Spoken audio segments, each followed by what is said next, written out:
Welcome, ladies and gentlemen, to a new episode of the X Button, the first one for the year 2025, Season 5, Episode 1, which is insane to say that, the 5th season of the X Button. I am your host, Alejandro, with me, my lovely co-host that has been here with me since moment one, and used to host this show at the very beginning.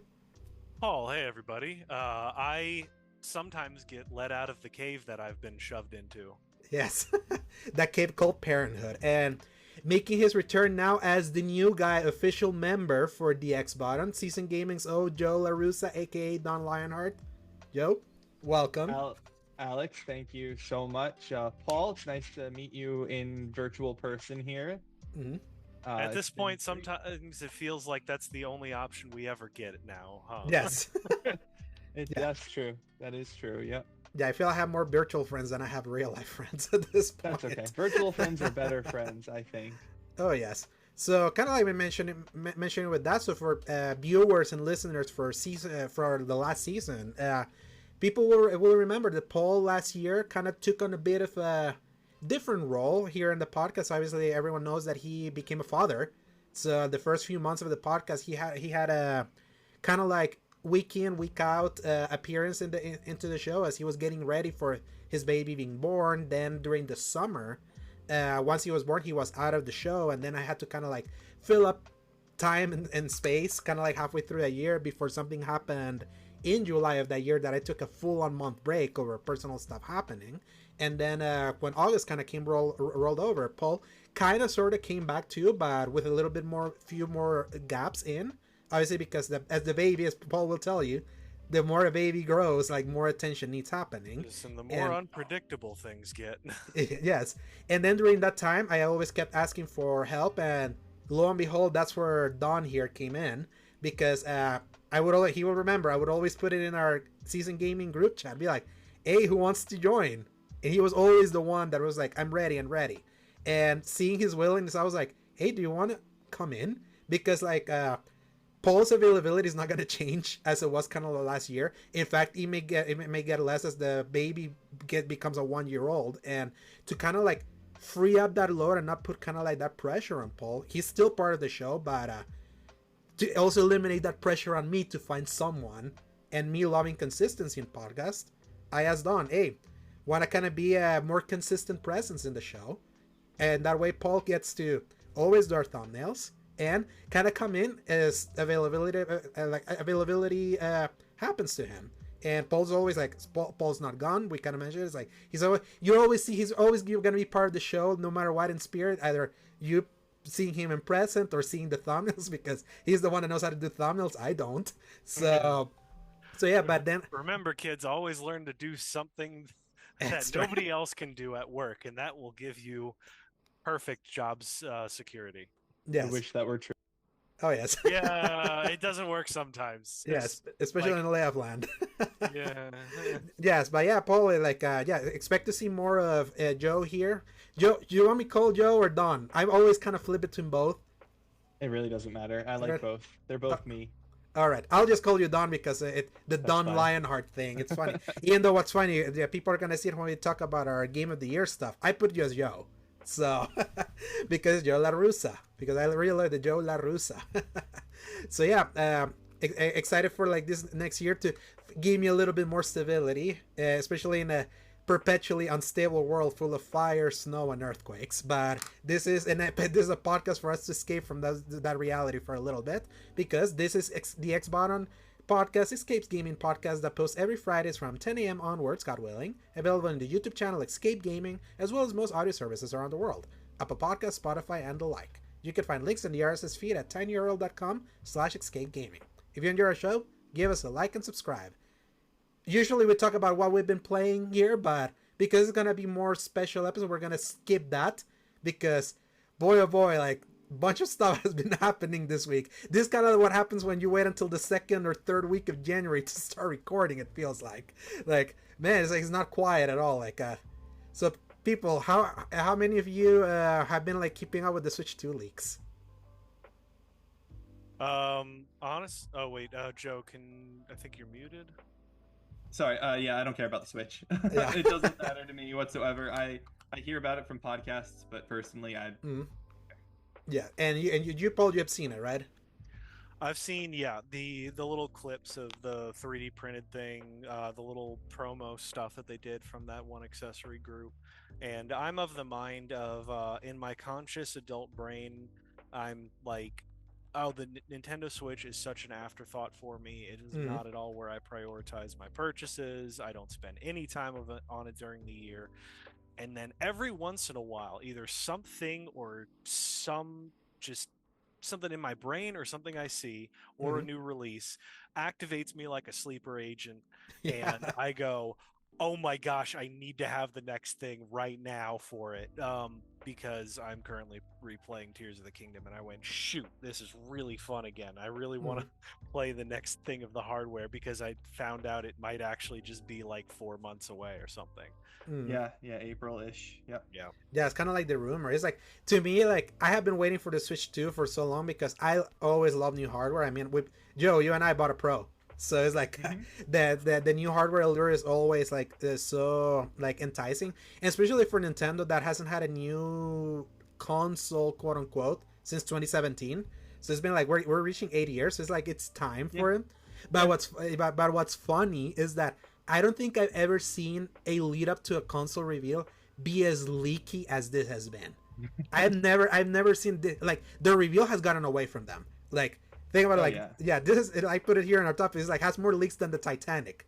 The unit's motherboard, the form factor, the accessories are all leaking because of third party partners. And I found out that apparently like NDAs ran out. Like apparently a bunch of these Oh, third so party that's why. partners, yeah, like they had NDAs that That's this funny. thing was supposed to be revealed like much sooner than it was, but like Nintendo for some reason is like holding off because the damn thing, the original one keeps selling. There, I showed Paul like a stat that the Switch just in November near 2 million units sold, while the PS5 With sold no like four price drop. million. Yeah, and with no price drop, so it's like I can kind of see the mindset is like the thing keeps selling. Let's Yeah. ride that baby off into the sunset. And what's funny is that a lot of people already want the new thing because it is like the worst kept secret. They literally revealed backwards compatibility the night of the U.S. election. It's Yeah. what's funny. It's like they're like quiet about it, but still saying stuff about it. But Mhm. what does Nintendo say instead? They have said nothing instead other than changing their Twitter X banner. They showed a new trailer for Xenoblade Chronicles X Definitive Edition that's coming out on March 2025. I watched it. That game actually looks really cool, Paul. You should look it up. And they today announced a collaboration with Lego for a Lego Game Boy coming in October 2025. So it's like they're doing anything but announcing the damn thing, but letting everyone else kind of like just tell us what it is. Like prices of SD cards are gonna be like quicker. The form factor is like a bigger Switch. The power leaf that they say that it's supposed to be like between a PS4 Pro and an Xbox Series S, like when it's docked. And then in handheld mode, it's supposed to be like PS4 level quality. Is like everyone's talking about the Switch, and it has not been an official thing. I wonder if we're getting the reveal next week because the Nintendo Switch original, the full reveal happened on January 12th, 2017. I remember because that's when I moved off of college. So I remember that vividly because I moved out to like a house and that was the first thing that I watched, and it was a horrible presentation. Horrible presentation. I'll never forget it. Yeah, I thought the Switch was gonna bomb because of that presentation. So, Yeah. but So let me speak to what you were just saying on NDAs quick, because as Uh-huh. the audience may or may not know, I am a licensed attorney, and I was so telling Paul that. So. yeah, so I do NDAs all the time. It's one of the main things that I do as a part of my job, and so I should also clarify that anything I ever say on here is not legal advice. Never anything on here Yes. is legal advice. Seek your own local counsel for any legal questions. Anything I say is my opinion, not the opinion of any company that I work for, anything like that. So, NDAs are interesting, Alex, because most NDAs are set for a specific length of time, Mm-hmm. but it depends on really what the purpose of the NDA is. Because if you're mutually exchanging information, a lot of times there's language in an NDA that requires you to destroy the information that you received from the other person, from the other party, Mm-hmm. because you don't need it anymore for the business engagement. Now, in this situation, it's probably not like that because they're not doing mutual NDAs. This is Nintendo sharing things in one direction, a single direction NDA. Mm-hmm. And so what it probably says is something along the lines of, you cannot disclose anything that we give you that's considered confidential for X number of years. Mm-hmm. And that's probably it. And so it's really funny to hear that Nintendo didn't try to extend the NDAs. They didn't do anything like say, oh, this isn't now just regular confidential information. These are considered trade secrets, because trade secrets under the law are considered perpetually confidential. Like, Mm-hmm. as long as something is considered a trade secret, it has to be considered as confidential under most NDAs as they're written. So that's very interesting that Nintendo would have slacked like that, because as we all know, Nintendo and their lawyers don't mess around Nope. with things. So it's curious. I find that very curious that they, and you know what, honestly, I don't think the leaks hurt them, so they may not Mm-hmm. care. Someone made the joke on Twitter today that this is like the greatest viral campaign a system has ever had, because everyone keeps talking about it. And it's also interesting that all these companies are so freely talking about it and not having the Nintendo ninjas. How Genki from Twitter like made the joke that it was like, they're not like stomping, like Nintendo would stomp this out, but it would make sense like when somebody was like, no, apparently like some of these companies had like the NDA expire, and this was around the time that they were gonna start like talking about third-party peripherals. I feel like what happened here is that probably Nintendo got caught like between a rock and a hard place, and not realized that the Switch was still gonna be this popular. Like, if you played a Nintendo system years before, the final year of that system is abysmal. Nothing comes out of that. There's like a massive gap between the previous system and the newest one. This is the first time that they keep pumping out content for this thing, because it's not stopping selling. It's like already past 146 million units. It's like this close to getting to PS2 level and Nintendo DS level. That's insane. So I can imagine, like, from a business standpoint, be like, let's just write it out. Let's see, like, let's not cut it out, because logically, like, it's happened. I've seen it happen. When you announce a new system, the sales for the last one plummet, because it becomes like an official thing. That's why so many companies now like wait until the last second to reveal something, and it's immediately available like within 1 or 2 months because of that. So you're gonna say? I was just gonna say, on the other contractual side of it, you know, NDAs are typically just for the disclosure of the information. So what most likely, if I were a betting man, I would say that these companies that made these peripherals had contracts with Nintendo that say you can begin marketing rights as of this date, and not get marketing rights, but you can begin the marketing process as of this date. And so whatever date that was, whether that was January 1, 2025 or December 1, 2024, whatever all this really started going, that's probably what happened, is that their date for marketing kicked in and Nintendo didn't refresh it, or they didn't have a contingency clause, because there are, you know, you can contractually agree to pretty much anything. So it is possible that they had something in there that said, you know, if Nintendo has not revealed the new console yet, you are not allowed to begin your marketing process. But maybe they didn't. Like, I don't know what those contracts would say, but yeah, for them to have the peripherals ready to go, they had to have rights from Nintendo to make them. Like, you know, they had you cannot just do it. Yeah. So it's very interesting. It really is interesting that they're, I almost don't even want to call them leaks anymore. They may just be allowed to say it. Yeah. It's so leaky. It's so leaky. It's like, leaky. it's like, it's gone beyond leaks. It's like, it's become a waterfall at this point. Everything just keeps like leaking. It like, feels like the marketing cycle. It just feels like the marketing cycle now. Yeah. And shows how excited people are that everyone's just like eating and also eating them alive when they talk about anything other than the Switch 2. Go look at the Twitter, see the Lego Game Boy reveal, and look at the replies. They're hilarious. Like, absolutely hilarious. I even made a joke about them. I told them that they're taking the piss on us at this point. But yeah, the rumor is supposed to be April, and it makes sense because April is the start of their fiscal year. Their fiscal year ends in March. That's kind of why they rushed the Switch originally to March 3rd, because they had such a horrible year with the Wii U with almost nothing. They needed something like big to kind of prop up their financials. That's why they released it on March 3rd, 2017. And this time, like, they're a very healthy company. That's why, like, it makes sense that they would try to launch it at the start of their new fiscal year, because they know that thing's gonna have momentum. They have momentum they didn't have before. Yeah, So- and don't misunderstand. Nintendo's never been a not financially healthy company. Nintendo has a war chest like you wouldn't Yes. believe in terms of straight cash. Oh yeah, they carried them for 5 years. That war just carried them for like 5 Yeah. years. And it probably could So- carry them for another 50 years. I Like, got they- three words for y'all. Year of Luigi, Oh yeah, which now has Yeah. a really bad Yes. connotation. Son of a gun. yeah. Not only that, Luigi and Diddy, No. Yes. and that hurts Oh my my soul because Diddy Kong's Quest is my favorite Donkey Kong game. So it's like, dang it, poor like. Will another Nintendo Will character never get be screwed? allowed to cross over. Yeah. So yeah, I'm really excited just to see how it is, and it just feels weird. This feels weirdly like disorganized for Nintendo in a way. Yeah. Like because it's like I would have thought that the Switch era would have made them a little bit more buttoned up than this seems. This got away from them, but we're getting close now. So on April, I want to buy one. I want to see if it comes here. Are you gonna get one, Paul, when it launches? Probably. I even talked to Elizabeth about it briefly, and Switch is like her one, or Nintendo in general is like her one weak spot. Yeah. Because she loves Pokemon more than Mhm. anything else in the world. And I was like, hey, so I hear that there might be a new Switch successor coming, and she's like, oh, we should get one and we could split it, and I know I'll end up playing it more than you eventually, but it'll be nice to have, and then I could play with my stuff normally. And I was just secretly going, Yes, because yes. splitting a system's the best I've way to done like it. acquire I've done it. it. And not only that, Pokemon Arceus Z. That's supposed to be like a Switch 2, Legends. like Legends. Legends Arceus C.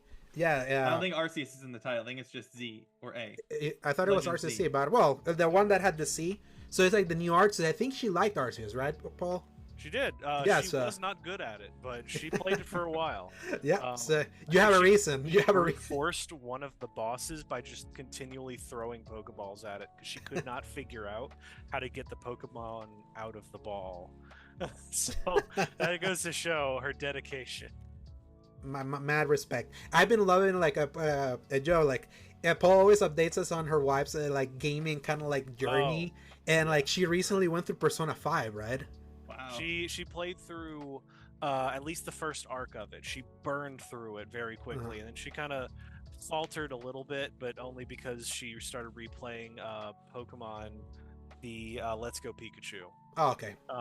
But yeah, she played through a good part of it, and now suddenly I'm like, I can make so many more gaming references, and Yeah. she'll understand it. Yeah. It's crazy. Yeah. great. Love it. Love it. I'm getting ready, especially for when Baby Emrys like gets more of like it gets kind of like more mind thought to him, and then you can start like indoctrinating him in gaming. Joe, you're getting the Switch too? Not anytime soon. Maybe Good. someday. I haven't really touched my Switch, and I think the last time I touched it was when Scarlet and Violet came out, 2022. Yeah. That's and 3 I years. didn't even play them. I literally loaded them up. I think I got Scarlet, so I loaded it up, and I was like, "This is terrible. Let's wait for them to fix it." And then they just never fixed it, Yeah, so they I never never loaded fixed it. Yeah. Yeah. So That it's just sitting there. Honestly, I don't even know where my dock is. When we moved up here, I was trying to pack everything. I couldn't find my dock. I'm like, why is it not where it's supposed to be on under the TV? I no idea. So I was just like, if I ever want to play my Switch, I'll just use Jing's dock because she had hers and her dock and everything. So Hey. no, I like Pokemon too. I didn't play anything after the Game Boy Advance generation until Sword and Shield because I basically at that point said I'm not gonna play a Pokemon where I don't have control of the camera to some extent. Like and they gave us the wild zone, the wild area in Sword and Shield. So at that point I was like, all right, I guess I have a Switch already. Or no, I think I bought the Switch for that game actually because I saw that, and that's what made me buy the Switch. Yeah, that's a big gap. That would have been like almost 12 years in Yeah, between. it's a Like, long time. Yes. Yeah, I missed a lot, so I would love for them to re-release them on Switch, and then I could play them. I'd buy them and I'd play them that way. But slowly, yeah. because Nintendo's the king of blue balls. They will Yeah. always slowly give you like older stuff and make it so hype. Like we have a legendary reacts here on our channel when we did the Nintendo Direct from February 2023 when they brought back Metroid Fusion and Metroid Prime, and I lost my mind. Oh my Yeah, gosh, it's I a- have screenshots. Yeah, you share that screenshot to Joe, Paul, when I'll you can have to, in the That's funny. in the Discord, because like I pop for that. I pop more for old school Nintendo than I do newer stuff. And they're still like I'm still waiting for Zelda, Twilight Princess, and Wind Waker to make their way into the Switch ecosystem, because they're the last Wii U games. Like Xenoblade Chronicles X was one of those last ones that everyone thought that game's lost. They're never gonna bring that, and they're doing it. Yeah, I mean, So they it's had like- to do X just because they re-released the original. Like they put definitive edition. Uh-huh. Like they had to do X. Yeah. I've never played any of I don't the know. I Xenoblade feel like games, they but could I have want let to. everything die on the vine that was Uh-huh. part of the Wii U age, because for some reason they have a specific either distaste or disinterest in Mhm. supporting that. But then when you have the entire Pikmin series Uh-huh. and all of that, and then like Wonderful 101, I think made it to the Uh-huh. Switch. Yeah. So it's like, Mario Paul, 3D if you- World. yeah, thank you. Yeah. You know, Paul, if you really think about it, Nintendo, for all of their quirks and weirdness and annoyance, they're probably the best at letting you play their older games. Right Like, now, they- yes. They Right now, really yes. do Yeah. a good job of making their games available, even if you have to subscribe Well, to a ridiculous. Yeah, I was gonna say subscription that's service. the big weird caveat, because it's great unless you want to specifically own Ocarina Right, of but you Time can or play something them, like and that. that's the thing is you can Yeah. play the games, and there's Mhm. like No, that's you know, absolutely true. a lot of games you can't. A lot of old games you can't play like that, except for the Pokemon games. For some reason, they're Pokemon games. They're just you Yeah. don't need to play those Pokemon games. Just buy the new Pokemon game. It's basically the same thing anyway. It even runs worse. Yeah. You know, like- Oh yeah, even in the round wars with the Nintendo Switch Online when it started. But yeah. I will say, I think anything might be possible for the fact that they rebuilt from the ground up all of those DS Castlevania games. Mm-hmm. I know that wasn't Nintendo, but the fact that somebody was able to make that work suddenly opened my eyes to like, oh shoot. So if they can make that happen, they might be able to do just about anything. Yes, that was the put most those thing. work into it. Yeah, that was the most impressive thing about the Dominus collection. I was like, those were DS games that used heavily the second screen, Yeah. and they made it work. So I'm very excited for Nintendo just to see if they screw this up, because it's like they're riding a high, and they're the kings of riding a high and then blowing it. Look, Wii to Wii U. But I feel like that was always gonna be like a weird one from going too casual and going back to gaming, like a more traditional gaming, and they didn't handle that well. And the Switch was a more traditional, the least innovative, weird Nintendo concept for like a console. It was just like, hey, a portable, bigger, like portable gaming that also plays on TV. So it's like, and they don't want to rock the boat. And I'm glad that it's backwards compatible, because I know the pain of trying to play older Nintendo stuff and having to plug in older Yeah. systems. So yeah, And that's as someone with Mhm. someone with no nostalgia for Nintendo, really, aside from handheld Pokemon games, it's like I feel for people that are sad and whatnot, but it's just nothing. It's just nothing to me, really. Like my first Nintendo console was a GameCube. I had maybe a dozen games for it. Like that's it. And then I got a Wii and I got maybe a dozen games for it. Mhm. And then I skipped the Wii U and I got a Switch Good. because I wanted to play the Pokemon stuff. And That's kind of the way it goes. It seems. Yeah. Oh, Yeah, yes. but I bought You buy all the exclusives, and that's about it. Yeah, they're all the but I don't- secondary. But I don't play Zelda really. I don't really like Zelda. I don't really care about Mario. Heresy. I've played some of them, but I don't care about, like, I don't seek those games out. I've not touched Tears of the Kingdom aside from helping my girlfriend Jing with like occasional puzzles that she couldn't solve or whatever, and I was like, done. And she finds that game too stressful. We've been doing a lot of co-op games lately. We played Overcooked and we're playing Oh, Take nice. Two right now. So like, yeah, she finds the Zelda If stuff y'all are stressful. still together, that is true love, because I Yes. played Overcooked with my wife and with other people, and that turns into the bear very quickly. Yes. Yeah, I mean, it was a little tight a couple times, not tight, a little tense a couple times, but we beat the game. We beat the first Overcooked all the way through. I didn't get the trophy for some reason. She got the trophy pop. I didn't get the trophy pop. Oh, That was that's annoying. hilarious. It was Ooh. weird. I was like, One why didn't final, I got like, all the I'm other gonna trophies. Drop a wedge between y'all forever that you can never wipe away. Especially because Joe really loves trophies, Paul. I do love my trophies. Yes. But the funny thing is, I didn't care about Overcooked. I was never gonna play Overcooked, so it's actually the recordings and the video clips and everything. They're on the old PlayStation because we played it on that PlayStation because that's where it was downloaded. And I was like, oh, I'm gonna get recordings on here that's okay. I don't care about Overcooked trophies. But when we did it while we're doing It Takes Two, I'm like, I want the It Takes Two trophies and their screenshots and everything. So we're playing that in here on the Pro. Makes sense. Yeah, and they just gave It Takes Two for free like last month, I think. So I've had it for a while. I didn't, so I was glad that they gave it to Oh, me. did you? Yeah. Yeah. It's fun. I think we're maybe like a third of the way through. It's a big game. It's way bigger than I thought it was gonna be. Oh yeah, we are I think maybe halfway through, Yeah. if that, and it is. We it just is a did like the crazy first long level game. in the bedroom. Like we got through we got through the shed and the tree, and I was like, oh, we're in the bedroom, we're gonna be near the end. And then I went and looked at how many challenges, like how many mini games they had, and you were like, you've done 4, there's 25. I was like, what? Yeah, I'm really curious for the newer one. You're gonna say, Paul? Oh, I was just gonna say it's very unfortunate and great that they added all those mini games because it's fun on one hand. On the other hand, it's like, oh, so how's Paul gonna beat Elizabeth this time? Yeah, Unless he really handicaps himself. she Jing thwomped me in the Cody Whack-A-Cody game. I could not for the life of me get Cody to avoid that freaking hammer. Ooh, that's good.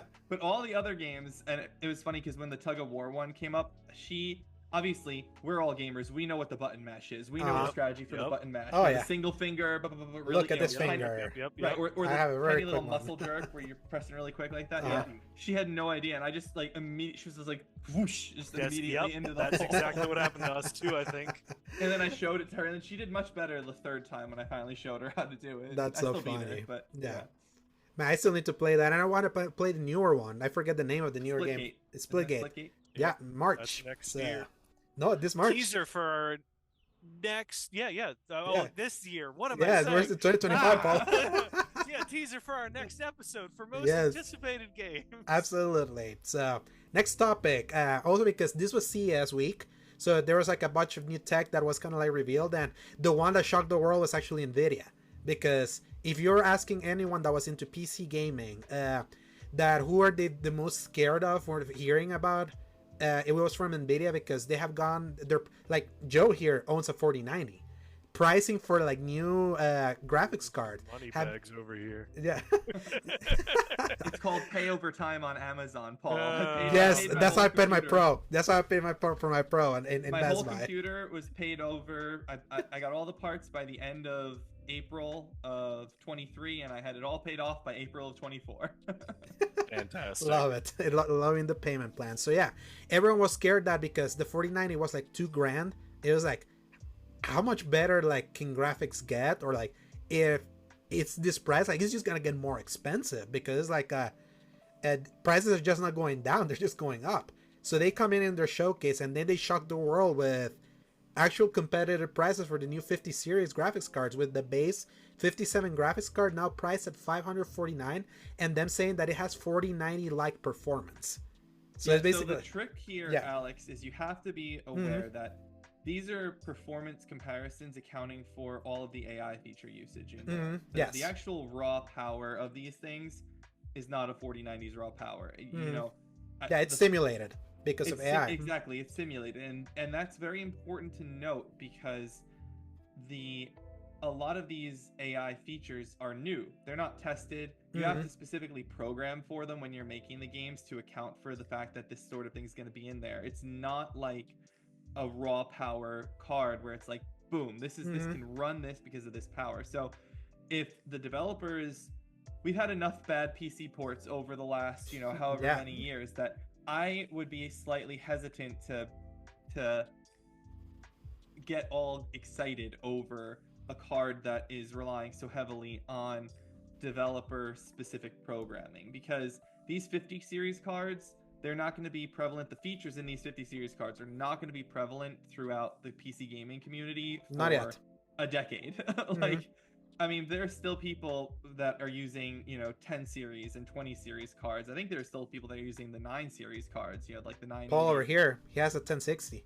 1080. The 1080? Oh, okay. I had a 1082 before I upgraded to the 490. Yeah, the 4090. So yeah, that's my point, and that would be my concern. You have to program for AI. You don't have to program for raw power in the same way. You can't brute force it. If something's broken on the back end, your card's not going to overcome it. And that is something, I mean, maybe it's fine. Maybe I'm being overly cautious, but No, like being cautious is good. That's how they're selling it. Like the big selling point was look at this massive, very expensive 4090.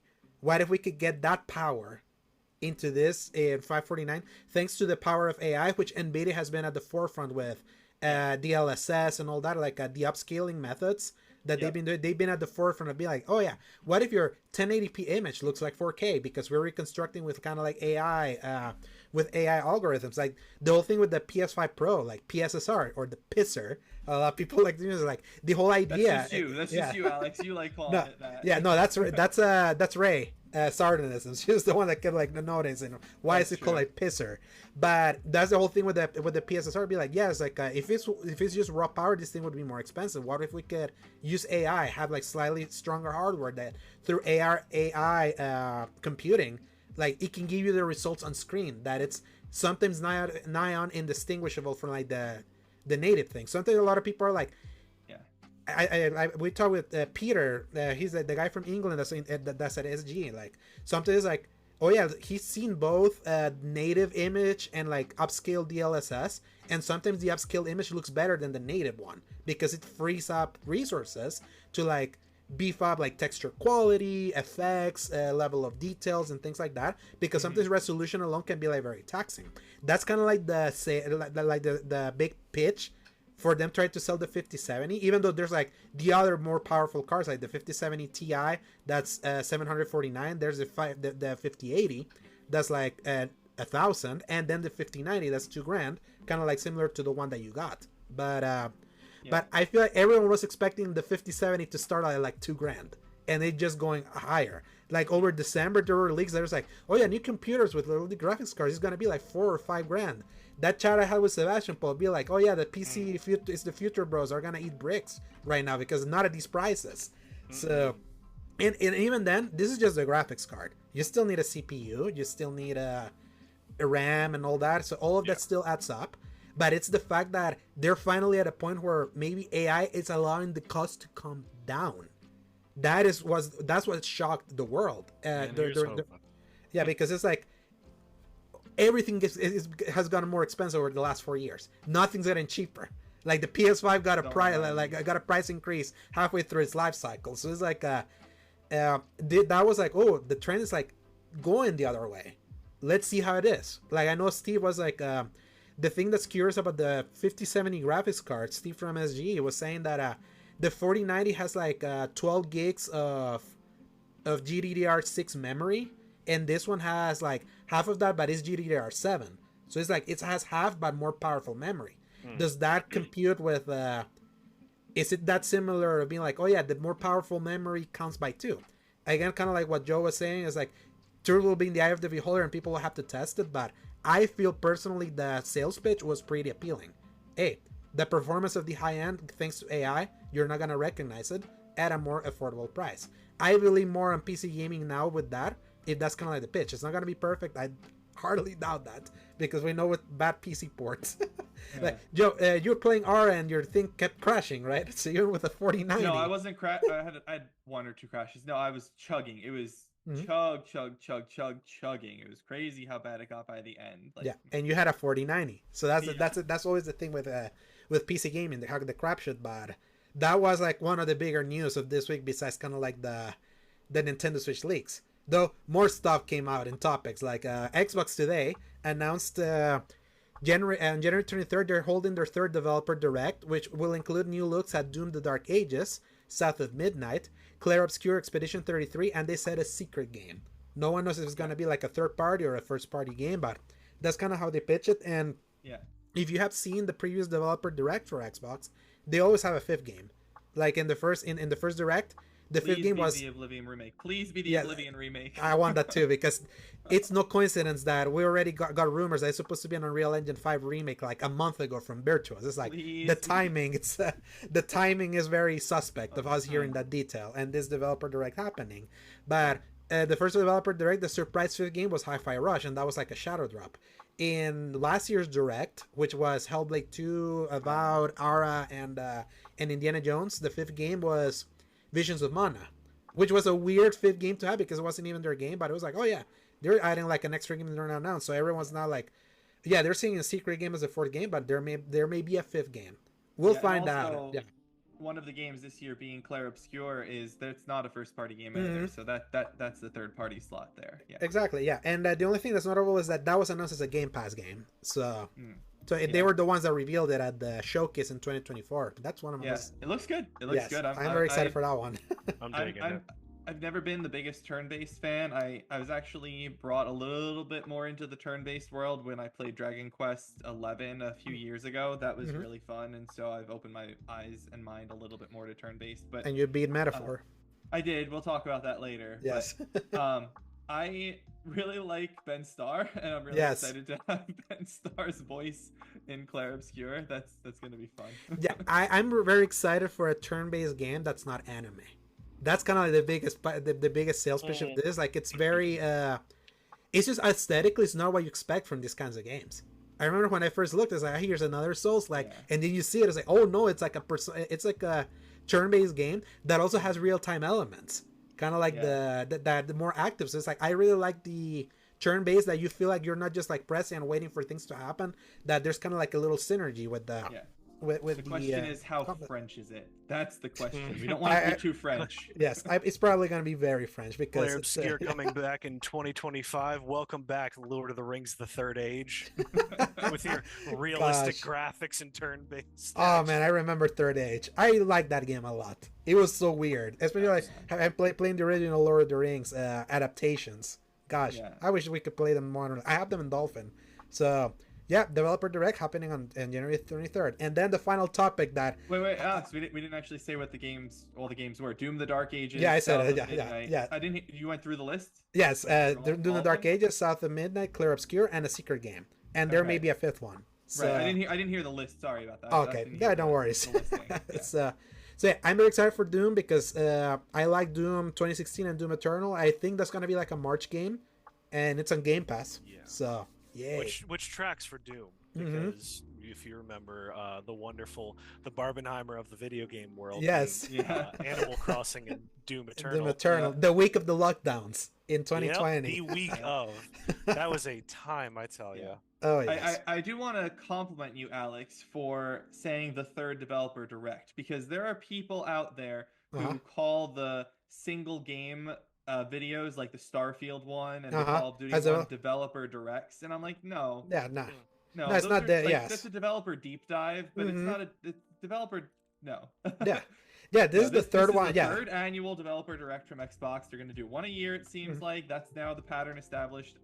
But so thank you. It's their checkpoints. It's like they have like 3 checkpoints throughout the year. They have the Developer Direct in January. They have the big showcase in June, and then they have their October. The ID at Xbox, like little showcase they do where they showcase like third-party games and all of that.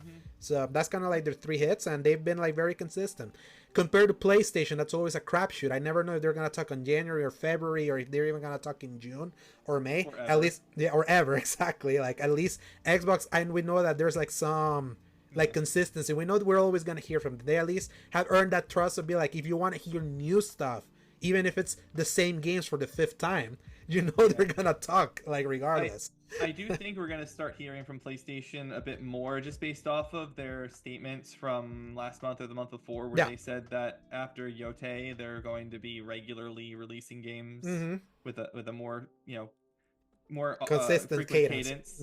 Consistent cadence like that. So I do think that'll be true. Yeah, and I know Hiroki Totoki mentioned that first party stuff for them will start coming out after April 2025, which is also when their new the fiscal year starts for them. So expect. Yeah, I would not be surprised if Yote is also like a summer game because of when Tsushima launched. Yeah, and Tsushima July. Launched in July. Yeah, so I think that might be a good place, but I think it also depends on if they have what other deals they have in place, or other games they have ready to go for the fall. Yeah, because PlayStation compared to last year, we knew about like their deal games like so early, and we knew that's what they had. Like, and they had Remake and Rebirth and Stellar Blade, Grand Blue, already known, Grand Blue, Rise of Ronin, Pacific Drive, Helldivers 2. Gosh, they had so much. Comparing PlayStation if this time last year to now this year, now it feels a little more dry for them. Everyone that dare tell me that it was dry for PlayStation last year can go Yeah, Yeah. because it's funny because it doesn't feel dry because we've had so many games. But Right. it looks like I'm looking at a drought. It's like it's Yes. almost like you're driving along the highway and you're in like a lush forest, but you can see the new desert coming up in the new zone over there. Me and It's Paul, like I when want, you leave, it's like Rebirth. It's like in Rebirth if you were to go from Gungaga over to Corel, yeah. region. It's like, oh, I'm going to this forest, and, it's like, And then oh, the look at desert's there. the water, and then boom, desert. Like, oh, that's where we are. You know? Yes. One of my favorite episodes that I recorded with Paul last year was when we tackled the topic of, is this a dry year for video games? And the thumbnail he did was like, he put Ellie from The Last of Us like with downpour rain, and she say, and the quote saying, this seems pretty dry. That's how I felt about last year. And the thing is that at least with PlayStation, I feel they need to give us either a showcase or a State of play. Why my blade? Yeah, state of play to at least kind of get an idea, because how I see it right now, like this year for them is Jote and Death Stranding 2 on the beach. So they're more like in the position to surprise us with new releases. And technically, Astrobot Game of the Year 2024, according to the industry, was revealed and released that same year. So that seemed like a test bed for them that allowed them to be like, hey, we can reveal and release a game that then is gonna go win at the end of the year for people. It's really just we'll see. Yeah, we'll see. We have to see what comes through. There's a lot of games still coming out. Next month is scary. It's a little less scary thanks to this last news story. Yes. Yeah. Great segue for that, because that pains me, because that's a game that I want to review. Assassin's Creed Shadows, originally supposed to slated to release on November 15, 2024, then delayed in October to February 14, 2025. It was gonna be the Valentine's Day game, and now has been delayed again to March 20th, 2025, with Ubisoft saying that this delay was to maximize stockholder value and opening themselves to the potential to be bought or whatever, for people to kind of come in and see what they could do with their assets or something like that. I don't know if you read all the statements, Joe, but it was like, pull it up here. Yes. Yeah, it was like it was the most cyberpunk as like it was a horrific statement. Yes. My goodness. I pulled up the Assassin's Creed one. I want to pull up Ubisoft's statement. Yeah, go for it here if I can find it. And if you can read it, go for it. Or if you can I've read it. I just want to trying to find. I don't even see it on you. So delayed Ubisoft as the company pursues various transformational, strategic, and capitalistic options to extract the best value for stakeholders. And then Yves Guillemot was saying, we are convinced that there are several potential paths to generate value from Ubisoft's assets and franchises. Like, that kind of vocabulary is just we're screwed.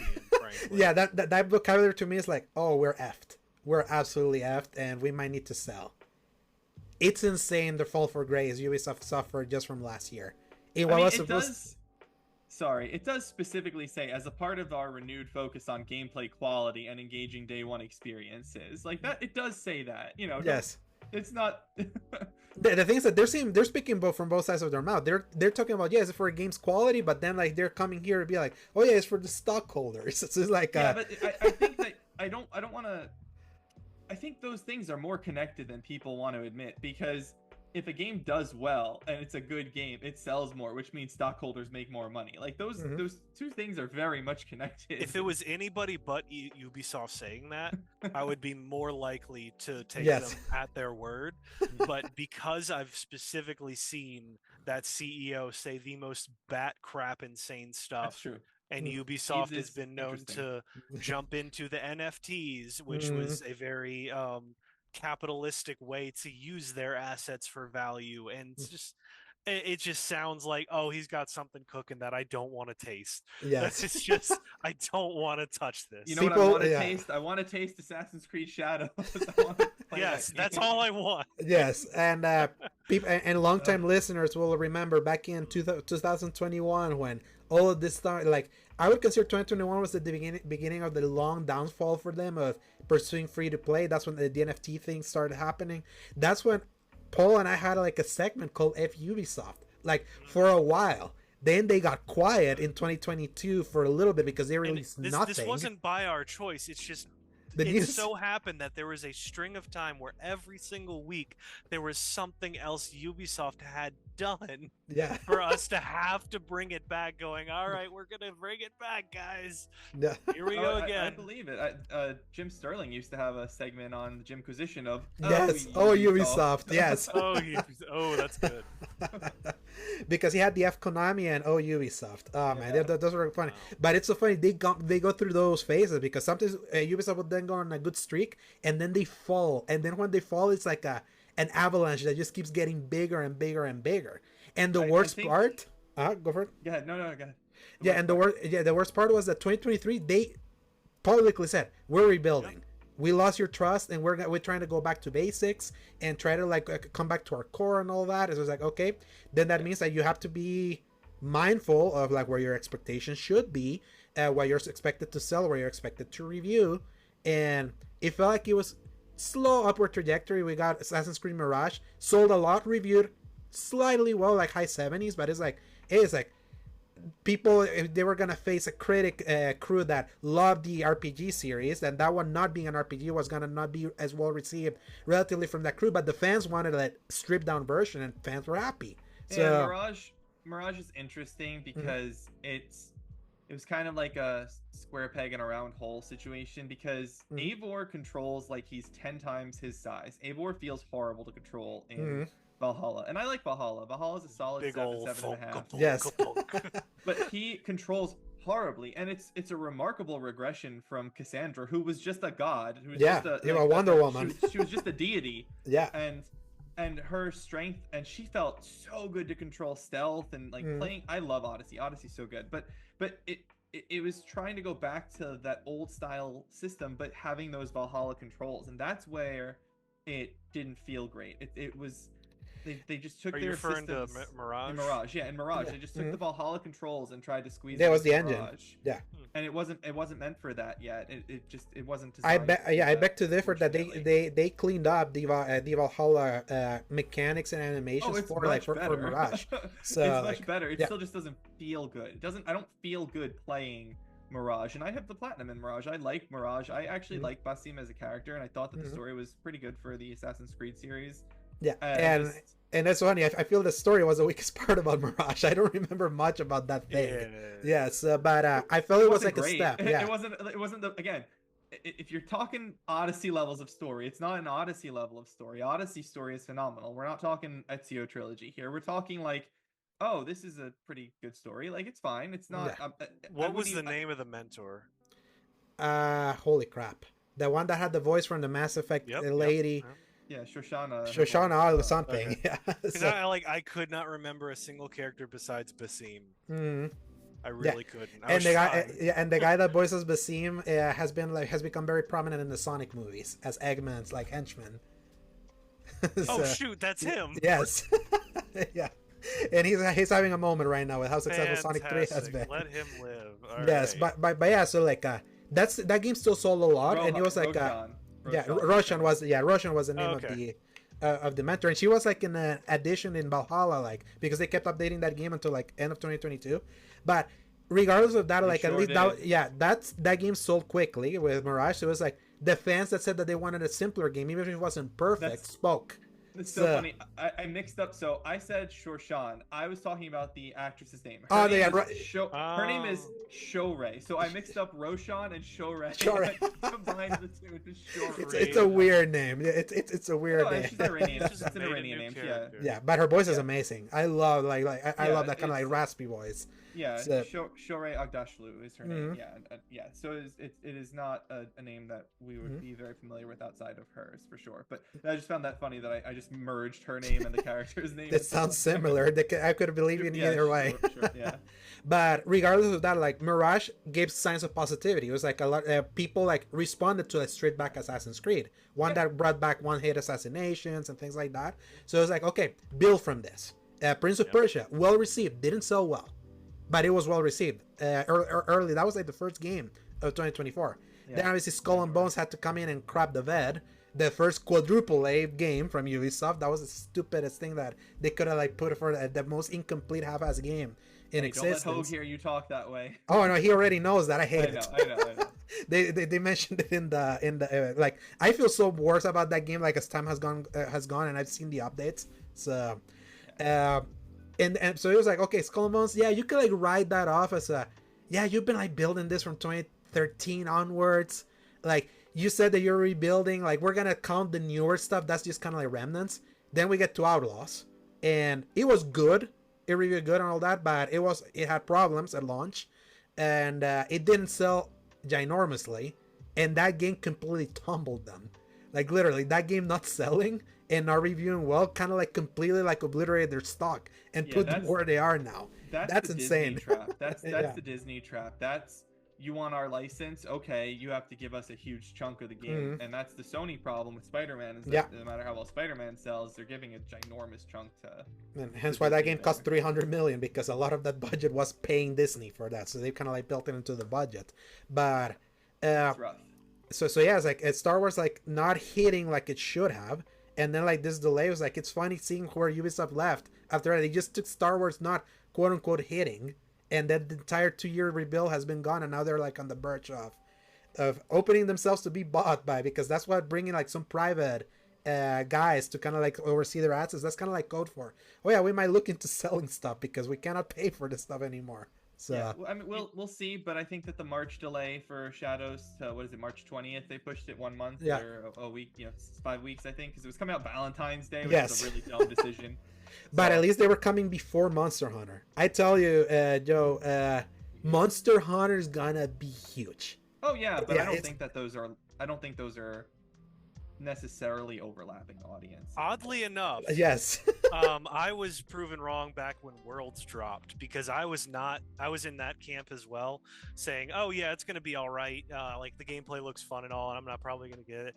And then all of my, like, for lack of a better word, normie friends that play almost nothing else went, no, this game where you play the giant sword and you hit the monsters, freaking sick, dude. And then all of them played for like 3 months. Oh, I was one of them. I believe it. I just don't think that it's going to cannibalize Assassin's Creed. But that's the thing. I think it's the same like normie crowd that really loves Assassin's Creed, loves Monster Hunter.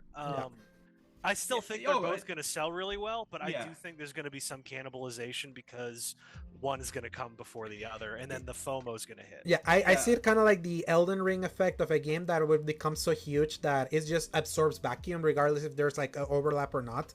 So I think the comparison of Elden Ring it makes a little bit of sense, but you have to compare what type.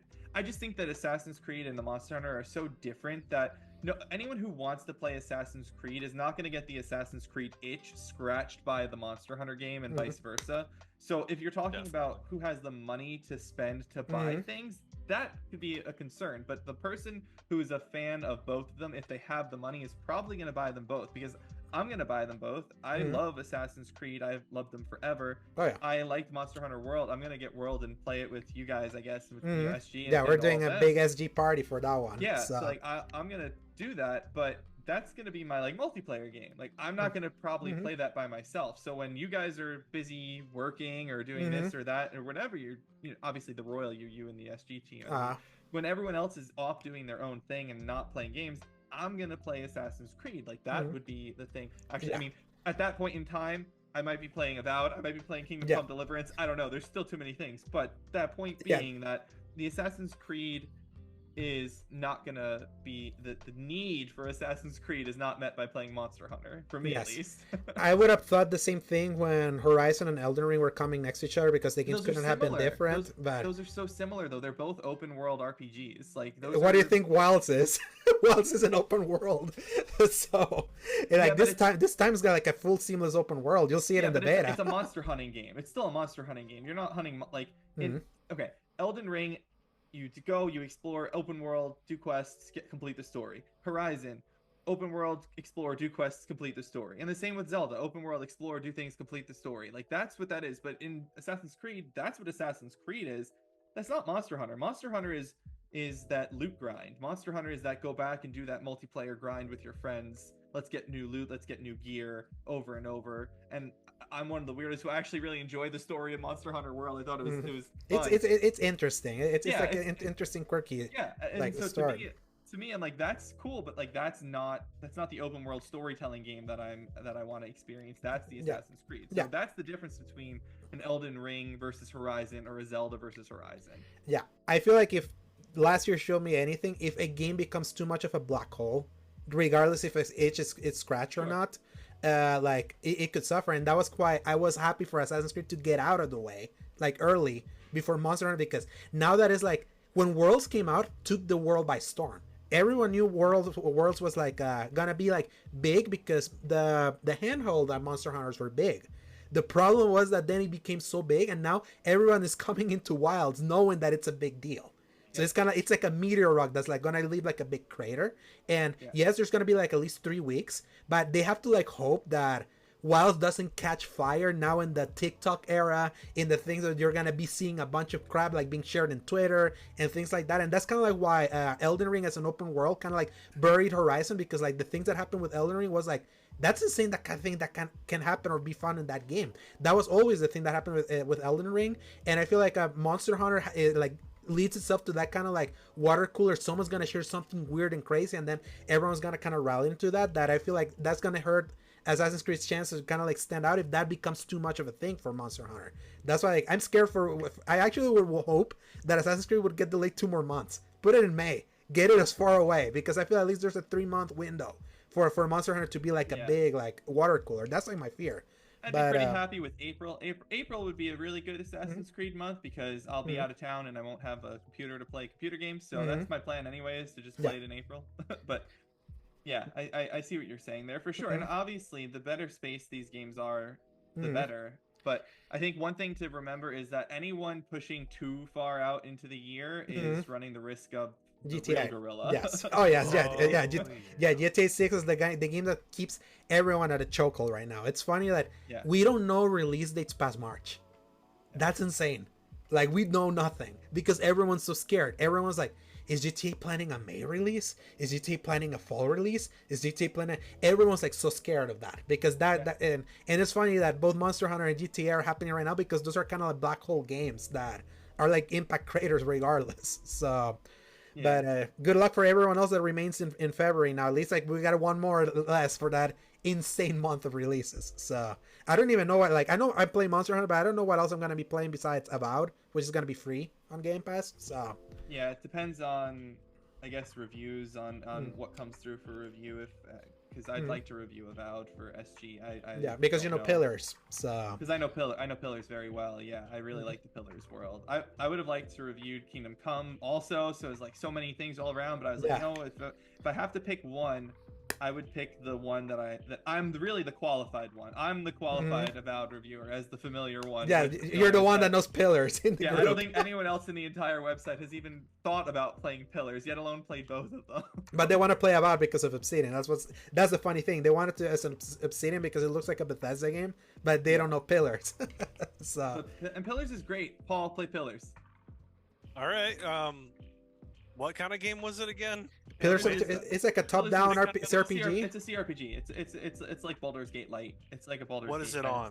It's on everything. Everything. Yeah. Okay. Pillars of Eternity. Yeah, it's on everything. Pillars of Eternity and Pillars of Eternity 2 Deadfire. They're both, if you like CRPGs, they're both great CRPGs. They're originally turn-based games, which makes it really good for someone with a newborn. You can just like wait. Oh, sorry. Yeah. I know that was helpful. Yeah, turn-based has become a big thing for Paul this time. Yeah, I'm sorry, I'm mistaken. They're originally real-time games, and they have in patches added turn-based versions of their combat systems. Really? Yeah. At least for Pillars 2. I actually don't know if they did that with Pillars 1, but Pillars 2, when I started the game up, because I only just played it for the first time back in like June, they were like, do you want the turn-based or the real-time? And I was like, well, I'm going to do the real-time because that's what I know Pillars to be. But it does have a turn-based option, fully turn-based system built in. So I think they're on sale, Paul. You can check it out. So they're always on sale. They're always cheap. They're so good. And if you're looking for long games well worth your money, I mean, I can check my Steam length, but like Pillars is definitely a chonky game. I have 90.5 hours in Pillars 1 and 110 hours in Pillars 2. That's so funny. I do everything. I do all the DLC and all like everything, and they're all add extra content. Yeah, your CRPG, Western RPG, like cred is well established, Joe. Like I know, like I can count on you for that one specifically. But like, what's interesting is I've never been a big CRPG person. I only got into CRPGs with Pillars 1. Yeah. Like I was like, and Pillars technically kind of Dragon, fun. and technically the original Dragon Age. Yeah, So, I mean that's true. Mhm. But I played it on PS3, so you know. Yeah, but it's okay. What's funny is that they still consider it like a CRPG even though it's not a computer. That's Yeah, what's so But funny. it is that style. Mhm. But yeah, I really enjoy Pillars. So Paul, if you have time and you want to give Pillars a shot, and it's a really interesting world. It's all about souls and the wheel and reincarnation of souls and past lives and stuff. Yeah. Very, very interesting. Yeah, that seems like a thing for you, Paul. Like based on some of the things that we have played or talked, or the things that you like. So, and with that, We'll try it. we reached to the real topic of this week. That would have been like the only topic had the gaming industry not exploded or given stuff to talk about this week. I blame Alex. Yeah. Our top games for 2024. So usually this first episode that me and Paul we do every year, we always start with game of the year. And this time, because you were joining, Paul, like we did it a 3-way. Last year we experimented with like, you send me your list, I'm gonna have my list, we're gonna like add it mathematically and see if we could do like a X button top games, and we ended with 14 I'm gonna games. stop you right now because we got to be careful with the wordage of experimenting with 3-ways in this house. Oh wow. That was you, it wasn't me. You said it, my guy. Yeah, I just said it like I just said it not thinking about it, not thinking the dirty. You're the one that brought it this time. I'm usually the one that's dirty. Paul has had to suffer my heinousness for 5 years Well, now. This Oh, man goodness. said he was trying to describe something that was similar to a PSP, and he called it the PSP-ness. And I sat there going for Yeah. about 5 minutes before I talked to him Yeah, about it was Crisis. It was for Crisis Core. Yeah, when Yeah. Crisis Core came out 3 years ago. That's wild.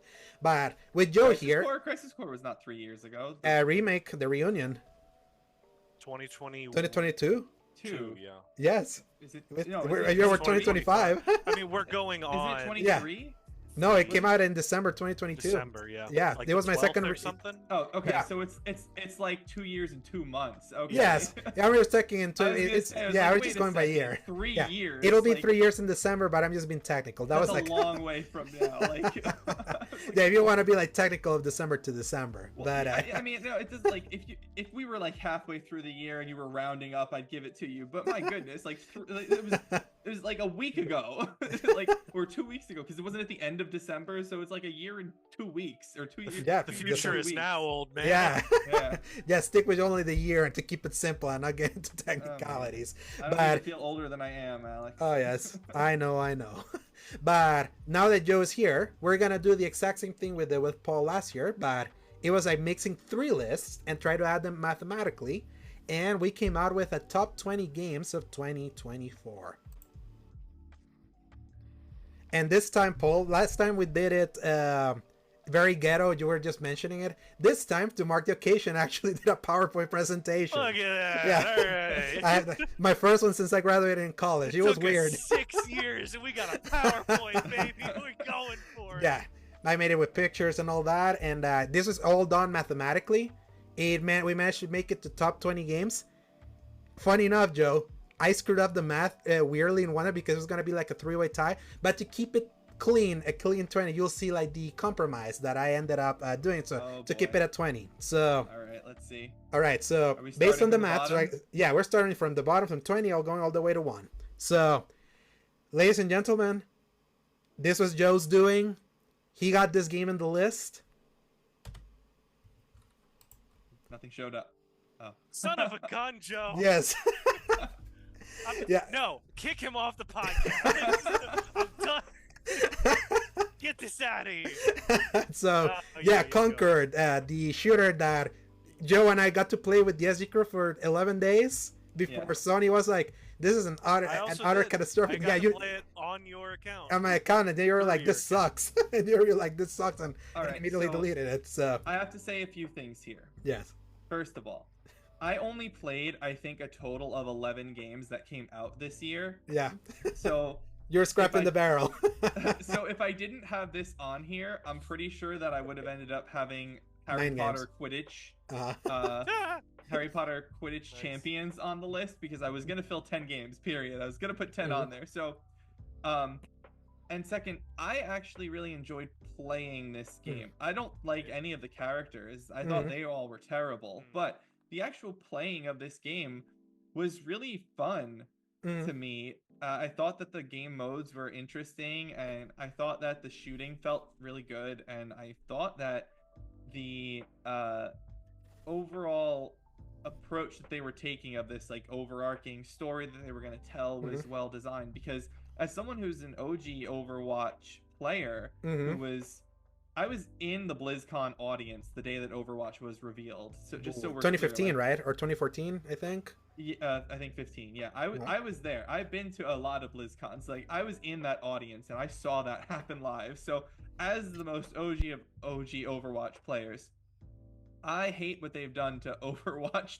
since about Overwatch 2 sucks. Let's just call it Overwatch 2 sucks. Yeah, I've never even played Overwatch 2 because I don't want to play with 5 people. It's a 6-player thing. Like, that's what it should be. So they added 6 people back in, and everyone was like, "What was the point of making 2 anyway?" Yeah. So as someone who really loved Overwatch and who really loved the storytelling and the cinematics for the first few years of that game, I always wished that they'd integrated it into the game more. And so Concord taking that concept and integrating it into the game as a weekly storytelling component was really cool. Now, everything they ever showed during the 3 weeks or 2 weeks that we had available was awful. It was terrible. Yes. I didn't like any of it, but I liked the idea, and I give them credit for that. And so I'm really, really, really relying heavily on liking the gameplay of this game, which is not something you'll see me do too often. Is that I'm very much a story first kind of guy. I have different definitions of what's a good story or what's good writing, I guess, but I'm a lawyer. My technical writing is where my strong suit is, not necessarily creative. So what I judge as good writing is different. But that said,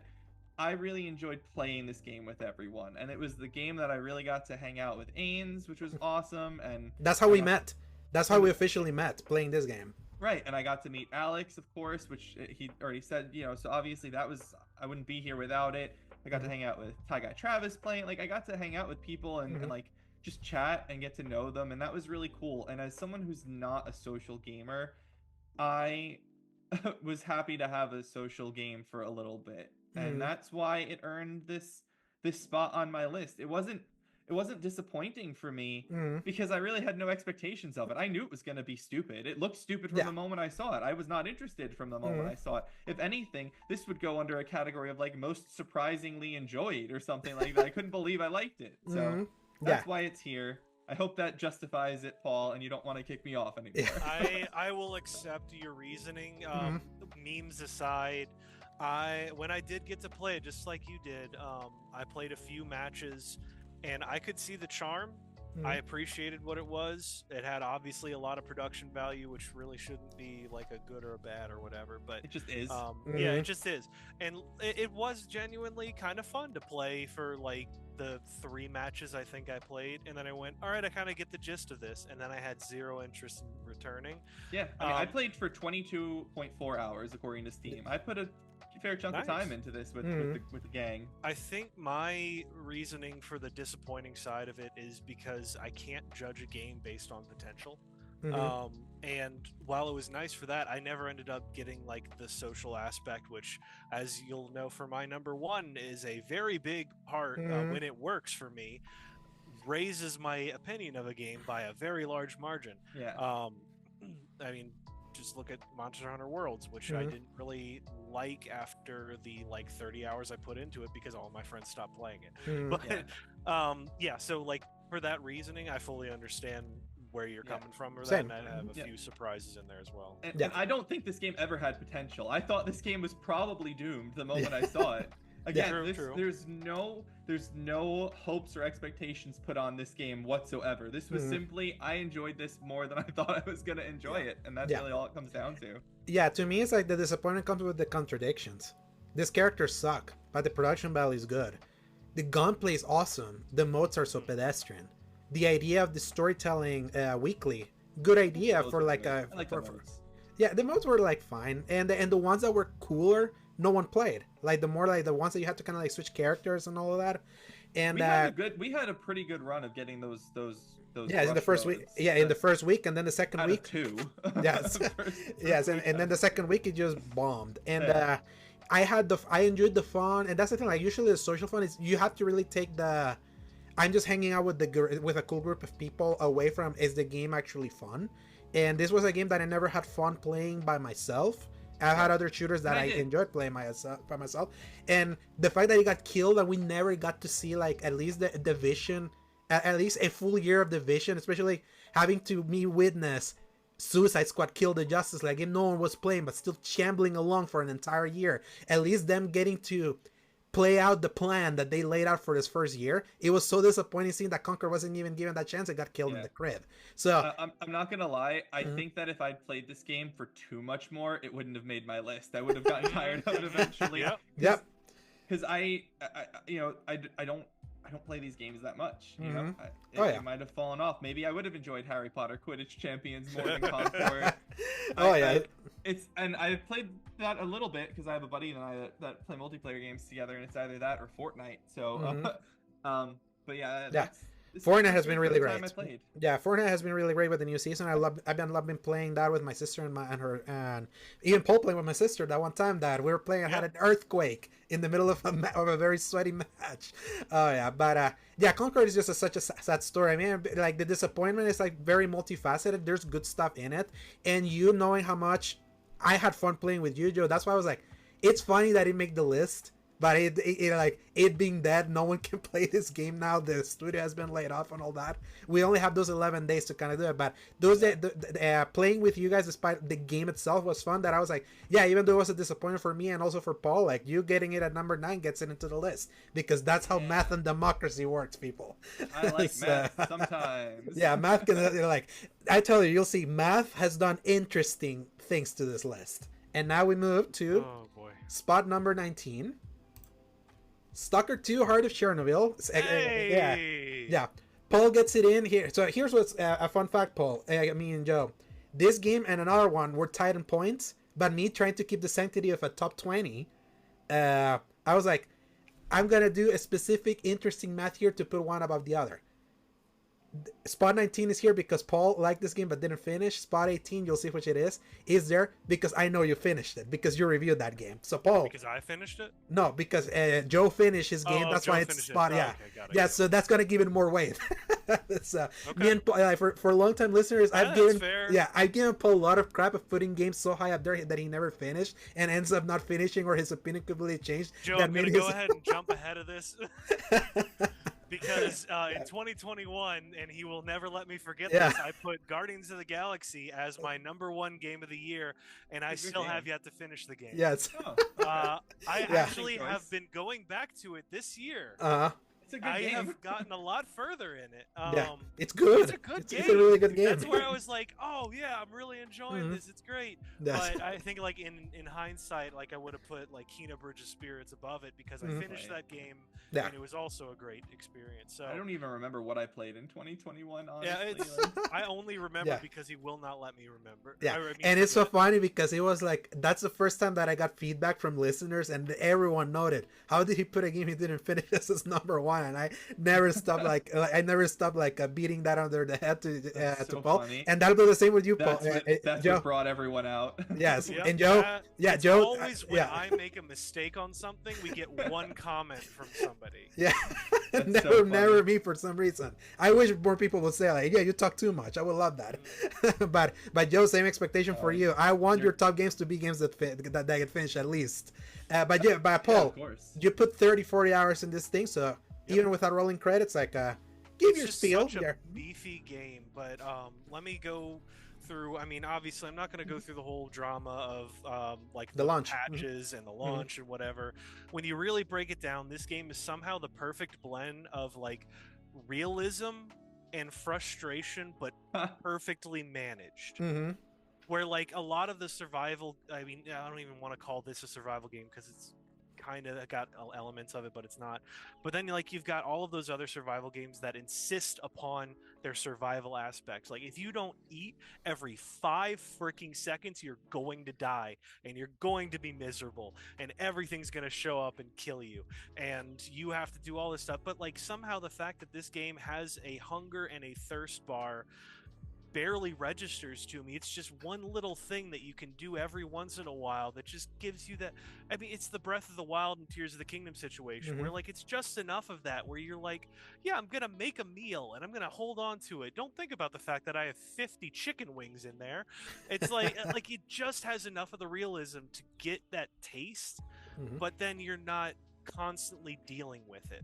I mean, like, I thought this game was going to be like, oh, you get like 10 bullets like Metro or something. No, you can have 400 suckers and you could just unload all of it. And you make enough money that you could just buy more of it. But the fact that you're like, you're still scavenging.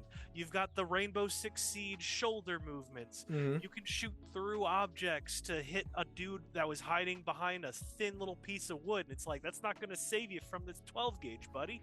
But like, just... it's stuff like that, elements like that, the feeling of walking through an abandoned house and you have to check for a tripwire or something, the fact that you can kind of Witcher 3 your way of like, everybody's kind of horrible. If you want to betray somebody, that's your choice, and it's not good or bad, that's just yours.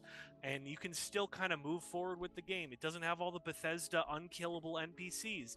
If you're out there and you pull a shotgun on the buddy that had your quest, you are welcome to take his head off. You're not going to finish that quest, but you got it.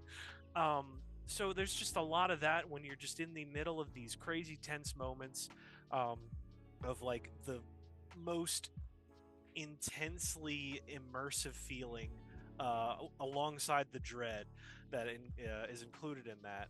And that's not even mentioning all of the crazy shenanigans of supernatural stuff that goes on that just elevates it just that tiny bit more for me, because most of it's unexplained and it stays unexplained, but everybody gives them funny names, and I feel like that's exactly what real life would happen. If you had a weird bubble creature that would just suck the life out of everything around it, you'd call it like the weird bubble thing. It's like, it's great. It's just great. I really enjoyed my time. I want to keep playing it, but then I also put away my Xbox so I could play everything else. And also, you know, Indiana Jones came out, but we're not going to talk about that yet. Yeah. Anyway, that's the end of my spiel. All right. Yes, I briefly played this, and on Series X there were so many problems in that launch era that I was like, I'll wait for the patches, and never went back. And I was like, I already have my list filled. I didn't need to fill it, but I reinstalled it now. I think I might try it because there's a little bit of a dry spell for me to try and finish and other stuff. So definitely gonna try. Are you gonna try this one, Joe? Yeah, I might. The more I've heard people talk about it, the more interesting it seems to try, especially with their AI system working now and everything. I think most of us are Last Stand Media listeners to some extent here, so I've heard Lockmort. Yeah, so Lockmort talking about it a lot really has made me think maybe it's worth checking out. I have to think about it. I'll wait. I don't have Game Pass. I don't want Game Pass. So if I do play it, I'll wait until it's on sale. It's coming to PS5 in a few months, so you could wait till then too. This is a PC game. Yeah, it's definitely a PC game for sure. I would not want to play it on my PS5. I would get it on PC. If you ever want to like a deep dive of it that more just lets you experience it rather than somebody preaching at you, there's a guy named Operator Drewski. I heard like all one word. He does a lot of like other FPS stuff, but he played this one and he did like 3 or 4 of just like, we're gonna go through this area of the map and we're just gonna do this thing and see what happens. And after like an hour, I feel like it just blew by for me. Even while I was playing the game, I was like, I just played this, I want to watch it again for some reason. It's weird. But yeah, it's just great. Sweet. So Stalker Heart, 2 Heart of Chernobyl, Escape Gaming's X Bottom's number 19 game, because of Paul is as it's number 10 and didn't finish. I don't want to derail us too much, but I was just really curious. So I was looking up, what did I play in 2021 that would have been my game of the year in 2021, right? I was just curious, okay? I don't think I played anything in 2021 that was from 2021 except for the Mass Effect Legendary Edition. That's so funny. Nice. That was a dry year. Paul had like he put a bunch of 2020 games in his list. Rough. Yeah. That rough year for me on releases because I just did not want to play a lot of the stuff that came out. Yeah. that year. I mean, here are things that I played in 2021 just for fun. Yeah. Yakuza 3. That was my first Yakuza 3. I went and cleaned up Dragon Age Inquisition, and I got all the rest of the platinum. trophies. I already had the platinum. I went and got the extra. Oh, the trophies extra to ones. get 100%. Yeah, I had the platinum there. MLB The Show 20. Monster Hunter World Iceborne. I went back and I did Iceborne for that because I hadn't done it yet. Well, you beat me there because I never actually played Iceborne. Same. I bought it and I bought it. Never bothered. It was too expensive. I actually waited until it was cheaper because I was like $40 is way too much, and I got it for like 21 or something. I got it for 11. I got Iceborne way late. Yeah. Genshin Impact, always Genshin. I did the Greedfall DLC. Greedfall 1 had the Vespa Conspiracy DLC. That's such a game that's so interesting that it's always there, like sitting in front of me. Be like, you could try this because there's a PS5 version now. Oh, yeah, I love Greedfall. Play Greedfall. Greedfall is fantastic. And I went and I played Control, and A Plague Tale, and 13 Sentinels. You played Plague Tale 2021 too, Paul. I remember that. It was in one of your that was the PS5 release. Yeah. Yes. And then that's it. Like that, like it's basically all that I played. And I think I started Guardians of the Galaxy in there, and I finished it afterwards. But I have Guardians. Yeah. And to be fair with you, Joe, you are a lawyer and you're a normie. It's just recently you've become now a gaming content creator, so that's different. So if you make a bunch of money, you're allowed to not follow the rules. Is that it, Alejandro? No, because he wasn't making content; he was just playing. That's the difference. I honestly, like, I still am very much that way. Like, I don't like now that I'm co-host here. I may try to play a little bit more from this year, but I'm very much a play the games I want to play. I'm playing Like a Dragon Guide in the Man Who Erased His Name right now. Like that's my current game. So. And I feel like, and to be fair to Paul, like he's hit the perfect balance. He plays what he wants to play, and then also like tries new stuff. But he definitely likes defaulting to the things that he likes. And I respect that. I respected him for that. It has to be new stuff that I want to play. Like exactly. Right. Yeah. That's really all it comes down to. Yeah, and it just has happened. Yeah, it just has happened that 2023 and 2024 have been such Paul liking years. Then we've aligned with that. This was a very good year for me for sure. But we're gonna see how that goes this year. Actually. Yes, and now for spot 18, Joe gets this in because he did finish it and reviewed it for Season Gaming. Ara History Untold. So this is number 18 because it was not my most disappointing, but it was your both most disappointing. Sorry. No, we didn't. Concord, I never touched it. Yeah, Concord was disappointing. Concord was your most disappointing because so Concord would have been one higher for me, but this is higher than Concord because you don't exactly. Yeah, that's why I say like that's the math. So the math that's funny. So yeah, because you like Concord more than Ara, but in this list, yep. That's why I put it here. That's why I've been rating it so people can kind of see like how things were. So yeah. So I guess you want me to talk about Ara then? If you want. Yeah, little song like. I won't say too much on it because I did write a review for it on Season Gaming. Go check it out. Ara's a good game. I gave it a 7. It is a good game. I do think that it has some good ideas in it. And from what I understand, they've patched it a whole bunch. This came out in September, I think, is when I reviewed it. My first review, and my first review for Season Gaming. And I know that they've fixed some things and they've changed some things and all of that. So maybe it's better than when I last played it. I have not played it since then. But it's a game of good ideas that never really amounted to anything. Its diplomacy system basically didn't exist, and what did exist was broken. Literally was broken. It didn't make any sense. I would have allies just like they'd be my ally, and then they would send a trade deal, and then like the next turn they would cancel a trade deal, and then they declare war on me. Like it was just all over the place, and I don't know why. I don't know. But the reason I put Ara on the list is because it really was fun to play. I mean, I had that one more turn civilization vibe. I did. The first night I played it all night, like literally all night. You were gushing. I remember Chaz, you were gushing about the first night. Yeah, I started it and my girlfriend went to bed. I said goodnight to her, and then she got up and I was still playing it, and that's literally the first time that has happened since we've been dating. Is that I've played like until she woke up since we moved in together here. So I was really hooked on certain parts of the game. So it gets that right. It really does. Mhm. But it just by the end of the game, it didn't hold its weight. It started strong and then it fell off as I went through it. And I mean I wasn't rushing. I was playing the game because I was enjoying it and I wanted to finish it. But like some of the leader diversity was bad. Like I don't mean diversity like DEI diversity, right? I mean diversity is in like they all just had the same traits. There was only like 5 or 10 traits, and then it was just a mix of who had which traits there. And then some leaders were objectively worse than other leaders because of whatever reason. Like one leader would have no negative traits, and then another leader would have 2 negative traits. And so I'm like, why would I ever play as a leader with negative traits? You know, or which leaders traits were more valuable than others. I played my primary game as George Washington, and his one of his things was your golden ages last 50% as long, and I don't remember what the trade-off for it was, but I was like, that sucks. Like that doesn't, there's no, like I don't like that. That doesn't help me. It's not good. I didn't get anything better for it. So as good as the game, as much as I enjoyed the game when I was playing it, it was really rough. It was rough around the edges. And as we mentioned earlier, I had a couple crashes. It really chugged at the end. With, you know, I had it running on the highest settings, but I have a rig that should be able to handle a game like this on the highest settings. It's not freaking 4090. It's a 4090. Yeah. I mean, it could be a CPU limitation too. You know, with my i9 13900K and whatnot. So like maybe that wasn't enough. I don't know, but it was good.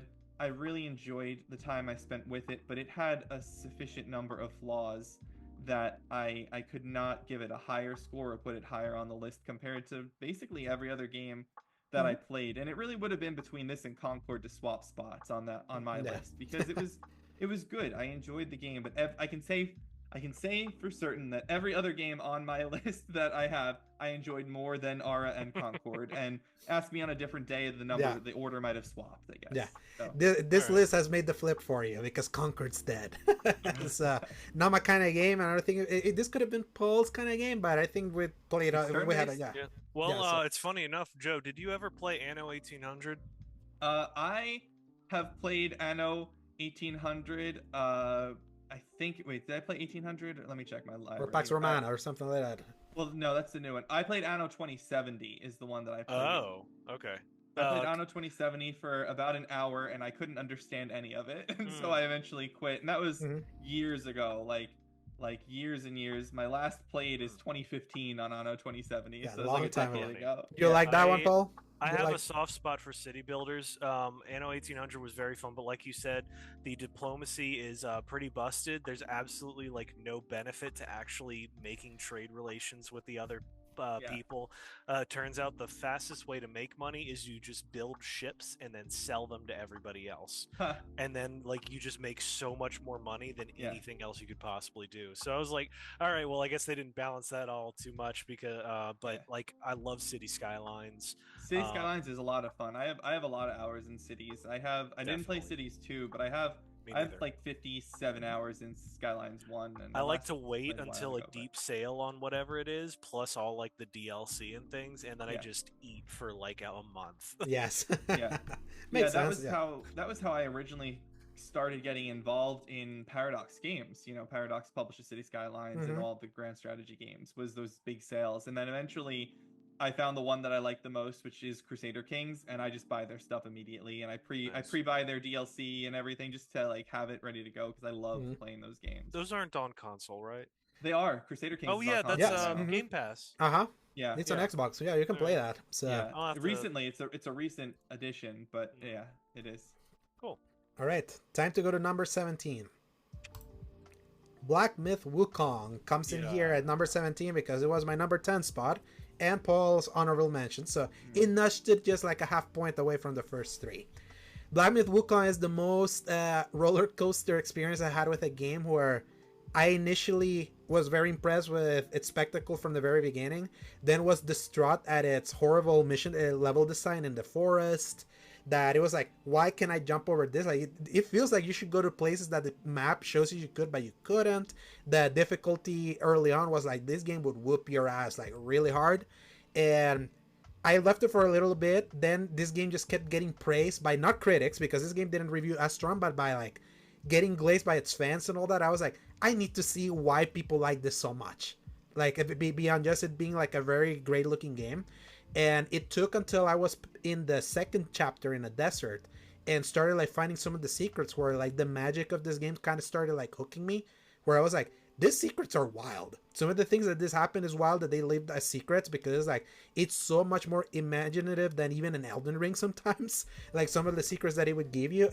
There's some horrible level design that happens. I don't know if I mentioned it in our SG chat, Joe, that I mentioned about a prison that like breaks the rules. Is like, oh yeah, this game has invisible walls, but for some reason that you can get hit and be thrown off from an invisible wall into like an instant death and things like that. It was like, there's so much that's flawed about this game, but gosh, the ambition that this thing shows halfway through it all the way to its finish, it has sauce.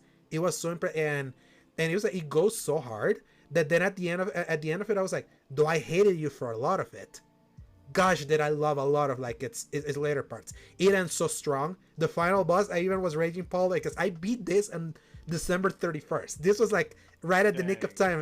I got to beat it, and I was heading into a New Year's Eve party, and I was like, I'm gonna hate if I don't beat this, and if I go to like a New Year's Eve party, it's gonna be like eating me, be like, gosh, I could have just stayed and just finished this damn game and being done. And I was able to beat it, and the final boss is really awesome. What it does is like, it's much more dynamic than a traditional Souls game. That boss like kicks you, teases you, like plays against your expectations. Like there's no one way to like beat him. You have to like be constantly like on your toes, because you're basically, spoiler alert, fighting yourself, because you are the descendant of Sun Wukong, and you fight like kind of like his silhouette. And it was like one of the cooler boss battles in a Souls like that. I was like, this I really like, and I even screenshot a really cool shot of them like sticking each other with like a sunset in the background. I was like, gosh, this game is like, just gets it visually, and the secret ending is so cool. I assured the clip that I showed you, Paul, was like, this is the secret ending. I was like, that secret ending goes so hard that I was like, damn, this deserves a spot in my top 10. There's like, it impressed me enough that it sneaked in early on. I think this would have been the most disappointing, because it was like, it starts so strong and then like it makes such a bad impression afterwards. But that's why it's the interesting thing of games, that sometimes they really hit later on. I wish games would just be more even keel, because it'd be like, I don't know if I could convince Paul, be like, just push through that stupid forest to reach like some of the good parts. I think I would much sooner go back to play Shadow of the Erdtree, just because I oh yes, and I would recommend Erdtree better than this. But I will say like, if I understand where the praise of this comes, but it would come with the huge caveat that a lot of people will have to wash away the bad stuff. I still feel it's the most overly glazed game of 2024. Like, this didn't need to be in that top 6 in the Game Awards, or that it keeps constantly winning the fan vote. It's just winning because it's a big game for China. The majority of its plays China. I get that, of people just out of popularity getting it, but there's sauce here. There's some sauce here that if they make a sequel, I would hope that they take the later half of this game and build upon that, because that's when I was like, I don't want to stop playing, because there's some really cool stuff here.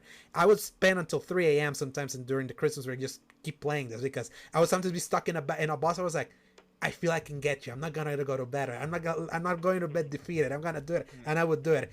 Souls games can be bad for me, because they're such ego hurts that I want to like have the ego high of like overcoming challenge. This game has that. So yeah, Black Myth Wukong my number 10, and honorable mention for Paul.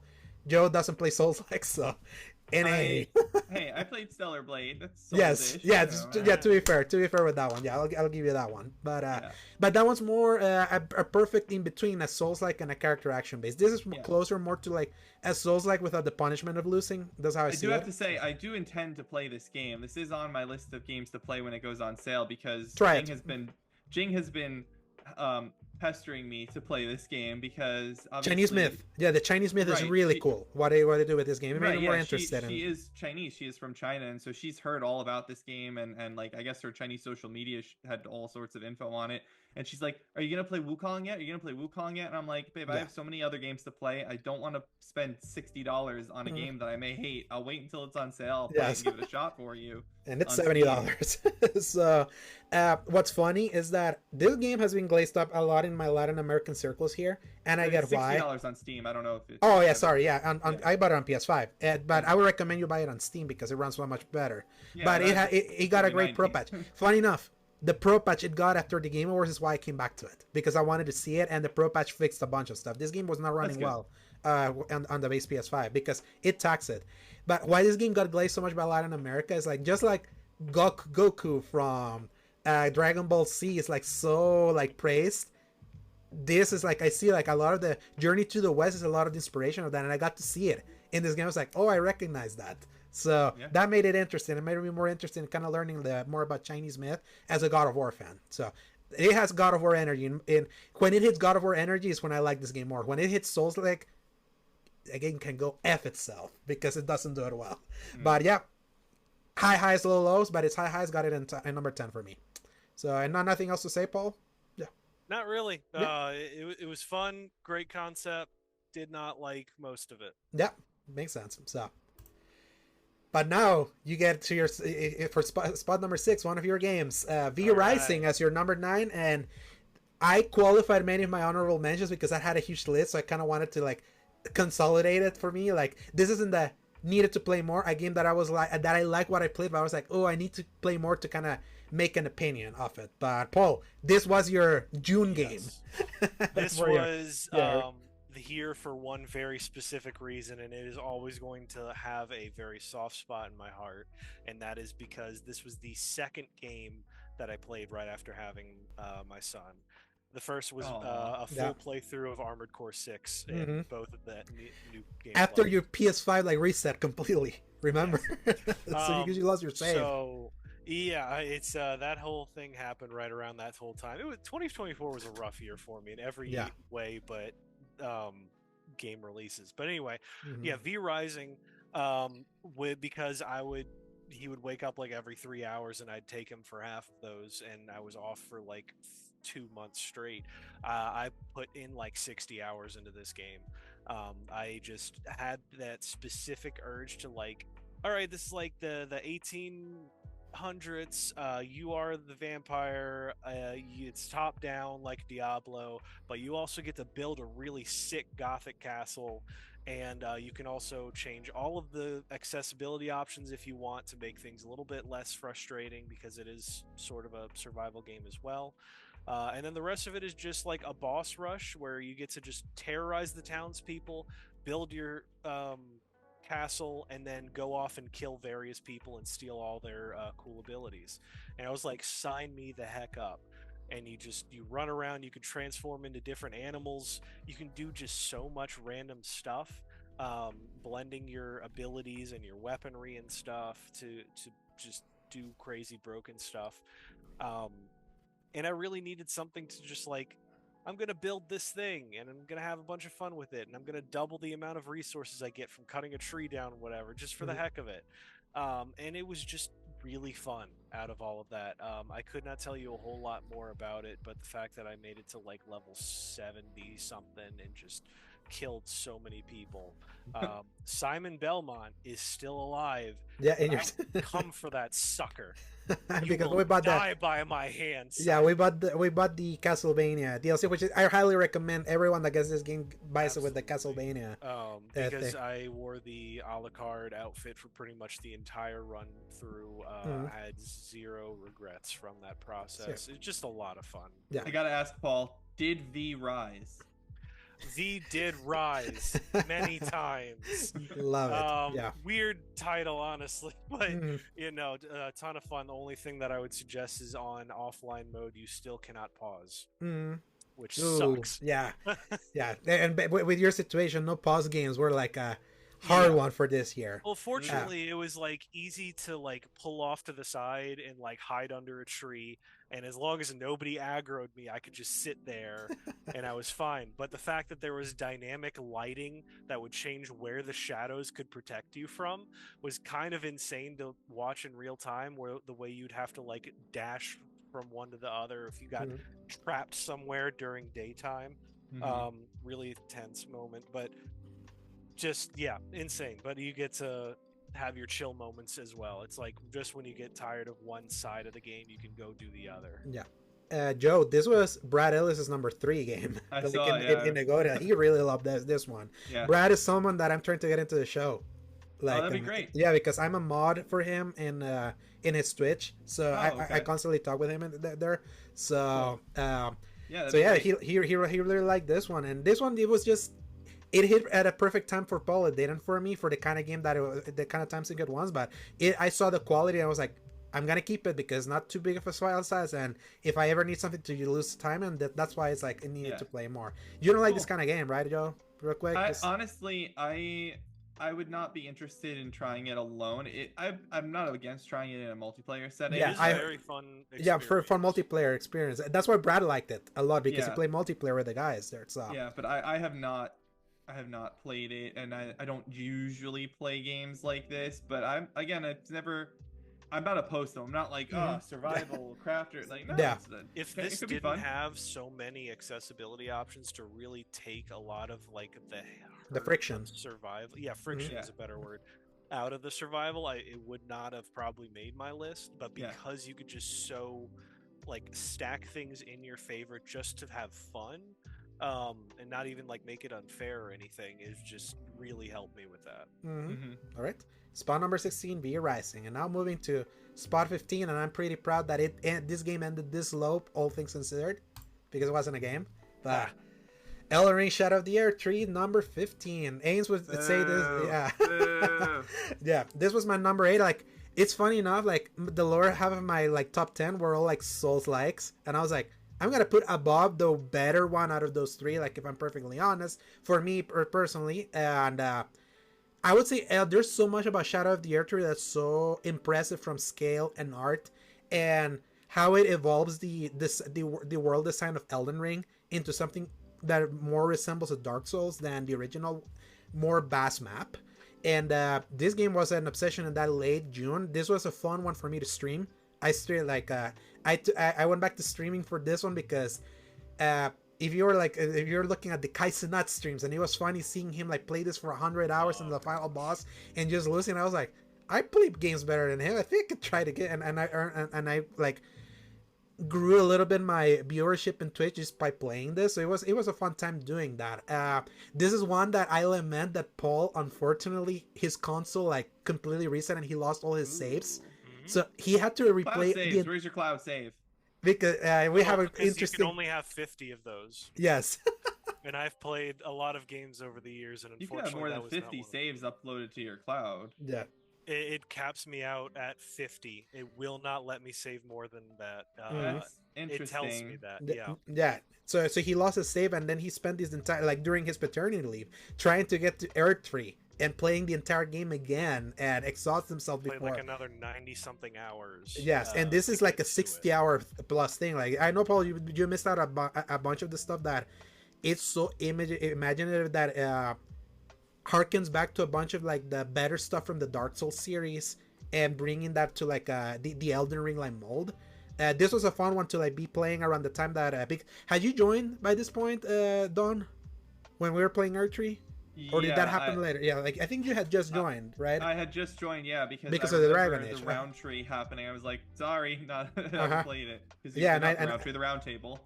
Yes, and as an extra piece of Elden Ring, I personally don't think Elden Ring is the greatest thing since sliced bread, like as some other people from our site done, but I still mighty respect Elden Ring's like size, ambition, and what they were able to achieve. Like this DLC put many games into shame, and I'm thankful at least the industry had the balls to not give it Game of the Year, as I was fearing it was gonna happen, because it would have painted the year at a different light. But I feel it still deserves like accolades in its DLC, and it's one of the better things that I played this year. That's why I was like lower in my list, but up here.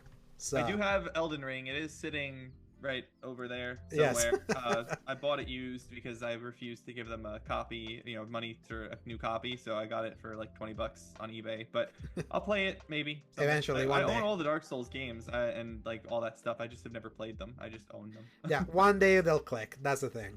Yeah, because I used to be like that. Plenty of other games to play. Yep, that's the beauty also. Spot 14. I put it here because I was the only one that ranked this relatively high. Prince of Persia: The Lost Crown. Paul didn't rank it anything, even though he played it. Obviously, you didn't play it, Joe. But Prince of Persia was like, I'm a big Prince of Persia fan. Like, loved the Sands of Time trilogy from PS2. Loved the reboot from 2008. I didn't quite play Forgotten Sands. That was kind of like a tie-in to the Jake Gyllenhaal movie, by using his character model and things like that. Prince of Persia had been gone for 14 years. And then here comes Ubisoft during the rebuild phase. Be like, let us reimagine Prince of Persia as a Metroidvania with really cool combat and great style and all that. And I thought it was a great start to the year, at least knowing that there were better games coming in. But I thought it was a great appetizer to kick us out. And the design, I would say, in level design, this is one of the better level designs I've seen of any game this year. Some of the platforming challenges with this thing are like really, really, really hard, but so exciting to pull off. It's like it has a confidence that I haven't seen in a Ubisoft game in a while, especially because so many Ubisoft games are all built from the same mold. This broke the mold. This could have been like, imagine, this could have been like the traditional open world game in their mold, and they decided to make it a Metroidvania. And yet it didn't sell because it broke the mold. The mold works for a reason, sir. Yes, but screw the mold when you like. Their mold is not even selling anymore because they're already exhausted it. I'm gonna give you a hot take that is absolutely cold because Alejandro's heard it before. Yeah. That this game needed to be about 15 to 20 hours shorter. Yes, that's why it's like it wasn't higher in my list, because like it was too long for a Metroidvania. So eventually, like, you would lose steam and there would be like some hard difficulty spikes. But early on, I was like, this is amazing. And then I was like, oh, there's friction here. That's why it's not higher, but I was happy at the time that Prince of Persia was back. And then obviously when we heard the news that then they disbanded everyone because they didn't set the right expectations for a Metroidvania, because they put it very, very expensive too.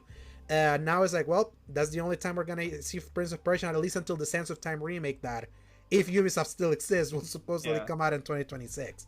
But I still want to give a shout out to that team. I love their work in the Rayman games, and they had not done a game since then, in Rayman Legends and Rayman Origins. And yeah, I thought they did a pretty great job. It needed to be cut, like it needed to be tightened up and needed to be cheaper, and then probably would have been like bigger. Especially when, how do you expect to sell a lot for a franchise gone for 14 years? Again, stupid Ubisoft, but still great game. Loved it. I'm glad you enjoyed it, Alex. Yes. I'm not a I'm not a Metroidvania fan. I don't do Metroidvanias. I'm not a platformer fan. I'm not really a 2D fan or a side-scrolling fan. So totally not for me. But I'm glad that it was good. I liked the 2008 Prince of Persia. That was fun. Yeah, I like that one too. I wish they had continued. It's the only one I've ever played. Yeah, the other ones were better. I wish they would be easier to get. Because they were the precursors to Assassin's Creed, at least in animation and stuff like that. Yeah. Now we get to the first interesting spot, that the math made it interesting because it was a tie. And we're not going to tie break to kind of keep a clean 20, like what we did with Paul, where we would debate it live to see which game went up and down. But because of the math and how everything kind of shook up there, like you can kind of see. I need to understand this one, though. Yes. So obviously Grand Blue Fantasy Relink was an honorable mention, would have made my top 10 if I didn't like the other games above it more. Right. That was an honorable mention for you, and this was Joe's number 8 in his list. So so in the math, it added to around this spot. And then Dragon's Dogma 2. This was one of me and Paul's most disappointing games of this year, but it was Joe's number 4. So it would have been really high, but our disappointment like brought the score down and it tied them together. So where's the most disappointing games? But so it's both for you, Joe? Yeah, it's also this was also a game that Joe liked, but he was also disappointed with. So, it brought it down 3 points. So it's kind of like I was saying before when we were talking Concord, how you guys had it as most disappointing, and I said I couldn't be disappointed because I had no expectations for it. I had really high expectations for Dragon's Dogma. Same. I really love Dragon's Dogma original sauce, like original recipe, and I really, really love Dark Arisen. I think Dark Arisen is the best. It's phenomenal. It's like what they did in that game, especially with the tech at the time. It was open, and I felt like I was constantly exploring and never knew what was going on. And I just remember the environments all looked so different from one another. Like you had the creepy forest with the abbey in it, and I was like, what's there an abbey for? What's religion in this world? Like that's crazy. And then you had like the deserty area by the Shadow Fortress, and then you had the northern reaches part of it that was just not like icy or anything. It was just like further north of Grand Soren. And so it's just so cool. like such a really good game. And then the Dark Arisen with the Isle where you fought death and all that stuff, that was really cool. And then the super secret bonus ending after you beat the game where like you fight those, like all of that was just so interesting. And I think the story was really fun. Like it was a really fun story. I liked that part of it. And so I was really excited for Dragon's Dogma 2. I was like, oh, they got these classes and they're going to bring the classes back and it's going to be exciting. And then I played 2. Well, let me go back a little bit. And then they do the marketing where it's like, oh, you have the Empress and you have the ruler of the kingdom and then they're warring nations and you're the arbiter of all these things in the middle as the Arisen. I'm like, that's really cool. Maybe they're expanding. And then you go and you play Dragon's Dogma 2. And it's a big map, but a lot of it is very narrow. Like there's not a ton of outward exploration. You're doing a lot of running along the corridors. Not Very inspired- funneled. Very Very deceptive. funneled. Yeah. Very funneled. It is More- like, oh, look at this wide open world, but also you can only go forward. Yeah. And it was actually Jim Sterling's review that made me realize that after I'd played the game and I happened to be looking at it, I saw that. I was like, that's interestingly true. Yeah, he gave it a 3 out of 10. I Yeah. remember. Yeah. And so Or a day, sorry. yeah, so I was a little surprised by that when one and Dark Arisen are not that way. And then I'm like, okay, well the combat's still gonna be fun. And it is, it's still fun combat. But what they do to the combat, now you only get like 3 abilities or 4 abilities, and I'm like, you gave me a ton of abilities and you're giving me like a dribble. But whereas in Dark Arisen and even in the original one, you had 6 abilities. Like you had more, like the art, the triggers and all that stuff. Like all of the buttons did something different, and that just wasn't a thing.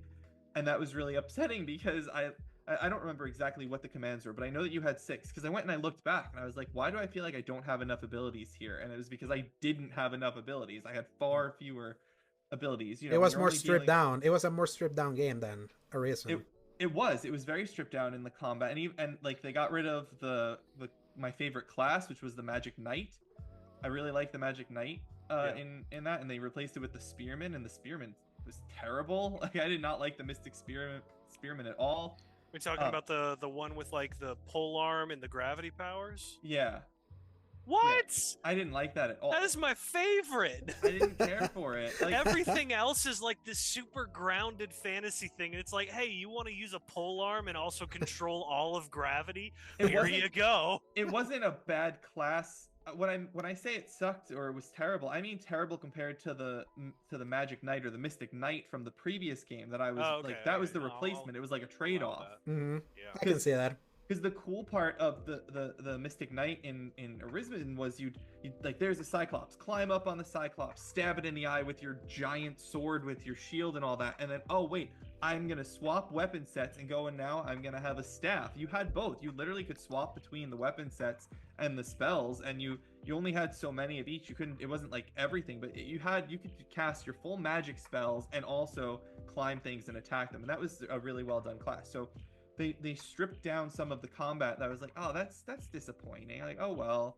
And then the real kicker on it was that this masterful, huge story that they advertised, the Empress you speak to one time and you don't have to talk to her again if you don't want to. Like, there's one quest with the Empress that you go and talk to her, and then the rest of the time it's just a side quest if you don't want to do it. And I have the platinum. I really like the game because it's still a really good game. But when I think about the promise of a Dragon's Dogma 2, a game in 14 years in the making or whatever, because Dragon's Dogma 1 is like 2012. 2012. So it's Yeah, 12 years. yeah, in the 12 making. years. It's still a lot. 12 years Yeah. in the making. It's just, to me, like, it's almost as if they said, oh, we made this 12 years ago, let's just do it again and Not less. take some things out. And that's it.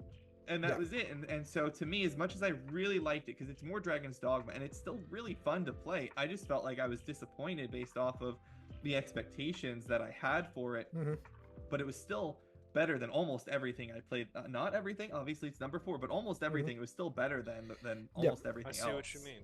Yeah, and I I feel think if you had played better games, this would be much lower on your list. I get it now.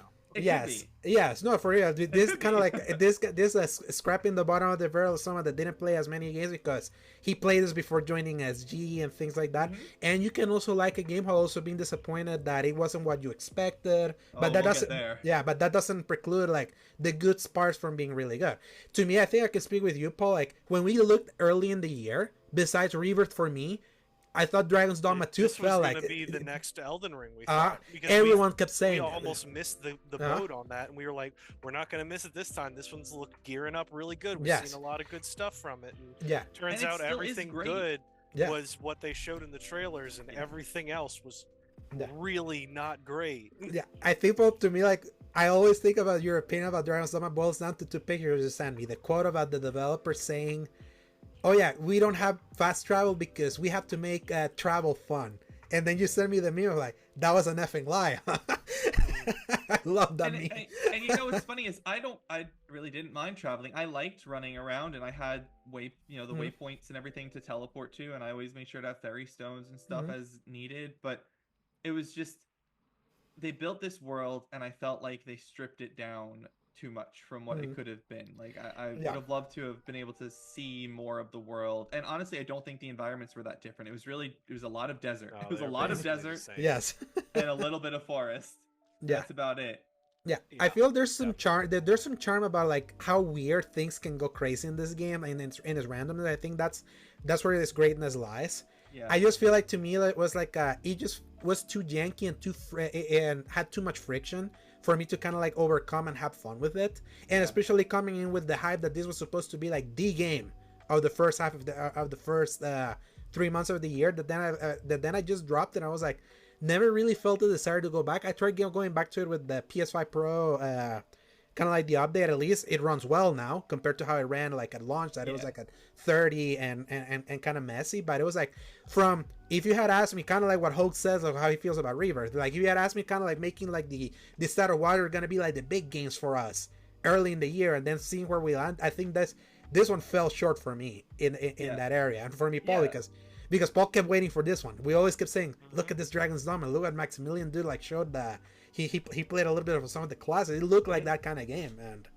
it fell short for me too, unfortunately. And I really liked playing it, and I had a good time, and I don't regret the time I put into it, and I enjoyed exploring it, but I was just saddened that it didn't do everything that I thought it could have done as a sequel to really one of the best Western RPGs of shocking. One of the most shocking, especially for how unassuming it felt like coming in. Like I remember early in 2010, it was like that's why like that was such a cult classic because of that, and obviously because of math, because you put it on number 4. This is why this is here. This wouldn't have made our list otherwise. Yeah, but I think that they have.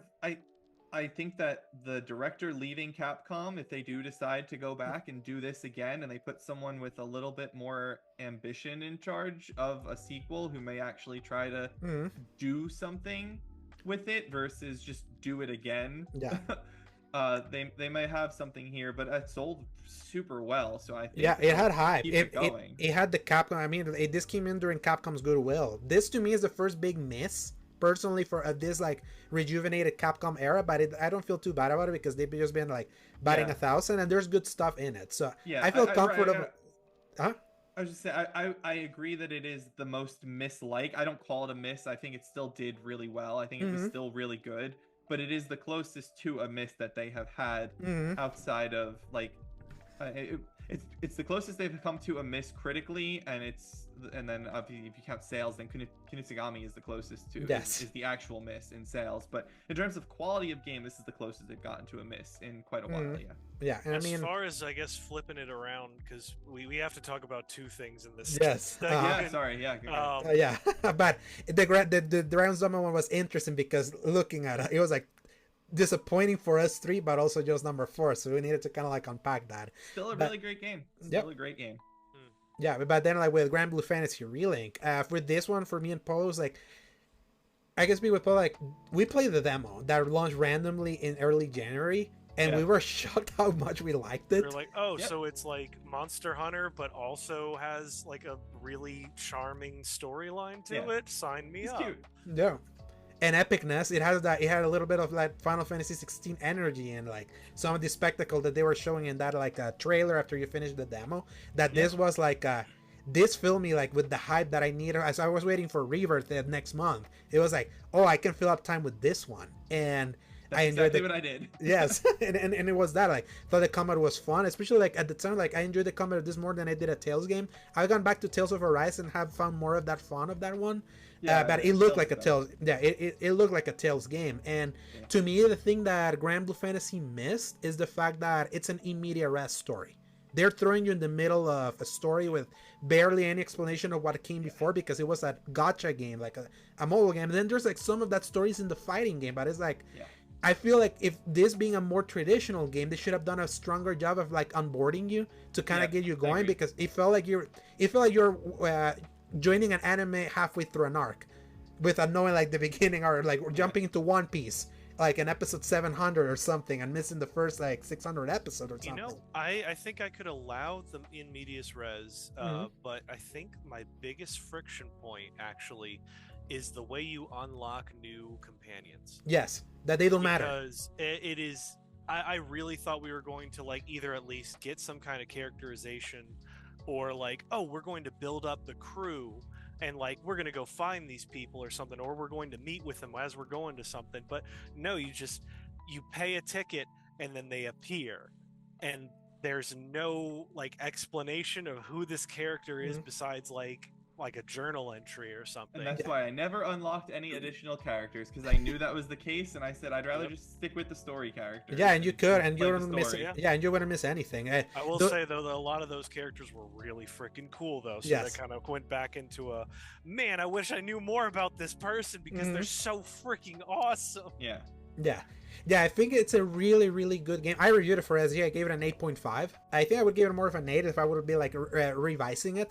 But it was like, I felt they have elements of this could be a really great series if they would add more story, or figure out a way to like make its story like something that's more digestible and more like understandable, besides just this one story that you don't have the context of what happened before. You can kind of, if you read the codex, but that's way different than getting to experience it yourself. And if they had that, I think that would have elevated more. This used to be in my top 10 for a while because I enjoyed the combat and the vibe and the spectacle and the music and all of that so much. It's just that then every game started coming out and then it pushed it down. That's why I was like, this would have made my top 10, but I really enjoyed it in that early part of the year. And Paul did too.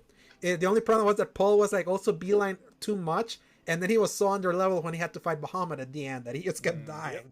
Yeah, I just did all that stuff multiplayer in the random queue thing because I didn't want to worry about it. This game gets bit by the cross-media nature of it, the fact that it has the anime and the multiple games, and it really does need that. Here, like even if they put it in like like the whole story up to Relink in a single anime or something, or some sort of summary. Like that's what it really needed to and the anime is not even complete. There's no easy way to catch up on the story. That's the problem. Exactly. They have few episodes in YouTube that they put up, but it's not the entire story. So that's what held it back. But I still thought I if we were to break this from like a top 20 like from this list, but because we were not doing it to kind of keep it like even, if from this pair I would put Granblue above Dragon's Dogma for me personally, because it's like I just enjoyed Granblue so much more, especially with like my disappointment of expecting the moon out of Dragon's Dogma and it landing lower, but the math kept them tied. Paul, which one do you like more? I mean, it's not even a question. It would be Granblue. It's not even really fair, honestly. I was very upset by Dragon's Dogma. I was very upset by it. You wanted it. Because I should have been it. Yeah, I was too. I was disappointed. I was really saddened by it, but I still felt as though I had more freedom in Dragon's Dogma, to both in the combat system and what I did and what quests I took on and what I explored than I did, because Granblue is it's a linear action adventure game, honestly, with a monster hunting element on the side. Like that's what it is. I think that's because all of Granblue's uniqueness and freedom is in unlocking their other characters. Yeah, it could be. It's entirely like you have to like switch between your core crew, because you Mhm. could, if I forgive me for completely forgetting, but you could switch between those 4 people, right? Or Mhm. could you not? Yeah, you can choose Yeah, who you yes, control. yes, yeah. Okay. But before the Yeah. start of the mission, yeah, but you could like switch between those 4 characters. Yeah, so Yeah. that's where really the fun came from, is you pick the diverse crew and you're constantly switching between them. And the character Um, kits were like very varied. No other player. It was rare for a character to play similarly to the other. Yeah, no characters played the same. That is true. That is So true. I think you almost sabotaged yourself by only playing the main 4 the whole time, because And you know you're that- really supposed to play like Mhm. a good 8, 9, or 10 characters throughout Mhm. the course of the game. And Yeah. that could definitely be, but to me, if I'm gonna play the main story, if they're not involved in the main story, I don't want to play them in the main story. It's like I will it's like acknowledge how that. in Yeah.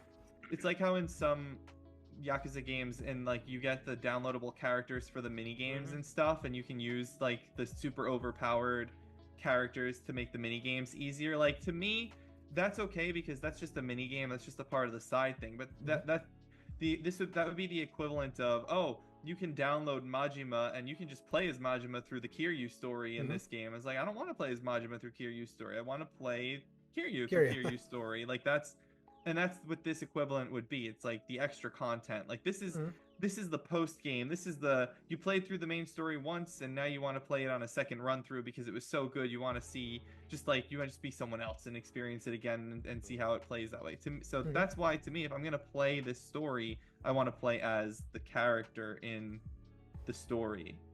Yep. All right, I get that. Yeah.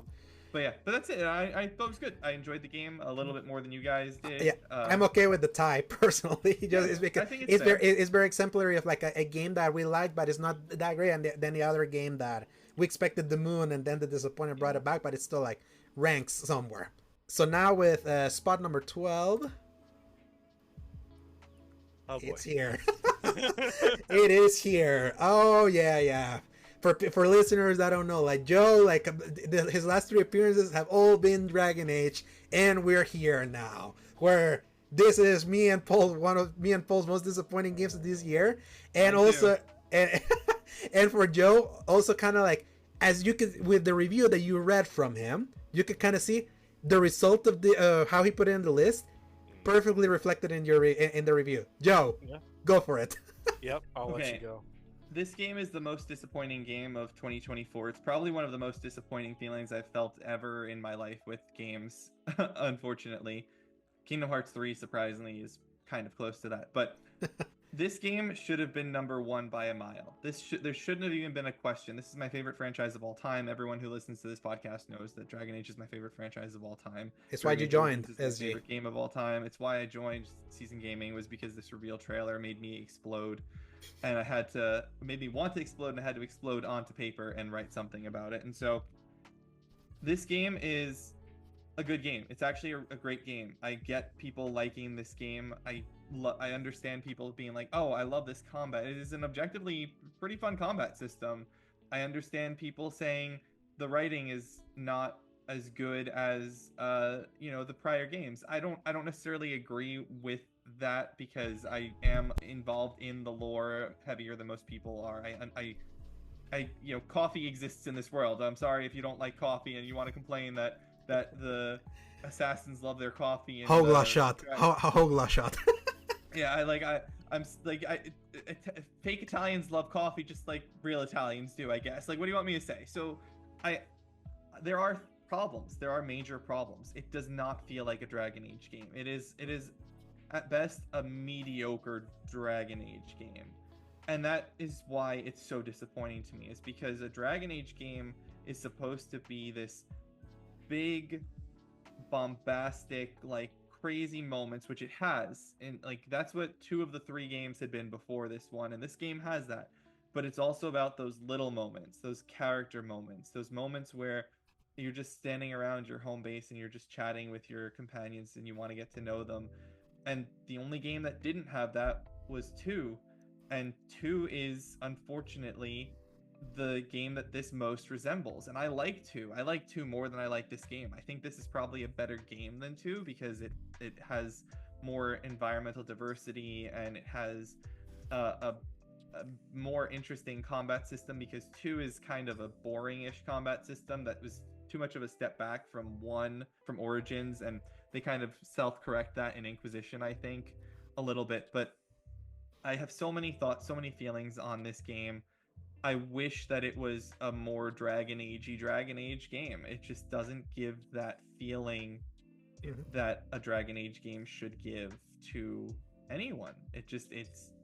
The story's wonderful. I love the lore of it. I don't think that the companion quests are set up very well. I think that it's a little badly designed to have all of the companion final arcs be between like the big moment and then the final act. Like, why would you not spread that out more? Why is it that I can't talk to anybody and ask them questions and get to know them outside of the tiny little sliver of personality that you're showing me to them? Why am I not able to actually care about something? Like, Rook is just so lighthearted, and I don't mind Rook. I think he's a fine character, or she's a fine character, depending on what you pick. I just wish that Rook had a little bit more to him. He's just so milquetoast as a person, without any true passion for anything. And there's no way to make him passionate. You know, you don't necessarily need to make him angry or hateful or you know, raging or anything like that. But I just wish he seemed to care about something. And he's I don't so feel flat. like Rick cared. Yeah. He's so flat in comparisons. Yeah.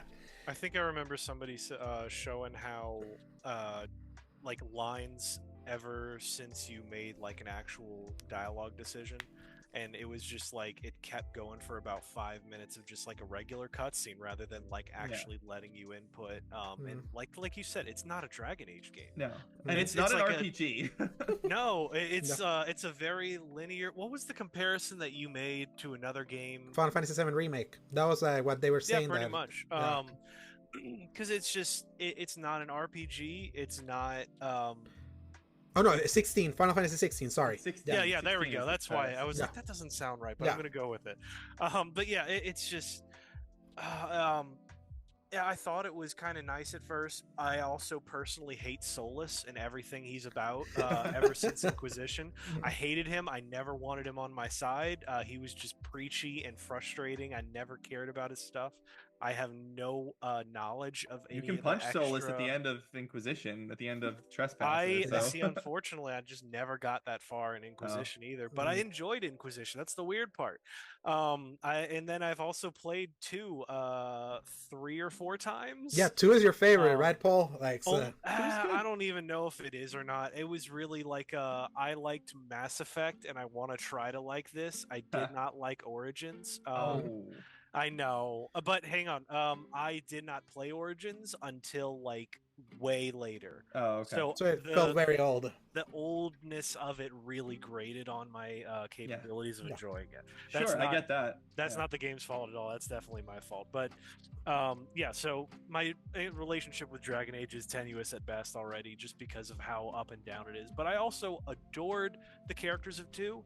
I really love the characters of 3 at times, like half of them really. Yeah, about half of them, because the other half were really forgettable or really frustrating. And then you have to play mage for that, or I would shoot myself out of boredom. And then for this one, I tried mage as well. Combat was fantastic, and then everything else around it is just a nothing burger for me. Yeah, I really like 2's companions, and honestly, it's interesting to me because 2's companions and this game's companions, you can't talk to them outside of the scripted cutscenes. That is true in both of them. Somehow, I still feel like I know them so much better. Do you know why that is? I know exactly why that is. Is Paul. it the chatter, right? It's not a little bit of the chatter, but you can speak to them all the time, right? No, you can't. You can't speak to them all the time in 2. That's the thing. The reason you know 2's characters better than you know these characters is because in 2, the characters will interject in the cutscenes and say what they think and what they feel and what's going on with anything at all. And you don't get that in Veilguard. And that is what frustrates me, is that if I bring Davrin, the Grey Warden, to the conversation with the warden, the first warden, where he's ordering everyone back to the headquarters, and Davrin doesn't say anything, there's a problem. Because Davrin should be at minimum acknowledged by the warden, because I went with my normal crew of Valara and Harding to that meeting. And I was like, oh, let me go back and reload and see what happens if I bring Davrin. Even Fallout 4 Nothing. managed to get that right. Yes. Yeah. Fallout Your 4 companions games. they're just in the background, off to the side, out of the view Yeah. of the camera. You can't even say they're in the background because you don't even see them half the time. Nope.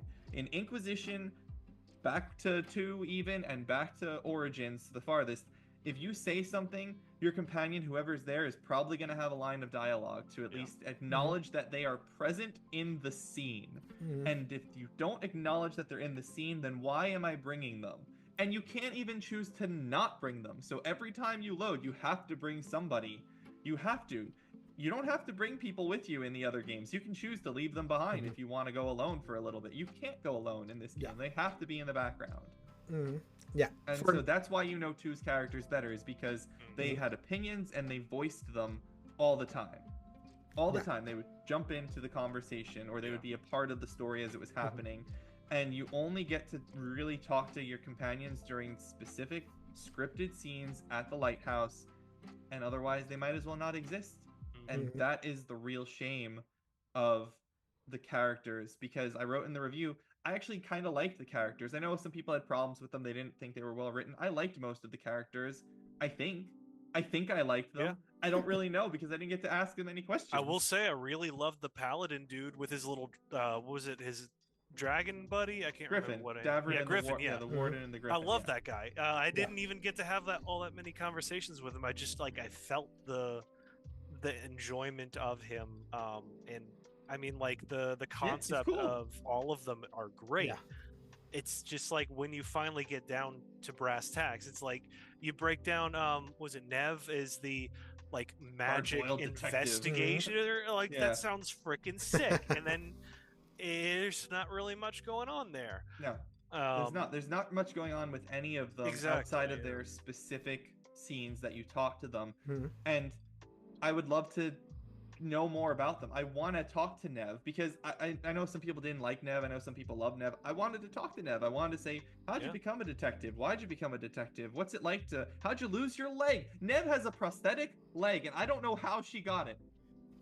Before you would get all the little details with every old BioWare game. And that's what this clearly isn't. I try to approach this as, I only beat Inquisition long time ago, never beat 1 and 2. I'm more of a Mass Effect guy, but I appreciate BioWare stuff. I want to see, I'm going to try to approach this as kind of like a newbie and see if they can kind of sell me on this without prior background and all that. And I just figured I just didn't care. I hate not feeling anything about what I was playing.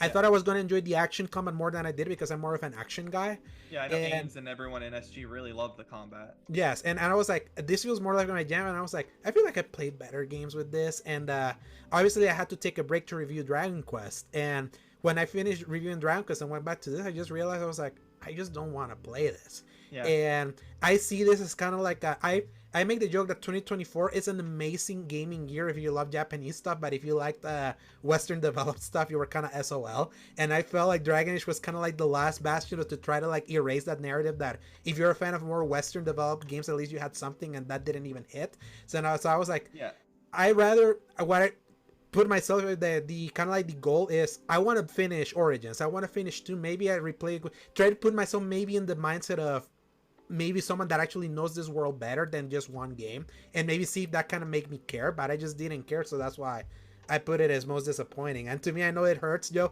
despite the fact is this high, because at the same time with your disappointment, as you stated in your review, you also have to review the game that's in front of you, and objectively there's still many great qualities within this. There are, and I do think that there's too much I do think there is too much harshness to this game. I don't think that the writing is abysmal the way that some people do. I think that it's just, I mean, the writers of this game, aside from losing David Gator and a couple of losses, the primary writers of this game have been the same writers. It's the same writing that Dragon Age, it's the same writers that Dragon Age has always had. It's just that they it almost feels as though they only got to write one pass at a script and they didn't get to clean it up. Someone else cleaned it up and added stuff. Yeah, I mean, yes, maybe someone else did a clean up and a clean through pass on it, but it's almost as though I listened just today actually to the spoiler cast that Hogue did with Maddie and Gene Park on LSM, because I had time to listen to it. It was like 3 hours, and I finally listened to it today during work, and I'm listening to it, and they call it like the reclamation project. They had to reclaim it from the live service nature, and you can see a lot of the live servicey stuff that they pulled back early from on. and You see whatnot. that, Yeah, and you do see that, and that's true. And I think they did a really good job pulling away from that. But I do think that what got lost was in the 4 years that they made this game, which was basically 2020 through the release at the end of last year, in October of last year. They made this game, and I think that they wrote the script as quickly as they could, and I don't think they got to refine it. I don't think they got to clean it up and make it that higher quality, because some talent has left, but a lot of the talent was the same ones that wrote it. And I know I'm talking a lot about this, and I'm sorry, but I just get it out, get it all out. It's as if they wrote a script and didn't edit it and didn't try to squeeze it in the world. It's almost like they wrote it as if they're in this world, and then you would take a second pass and you'd change this word and tweak this piece here and readjust it and twist it and fit it, and it would go into the Dragon Age slot. And they skipped that second process. They just wrote the flat script and they let it go, and that's what's in there. It's not bad writing, it's unrefined. Yes, and that's why, like, you expect better from BioWare in that way. Yeah, but I also don't want to poo-poo it, and I feel like it not making top 10 but still being like in a top 20 at least represents a little bit of that. There's still, I've heard that people like the combat later on in the game. The visuals of this game are really pretty in some areas. Like, I know we many in our group like rewarded it. It's kind of like one of the better virtual worlds. I've seen some images like, wow, this is really pretty, and this is the most like refined BioWare game when it comes to tech. Yeah, beautiful art for sure. Like, the art is wonderful. I don't actually see why people complain so much about the characters. They kind of just look like a refreshed Inquisition character model version. Yeah, like, I was so funny. The skill up say that they look like straight up from Shrek. You could have Prince Charming from Shrek next to them, and it would look like they fit. Yeah, but yeah, they were doing with but overall, overall, I still really liked the game. I loved the game, honestly, in a lot of ways. There are just so many ways that I was disappointed and let down. And you know, personally, I would rather just have an Inquisition combat system than the action combat that so many people love. But that's why it's so high up, is because it's still Dragon Age. It still had a really good story. It had a good conclusion to the story. Yeah. You're very tied to it. It's like, you're tied to it more than I know most people are. So yeah, it should have been number 1 with a bullet, and it was number 2, and that's a shame. So yeah, that's all I'll say. Yep. Sorry. And with that, another Dragon game, but this one gets into Paul. Like Paul gets this one here. Dragon Ball Sparking Zero, the return of the Budokai Tenkaichi series, now with like a new name and big game in October. That was like this was an event that it made me realize how big Dragon Ball still is, like in general, that it could like create such big movements. This was what I call one of the best 7s. It's really good. This wouldn't have made my top 10, but I enjoyed what I played. I enjoyed overcoming some of the horrifically early hard bosses. Screw you, grade A Vegeta that Paul got in one. But easy. Paul absolutely loved this one. Paul, give your quick spiel. I'm going to be very quick on it. It is just a great party game, a great game to play with your friends. It is just the most robust rendition of anything Dragon Ball has done as far as mechanics go and style. It's just really stupid fun to just punch another little animated character through a building. Because there's like cities and you just destroy it all. It's fantastic. The online has had its ups and downs. I've stopped playing it all that much because you really got to stay on it, just like any fighting game, and I don't do that. But all the same, just a fantastic work, fantastic execution, great time all around. Last thing. To commemorate the release of this game, I sat down with a Little Caesars pizza, a Coke, and I played that game that evening because Elizabeth was out, and that just kind of gives me the perfect, like, it's a nostalgia bait for the best reasons, and that was it. But and don't forget the most important thing, Paul. This game kept you sane during the hurricane. Yes, because I didn't have to be online at the time, and I was able to play that. Well, okay, you know what? No, because I played that when I got back from the hurricane. I played Frostpunk during the hurricane. That did not keep me sane. But it was around that era, so you need to kind of. It was right after it, so I really needed a good win, and that was definitely it for this. Hey, you're gonna say something, Joe? Oh, I want to say two things. One is Sparking is actually the Japanese name originally, so it's It new in the is. U.S., but it is just they Yeah. matched the names up, so it's Yeah, kind of not. like Biohazard and Resident Evil, Yeah, and then pretty much, yeah. So, but yeah, Yeah. fun time. Yeah. Yeah, the other thing is I love Dragon Ball Z and Dragon Ball. I got a Crunchyroll subscription gifted to me for Christmas because Nice. I asked for it and I wanted to catch up on Super, which I hadn't finished. I want to watch Daima and all that. Yeah. I have not played this yet because I'm not caught up on it. I always liked the original Budokai games more than the Budokai Tenkaichi ones.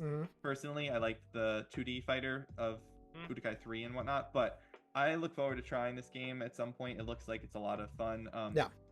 Yeah, Alex, It you is have this as your best definitely- 7. Sorry. I have a bunch oh. of games in 7. So, how you were gonna say, Paul? I was just gonna say it's definitely nonsensical, and I watched most of Super. Yeah. At a certain point when you're playing through Goku stuff, because it skips over so much of the actual story. Yeah. Like if you want the story, play Kakarot. Don't touch this. Yeah, I have yeah. it installed. I have it installed. I've not Kakarot's played really it. good. Installed. Yeah. It's The reason I've not played it is because they keep saying they're going to add more, so I'm waiting for it to be done. they And then keep I'll play adding it. more. Yeah. That's the crazy I know. part. That's why I own all of it. I have All the DLCs. Yeah, I saw that. There was more DLC. I stuff. was like, I thought I bought the season pass. There's more I'm to just buy. waiting for them to stop releasing stuff so that I can play it. But I do want to say that when we were on the Grand Blue and the Dragon's Dogma one, Alex, you did not have my best 7 as Grand Blue because Grand Blue is my best 7. Yeah, I forgot to mention it. Yeah, that would have put it above then, and that would have screwed up the list. But it is my best 7. Yeah, it's one of your best 7s. Yeah, it's so That funny. was my one best 7. Yes. Yeah. To be fair, like, at the very end, I went to look at all the rest of the honorable mentions because I knew you had because it was a superlative for you, not in the honorable mentions. So I only looked at there, and it was much later, and it was late at night. So Sorry. fun correction. Just So wanted to make sure it was clear. yeah, so that would put it a point above. So it would actually be, if you were That's to funny. flip it, Anyway, Grand Blue you- would put it above. But yeah, So, I look forward to playing this game at some point in time. I will definitely get to Kakarot someday. It's been installed literally for years on my PS5, just updating every time they update. Same. Waiting. yeah, same So- here with me. So But good. and now number 10, the game of the year for GameSpot and IGN, a game that Joel spent his entire break trying to finish. I Yeah, gave up on it. Paul kind of gave up on it because I need to play more. I but- want to go back to it. I need to Same. make it clear that I Mhm. have enjoyed every part of it that I played. Yeah. I will have no real negative to say about it. Yeah. It's just too long. Yeah. That's my and that's my thing. It's like it's such a meaty game, and I feel like a metaphor to me finally suffered that. I played too many JRPGs this year, and I need to kind of like recharge. But what I played was amazing music, the story like very thought provoking, like the thing very interesting story to play around the time of the election because like some of the things kind of like correlated, not as overt as so many people were kind of saying to me personally, but it was interesting. It was interesting playing that. It was like, oh yeah, there's like you can correlate like playing this with kind of what's happening in the real world. But I enjoyed how they do the turn-based combat. It's just kind of like I burnt out. But Joe, you did finish it and you landed at number 5. Give your quick spiel. I did finish it. It did land at number 5. I really like this game. I never played a Persona game. I own 5 Royal on PS4. I've never played it. I'm not a crazy fan of like a calendar system and that thought. And the calendar system I do think is a little wonky. Like some days they just end the day on you, so you don't get to do certain things. Or like feels weirder in this kind of game instead of like in high school. That it kind of makes sense because you're kind of going through your school year. But and then there's like you get ways to travel quickly, but then they're like, oh, but you can't do that so quickly. It's nighttime. You can't travel at nighttime, even though you're literally in no danger traveling at night, or like that sort of thing. It's just so some weird quirks to it, but it's a really good story, and I really enjoyed the combat. And I did all the quests and everything, and I'd heard that there were difficulty spikes, so I like grinded a lot. Like any dungeon I'd go in, I'd spend like a couple hours and grind up a bit to make sure that it was never really too bad. And I don't think I ever really in the end struggled because even on the hardest optional bosses, because I was prepped for it, and I googled if I was like, what was that? I'm not gonna figure that out. I was just gonna So I really liked this game. I thought that the characters were really really good. Heisme best character. Gosh, I love Heisme. I like Heisme. My favorite character is actually Barden. Barden is, if you guys haven't gotten to him, you probably have. He's the guard captain in Martyra. I really liked Barden. I thought his was the best story. I thought his was like the cool, like everything about him was my favorite. He's my favorite. And I liked the combat system. It was a good turn-based system. My biggest criticism of the system is that some of the classes are locked until really late in the game. Like I was maxed out as a merchant Mhm. forever, and you never got tycoon until like the last Mhm. act of the game and things like that. So I thought that some of the pacing of that could have been improved. But overall, really, really fun game. Really, really good story, and I liked it. I was very Yeah. happy to have played it. It took me 116 hours and 50 minutes. I definitely I maxed out your main character's archetypes and everything because I did grinding and everything, so I got that trophy and whatnot. And like if I really wanted to, I could go back and get the platinum with one new game plus run without any struggle. I'm just not going to do that because I don't want to. I don't have any desire to play it again.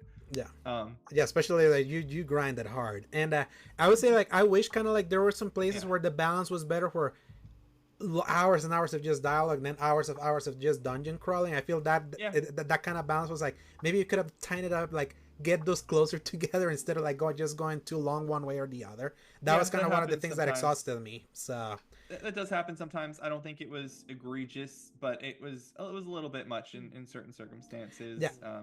Especially because you can't save the game when the cutscenes are happening. Yeah, so you have to wait for the cutscenes to get to the save point. So it's like it was like 2:30 in the morning one time, and I was like, oh, I want to watch this one. Let me progress this thing, and I'll save after the cutscene. Then I ended up going to bed at like 4 because it was an hour and a half of cutscenes. Oh no! Like and, that sort of thing is stupid. Like let me pause the game and still save it or whatever, like that kind of thing. But otherwise, good game. Yeah, Really which the other big RPG that was much higher on my list allows you to pause at the very least, and it lets you play it more too. So, but we'll get there.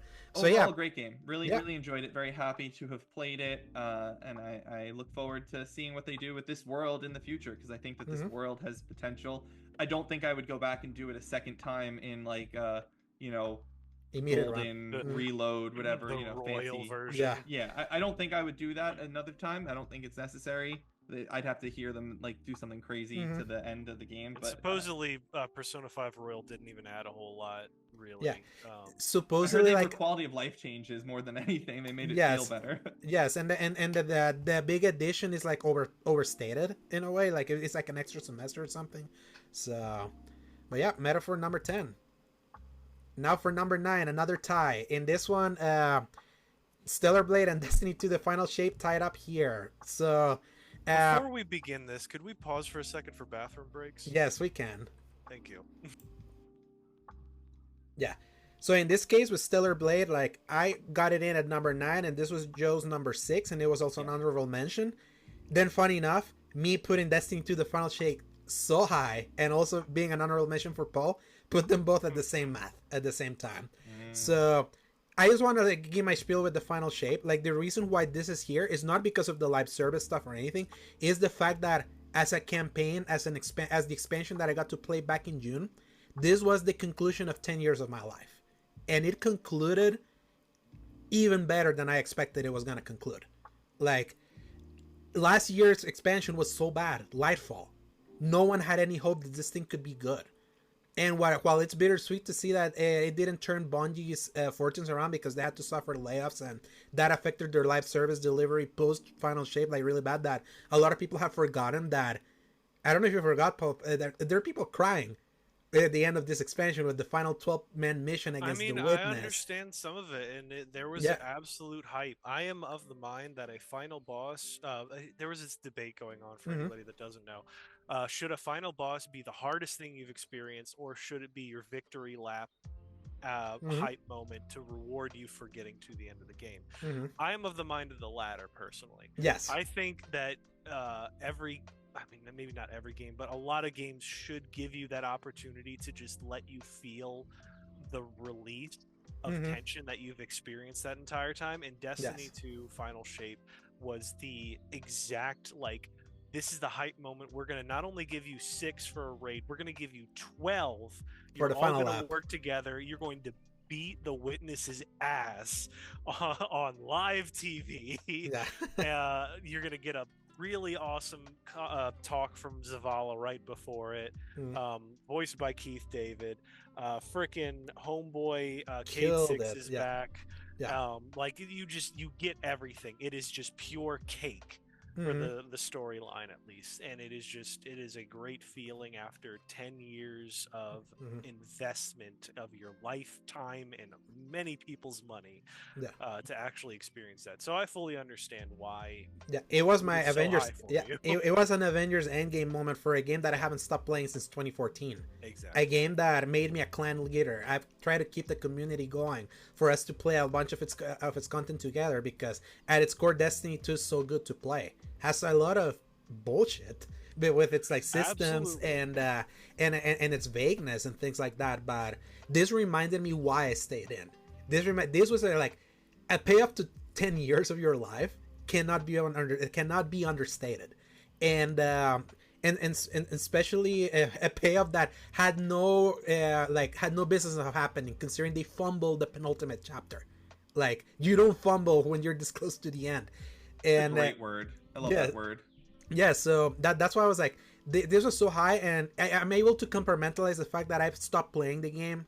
I try to go back to it because I've let a bunch of live service content stack up, and I'm still letting it stack up because there was like a new episode that happened this week and such little content. I was like, I'll get to it when I have stacks of podcasts for me to catch up and just kind of play together and all that. But I just want to single out that experience of that campaign. It's one of the best things Bungie has done, and a tip to the cat to a bunch of those people that eventually then got let go, because they put their heart and souls are all over that expansions campaign, and even its raid and things like that. And yeah, it was like, I'll never forget watching the world race of the raid, because it unlocked that final mission once someone completed after 18 hours, waking up the next day with like my stream still open, where some people still playing, then someone kind of like beating it at the moment, the mission unlocking, logging in to play that. It felt like we were waiting for like our heroes to kind of like give us the opportunity to come deliver the final blow, and it delivered. Gosh, I love the final shape so much. But then with Stellar Blade, I reviewed this one. I gave it an 8 over at Season Gaming. As why is my number 9? Is because I put Earth 3 above it, because I feel like for quote unquote Souls likes, that's the one that I enjoyed the most out of the three, without taking over the fact that I really enjoyed Stellar Blade showing me that as we pursue all this Souls likes, because that's going to be, because the influence is just there, that we're finally going to see more developers be like, okay, we're taking that mold, but we're going to hone in on something different to make us differentiate from ourselves. And what Stellar Blade delivers is providing that perfect middle ground of, it looks like a Bayonetta, has some of the strategy and pace of a Souls game, but exists somewhere in the middle that you get the best of both worlds. There's accessibility. You can make that easier if it's like kicking your ass. I really like the presentation of it. I thought the production value was really high for, funny enough, Black Myth Wukong and Stellar Blade had developers that were mobile developers before they did this game, and this was a great upgrade for development. Be like, hey, you did mobile, but you did this and you did it better than I expected for a first timer. And though its first half was kind of weak, the second half, kind of like similar with Black Myth Wukong, the second half was much stronger once we got out of the desert. You get out of that desert, the visual imagination of that game like rose up a notch, and I really liked where the story ended up going and the endings that you can pick, and kind of what it leaves for like a potential sequel. And I really enjoy like the combat with the further upgrades. I really got into like a great flow of the perfect dodging and perfect and perfect like parrying, to then kind of like rush and just like slice enemies in half. Like, that never got old. And I didn't feel this had the low lows that I suffered with Wukong, where I was actively hating it. And I'll never forget also Stellar Blade. This was the first time that I really loved a game's accessibility, because I suffered vertigo in the middle of reviewing this game, that I didn't know if I was gonna continue, because I couldn't like be staring without like losing my balance. And the accessibility of this game helped me finish it, because it accounted for me like improving like parry windows and things like that, and it's something that made me like more appreciative of accessibility that I usually wouldn't, because like I needed that at the time. So yeah, shout out to Stellar Blade. I like you better than Wukong for sure. And Joe, you one of the few Souls likes you you played and finished, and you got to your number 6. It's probably the only Souls like I've ever played and finished, if you want to be technical about it. I liked it pretty much from the outset of the demo, I was like, oh, this looks really cool. I wasn't sure. The demo makes a strong first impression with that, with getting out in the war. Yeah, I wasn't sure how I would feel about. I mean, it always looked interesting from its reveal, like the very first reveal they had like years ago. I was like, oh, that's kind of cool. And Project Eve. And it's obviously like sexy Korean robot thing. It's like, okay, that's kind of. Alejandro, you remember when you questioned me on when I was like, I don't know how to put my finger on it, but this is gonna be really horny, and you're like, what are you talking about? Yeah, because of the jiggly physics. And I was like, buddy, I just trust me. And sure enough, yeah. I mean, immediately the first scene of this first trailer, I think, opened with a shot of Eve's butt. Like, I think that's what it did. So, yeah, it was definitely a game that was interesting because I was like, oh, that just looks like it's an interesting setting to me. Mhm. And I was so when I like saw the that, world with those crazy spaceships made of like angels statues and stuff. yeah, Fantastic. exactly. Yeah, and so I was really interested, and I saw there was a demo, and so I was like, okay, I guess I'll play this demo. But I was curious how my girlfriend would feel about this game, because I know that there are people out there who wouldn't want to play this in front of their significant others. There are women out there who love this sort of thing. There are women out there who love this sort of thing with like sexy woman robot and all that. Like, some girls like that. Some girls like to play the dress up side of this. And then there are others who just wouldn't care or who wouldn't want. I was just curious how she would react to it. So I was like, hey babe, there's this game that has a demo. I'd like to play it with you. I'm curious what you think of it. And like, from the moment we started the game and Eve is diving down in her pod and gets out and starts the combat, Jing was like, I want to watch you play this whole game. Yes. And that's the thing, when you get out of the pod is when she goes out like in the slow motion, like completely showing the perfect body. So that would have been the thing of like, she would either be like, I don't want you gooning to this, make or break. let's go, because it makes women look cool. Like it does. And and so the way that it was, I was like, oh, okay, I guess I can do that. But we were not living together. We only saw each other at that time on weekends because she was 2 hours away from me. So I said, but we knew that we were going to be moving in together in a few months. So I said, you know what? Why don't I just wait to play the game until we move in, and then I'll play it and you can watch. And so when we moved in together, this was, I think it was like the first game I played after we moved in, because we moved in June up here, and I played this in August. You played it like a month and a half after release. It was a while. I started playing it in July. I think my first trophy is May when we started, and I didn't pick it up until the middle of July. So I needed to rush because of the review. I wanted to take more time with that one, but that's the problem. I was trying to review games post no code release, because otherwise you miss your window. So that's why me suffering vertigo when it happened was like so unfortunate, because I was like, gosh, I was like, I need to review this, and I got to work that into the review. I was like, oh yeah, by the way, this happened to me, and I used the accessibility, and that helped me finish. So it helped me with a great angle for it. Yeah. And my only thing with it is that, did you play Nier Automata, Joe? Okay, so you didn't notice. So my problem was that this felt like we got Nier Automata at home. So many of the themes that it it deals with were like done in Nier. So it was you trying to see someone try to attempt those same those same themes without the weight and the depth and the heft that Nier Automata did. So it's something that I noticed. I was like, yeah, this feels like lesser Nier, but hey, I'm also one that is like, it's still making me appreciate how much I appreciate Nier, because it's like, oh, that was a great. I heard the Nier comparisons from people. Yes, Nier was classier, even with the whole look up beneath 2B's butt thing. But like, because like even all of the cutscenes and stuff, I never felt like it was objectifying anything. Like 2B, and then of course 9S is a boy. But then Eve is just absolutely ogled at every point by the camera. So but no one ogles at Eve. That's what's funny. The camera does it, but no one in the universe ogles at her. Nobody in the universe. That's fun. Like, that makes it fun. Yeah. So it's so funny. It's kind of like a break in the wall. Like, they know that this is sexy, and you know people will gun. I hate how this became like a flashpoint for the stupid anti-DEI crew from like the Grumps and all that.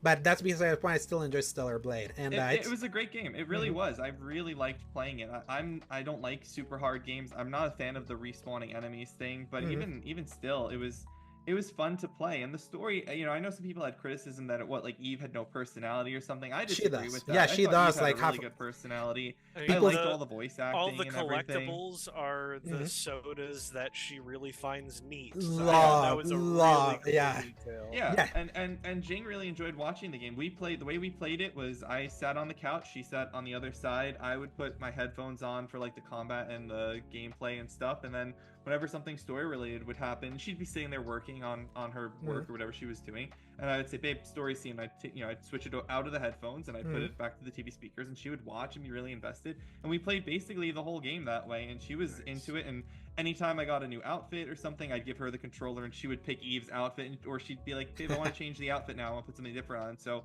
we'd go from like the standard space diver outfit to like the to the skimpy bikini outfits to she made me do the first boss in the skin suit with the no shields thing. Oh no! My God. I was like, oh. Okay, she No tested shields. it. She really tested you with the hard It was mode. just the no shields, yeah. And the first boss too, it was so tough. I was like running out of money and running out of health items and stuff, but it was overall really fun. I liked it a lot, and Jing liked it a lot too, I think. And she really wants to watch me play Wukong. The difference is, I don't know if I'll like Wukong, and I knew I was going to be interested in this game because I played the demo of it. So there's no demo of Wukong for me to do that with. I thought they would put one, but I could be mistaken. No, but Yeah. I thought there was they put a demo after the Might fact. have like but, removed it eventually. yeah, but yeah, Stellar Blade, great game, and the Destiny 2 Final Shake, great campaign and great ending. I'm not talking about the live service stuff. I cannot defend that. So No, that's not part of it. I think I see that as like another season. And with that, Joe, me and Paul didn't play this. You put this very high. That's why this is a number 8. So try to be as quick and as succinct as possible because you also reviewed this one. Yeah, I don't have a lot to say on this one. It's a Life is Strange game. It's a walking simulator choice-based game where you have some interesting powers. Previously, Max had the power to just rewind time. That's not her power in this one. It's something a bit different. She can switch between living in the dead world of a friend of hers who gets murdered, and that's interesting. And I loved this game. I gave it, I think, a 9 on Season Gaming. It's truly great. I know that there are people who thought Max didn't need to come back or who weren't super big fans of this particular game, but I thought that Max was charming. I thought Hannah Tell was a wonderful voice actress. This game was really just, it was something special for me. Having come off of, hating Life is Strange 2 and actually really liking Life is Strange True Colors, which I'd only played a little bit earlier in 2024, prepping for this game. I really liked it. I don't have a ton to say on it because I don't want to spoil what the game is like. It's not that long. It's only maybe 15 hours of gameplay. So there's not too much to say other than if you like Life is Strange 1, I think you'll like this because Max is still Max and it's wonderful. I gave the caption for SG of no need to rewind or something like that. Yes, it was a good one. Yeah.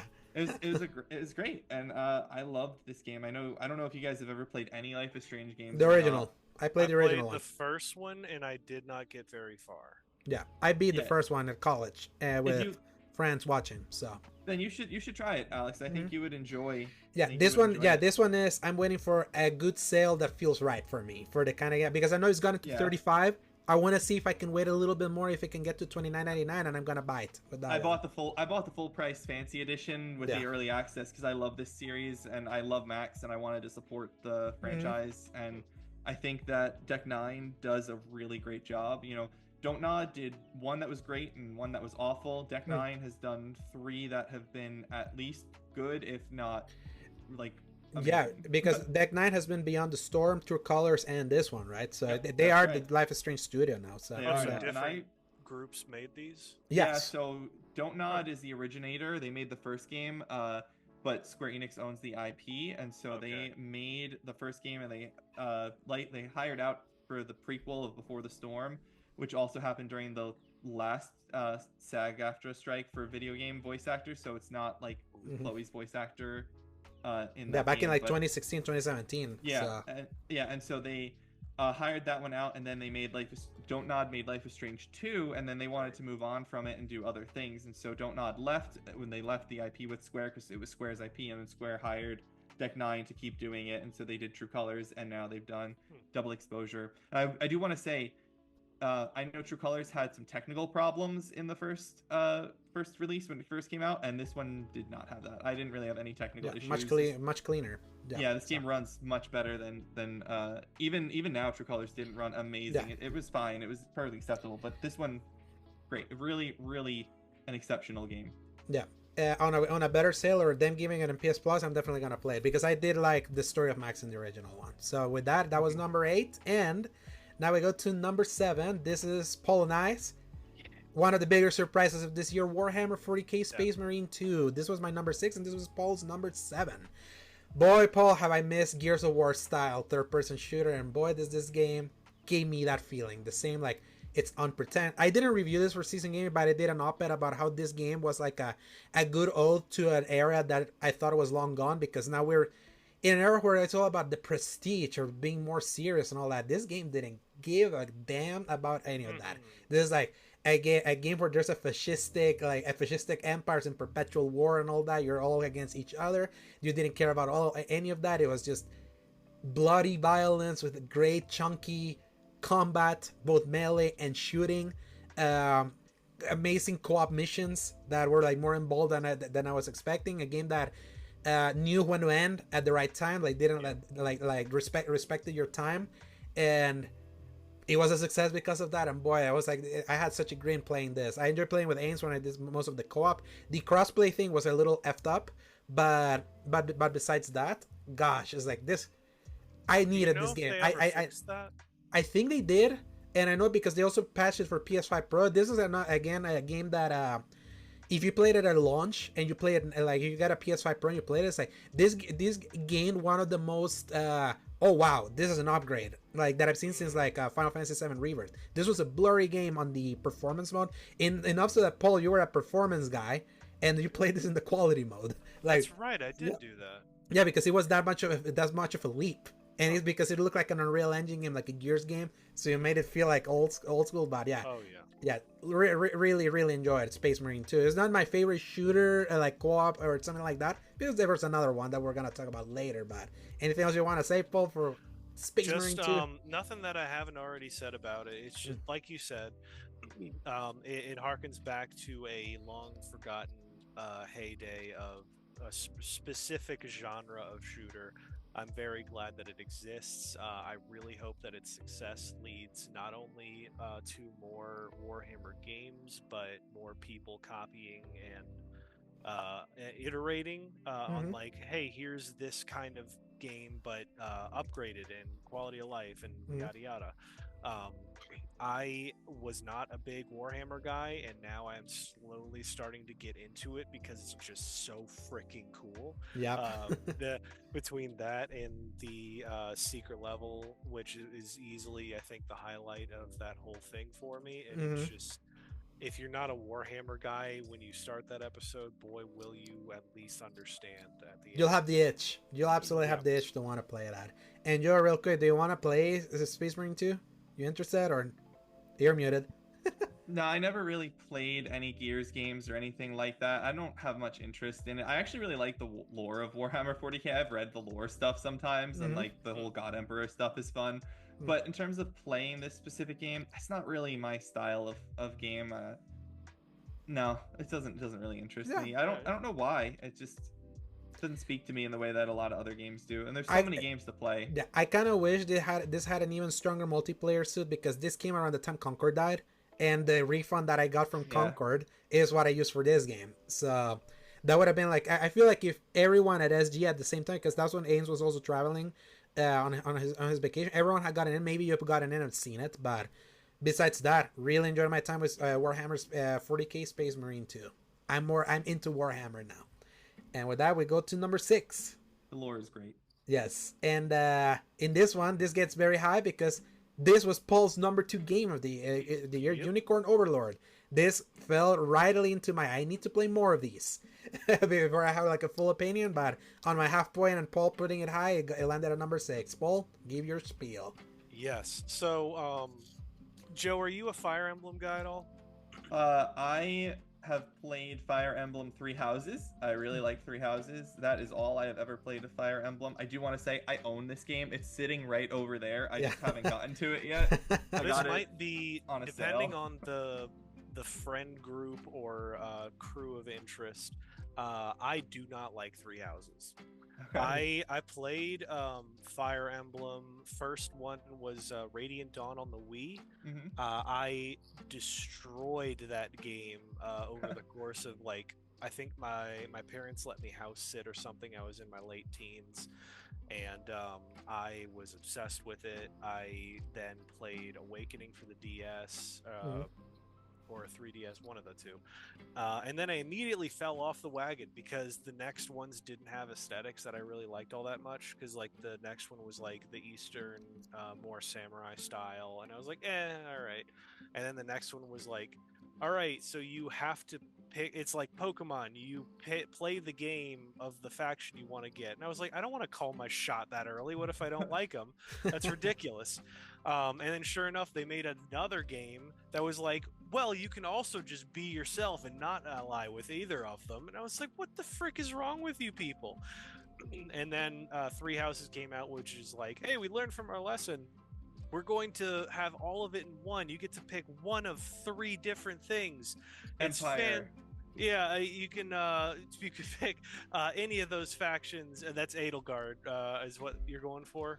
Oh yeah, Edelgard was my girl too. Edelgard, and I was female bias, so I had a nice lesbian romance going on there. I don't know who I was. Actually, I didn't get far enough to do a romance. I will say, like, the characters are fantastic. They're my favorite part of that game. They're so good. They're so good. I bought the Warriors game, the Fire Emblem 3 Hopes Warriors style game, and haven't played it yet. It's sitting over there because I love these characters so much. It's that's I think what actually started to make it more difficult because of how impossible it is to have more than your faction. Like, I know you can recruit others, but you have to do so much work to get to that point because you have to keep ranking yourself up for them to like respect you or whatever. And then knowing that the second half of the game has you just killing the other 2/3 of the cast really stopped me from wanting to continue playing the game. I also could not stand the constant running around the giant school for each of the things. I know you really can good fast travel though. I know you can teleport, but that defeats the purpose of all of the fun. I'd almost rather like a smaller area that you can run to each one. But I think the best implementation of it was Awakening, where it was just you had your camp, you didn't have any worry about running around. It was just you picked the social links or whatever you wanted to call them, and like you dealt with whatever you needed to do. Really, I just wanted to get back to the battles. Yeah, so let me just say one thing. With the killing the rest of the houses or whatever, you can technically not kill everyone. You can let a lot of them live if you just accomplish the objective. I think you only actually have to kill the faction leaders of the other 2, and you can let everyone else survive. Because I challenged myself to do that, and it was fun. That you could kind of do something like that, but it just seemed more stressful than fun. It's actually kind of fun. I have to say, it was actually kind of fun. Okay. But there's just too much like stopping me from actually playing the part of the game that I liked, which Fire Emblem games are strategy fights.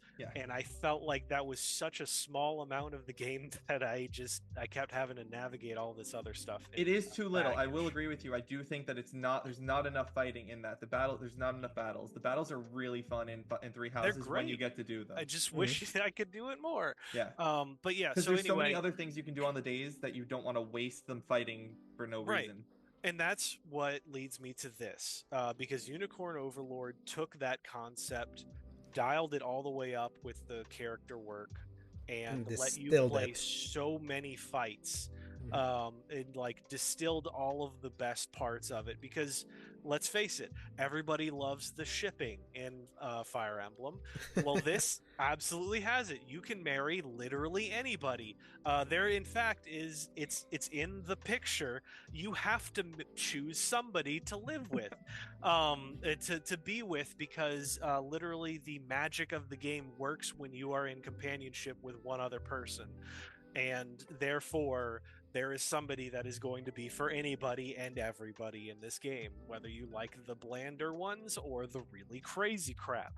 Um, but even like outside of that part of it, just the actual like friendships developing between all like 40 something of these characters that are completely just picked up in like a One Piece style, hey, you're gonna be my friend kind of a thing. Even if some of them are absolutely hate your guts at the start, it's like they're being brainwashed or manipulated, or like they're looking for an opportunity to get out of there, or they just misunderstand what's going on. But even beyond that, all of the relationships that once again you get your crew together, you can build up like a group of up to six that all travel together. You can change the positioning of it. It's more complex than I want to deal with, but the fact that they do so much heavy lifting to kind of just get you out there into the action really helped the process. Um, the actual game itself is more about the positioning and like more RTS than anything else. Mm-hmm. And then when you actually connect with somebody, it's an auto-generated battle that you zoom in for. You watch the characters do the artwork and all the crazy moves, but all of it is based on your decisions of what you want them to do beforehand. You can have them choose like very deep levels of, do you want to target the healer, target the front row, target the back row, do this status effect at the start, do it at the end, do you want to do this, like you set it all up from the start, but also you don't even have to touch it if it's not as intricate as you want. And overall it's just an extremely fun game. By the end, it did have one of those, you can breeze through the entire thing and the last fight is extremely difficult, um, but I just loved the level of intricacy, the character work, and just how fun it was to just, all right, let me go in for like a quick 10-minute fight and just there you go. But also you have like an hour-long fight. It's just everything in between. A lot of fun, Okay. really chunky. Paul, you're really selling me on going back to it, like with what you're saying, like for real. Like, That's all I can say. Like, sheesh. I have two questions for you, Paul. Yeah. First is, I was concerned with the combat as you're describing it, that it wouldn't be engaging enough, because I do like that in the Fire Emblem game that I played, you are moving your units around as the game progresses, and the part of the strategy is getting your units to certain places in time and choosing which attacks they do. And so is that still engaging even though you're kind of just setting it up beforehand and watching it happen? And then my second question is about the characters. I love 13 Sentinels. I have the platinum for 13 Sentinels. I think 13 Sentinels is awesome. I actually picked it up on Hoag's recommendation years ago. And I was like, this is amazing. I'd never played a Vanillaware game before because they're like Double Dragon, I think, is their game, and like that didn't interest me and things. So I really loved that, and I loved those characters. I thought they were so fun and so charming. Dragon's Crown, not Double Dragon. Sorry, Dragon's Crown. I knew it was Dragon something. Thank you. So are they similarly fleshed out and interesting as like a 13 Sentinels if you've played it? And if not, do you feel like they're fleshed out characters? I did not play 13 Sentinels, okay.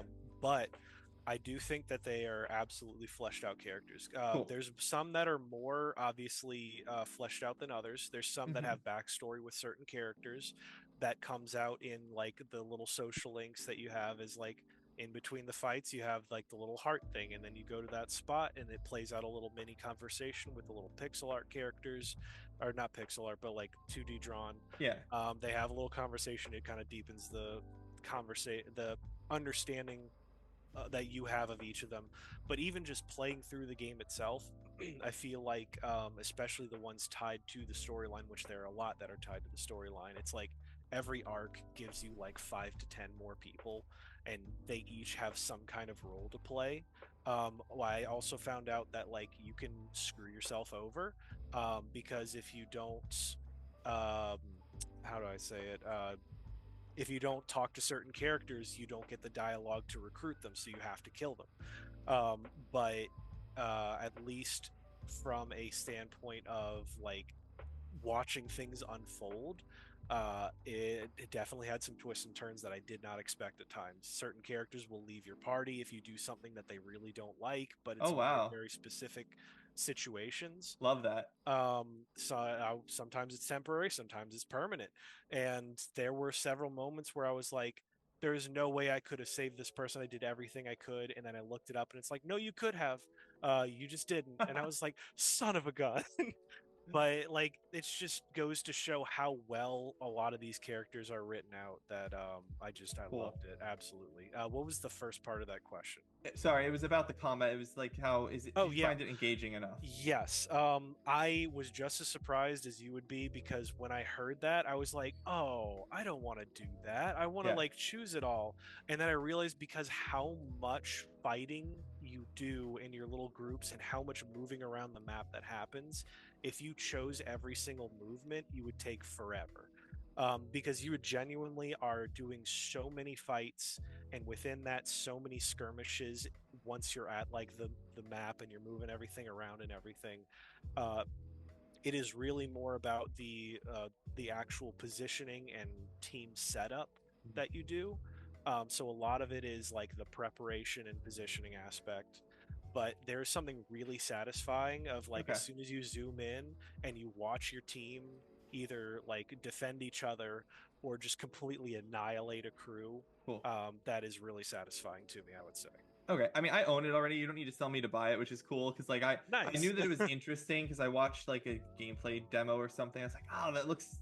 I'll pick it up, and I had like expiring credit at Best Buy or something, and it was Yeah. on sale, and I think I got it for like $20 or something like that. So I think the demo covers the definitely play it. first like 20 minutes. Like, it's the first like tutorial skirmish of yeah, I had Jing right? try the demo, Mhm. and she had like she was enjoying it. I thought she might want to like play it. She's like, no, I'm okay. I was like, all right, Mhm. well. No big deal. And then I just like, I'm gonna buy it myself on PlayStation, and so that's what I did. So I have it on PS5. And it's literally sitting. It's like right over there, Mhm. It waiting is, to be played. like, give yourself a good like 5 to 10 hours to try it. Really give it Cool. like a good try. I think you'll enjoy it. And Yeah. how long is it overall? Is it like a lengthy game? 40 hours, right, Paul? I think, or 60.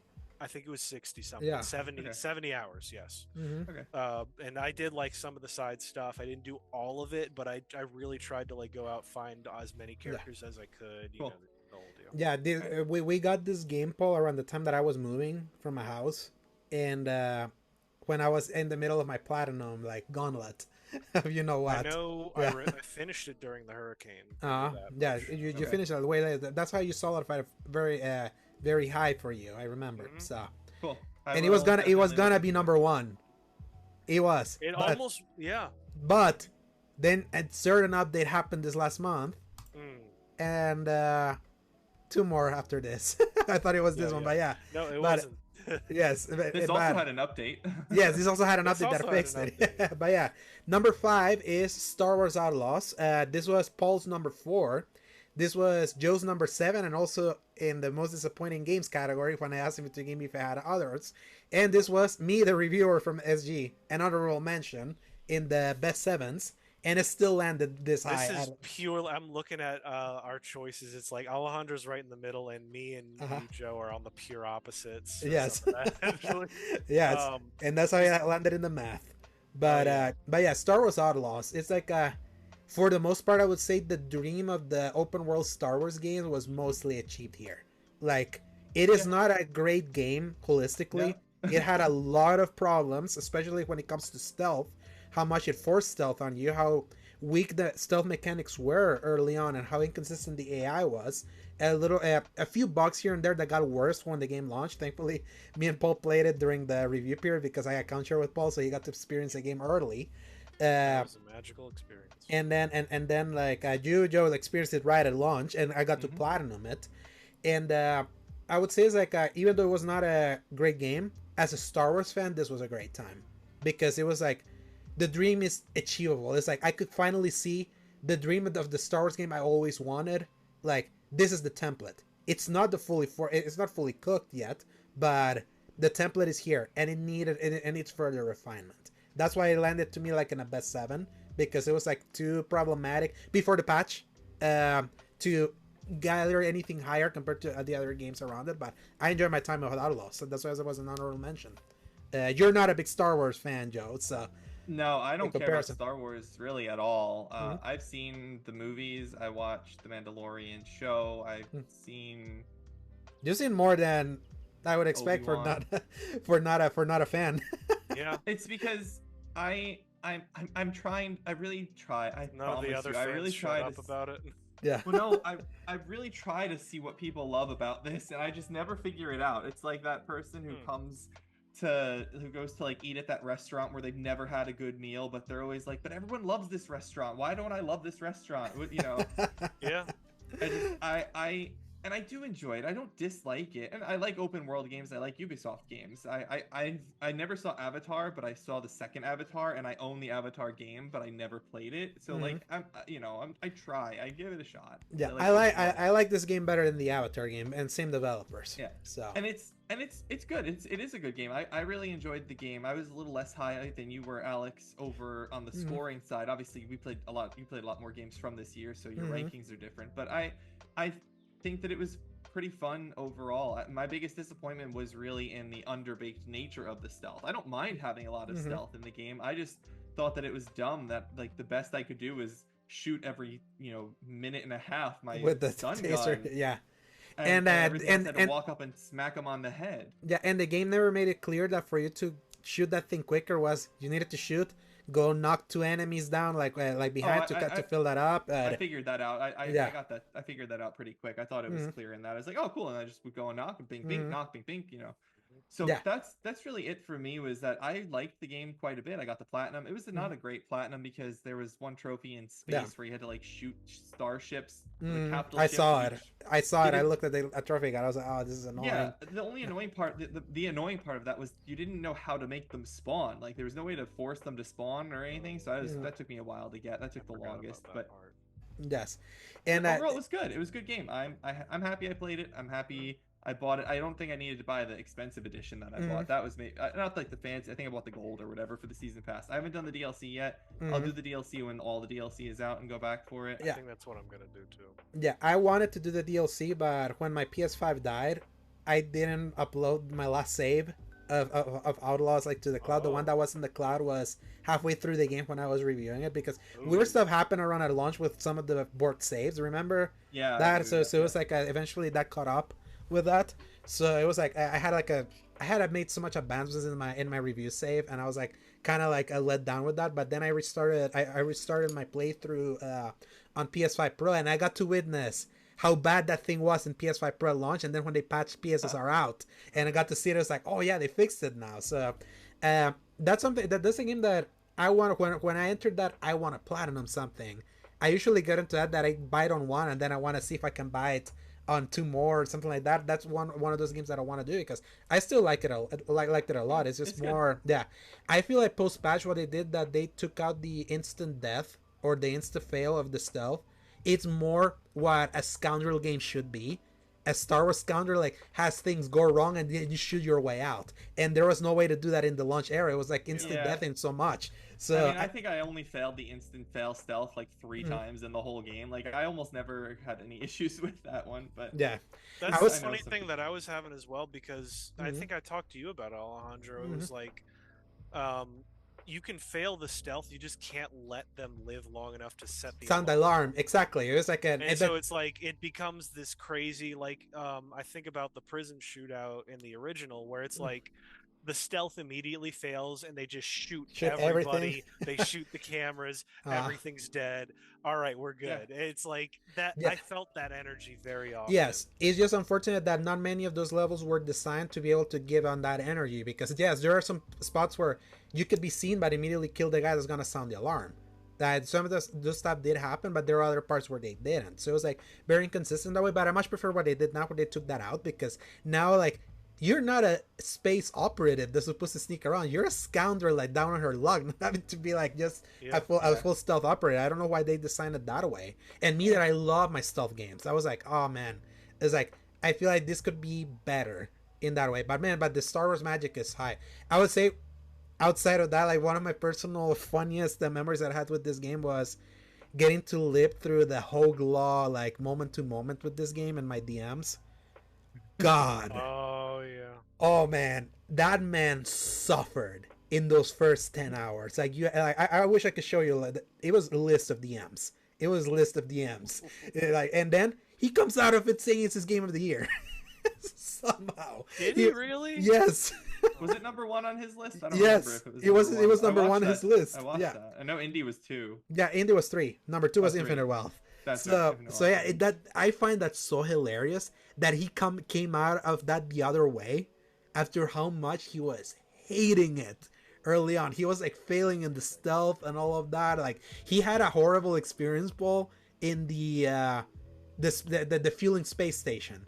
Like early on when you got on a ship and then you have to go through like a fueling space station to find like a face in a jar. Then you have got the score. He couldn't pass that for the life of him. I know he's a stroke survivor. There's no his gaming abilities are different, but he was suffering in a way that I was like, am I just that good at games? Is something happening here? Did something break in that launch? Because like he was having like the most miserable time I've ever seen anyone have. And then he walked out being like, "This is the best Star Wars game I've ever played, better than Jedi Survivor," and all that. I was like, he swung the pendulum Probably some the other sort way. of combination of those two things. Yes. In truth. That's so. Yes, that's always gonna be my favorite memory of that game because. But Paul, you haven't talked about it yet because you love I this haven't. clearly. Yes. I've been kind of letting y'all say all the negative sides of it because Yes, say the magic because you were like in the end. I played through the game. I started up. I'm trying to remember like what I actually did and what you do at the start of the game and everything. I really like from the start the concept of you're building up the crew to do like some big heist. The MacGuffin doesn't matter. The fact that the rebellion is just as equally likely to betray the main character as the Empire is. Great side of like you are true neutral in the middle of this. You are just trying to survive. I love the designs. Don't really like the hair of Homegirl, but also that matches with the 70s. Like everybody's got ugly hair. I'm rolling with it. Love freaking the robot. That fantastic decision to like, all right, it's the old separatist commando droid. Throw a giant coat on him. Just easy. 10 out of 10, no notes. And then from there, just kind of going with the explore different worlds, shoot your way out of anything. Solo is I have like a real soft spot for it because when you really like don't try to overanalyze, and maybe Joe you would identify with that, you have more fun with Star Wars stuff. You don't have to dissect it all because in the end it's just a fun like shootout heist adventure movie, and I feel like this is that perfect distilled into a video game. I've wanted a Star Wars open world game for absolutely years, and it feels like for some reason everybody's allergic to it or impossible to actually make it happen, and this is the closest thing we've gotten in probably 15 years. So even with its imperfections, it is something that has been on my wish list at the height of it for such a long time. So like, bias absolutely exists here. Technical issues were like here and there. Obviously it's a Ubisoft. We didn't have them as bad as people had. That's the thing. Like it was it was weird how it broke like at launch. It broke the game. I would just like I'd go through all that stuff. Even the forced stealth was like I mentioned, kind of in defense of it, is like you go in aggressively. I would sprint up to these dudes, knock one out, stun the other, just blow my way through this place, and I was just having the time of my life. Even if I failed, it was just like, all right, I just got to do it faster. And sure enough, I'd do it. Yeah, I agree with that. I do. I think that was my approach to it as well, for sure. Yes. And I think that's what a lot of people missed because they went, oh, I need to take this like Splinter Cell. But no, slowing down just makes you frustrated because you don't have those options. You have to use your tools to go loud and take everything out quickly. Yeah, Nyx is key for the stealth. Yeah. That as well. I of course hated the fact that you drop your gun at literally every opportunity, but there is a not anymore. Part of it, not anymore. I'm getting to that. Dang. Yes, they patched it out, but also I did understand the whole like you're a regular person. There are no like straps on the weapons. How is she going to carry it? So it's like I almost understood of like you are genuinely like you are Han Soloing your way through this. Yeah, you can hold the blaster just like in the original. The second that isn't useful for them, they throw the guns down and they run. So it's like, okay, I get it. Maybe not the best execution, but whatever. And then like the story, I actually really felt for all the characters in it. I did not care at all about like the new crew. That did not matter to me. They could have died. I would not have blinked.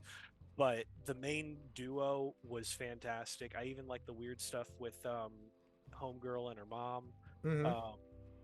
Yeah, it goes to show I love the characters and I can't remember the main character. Yeah, I would say the relationship with K and ND5 was like a good core to that K-Vest. game. Yeah, That part yeah. was great. I love that part of it of like, is he going to betray you? Is he going to shoot you? Having that whole segment where he kind of did was really cool. All of the environments, the like spelunking and tomb raiding that you could do in that game, the grapple hook, the speeder bike nonsense, just Hmm. fantastic.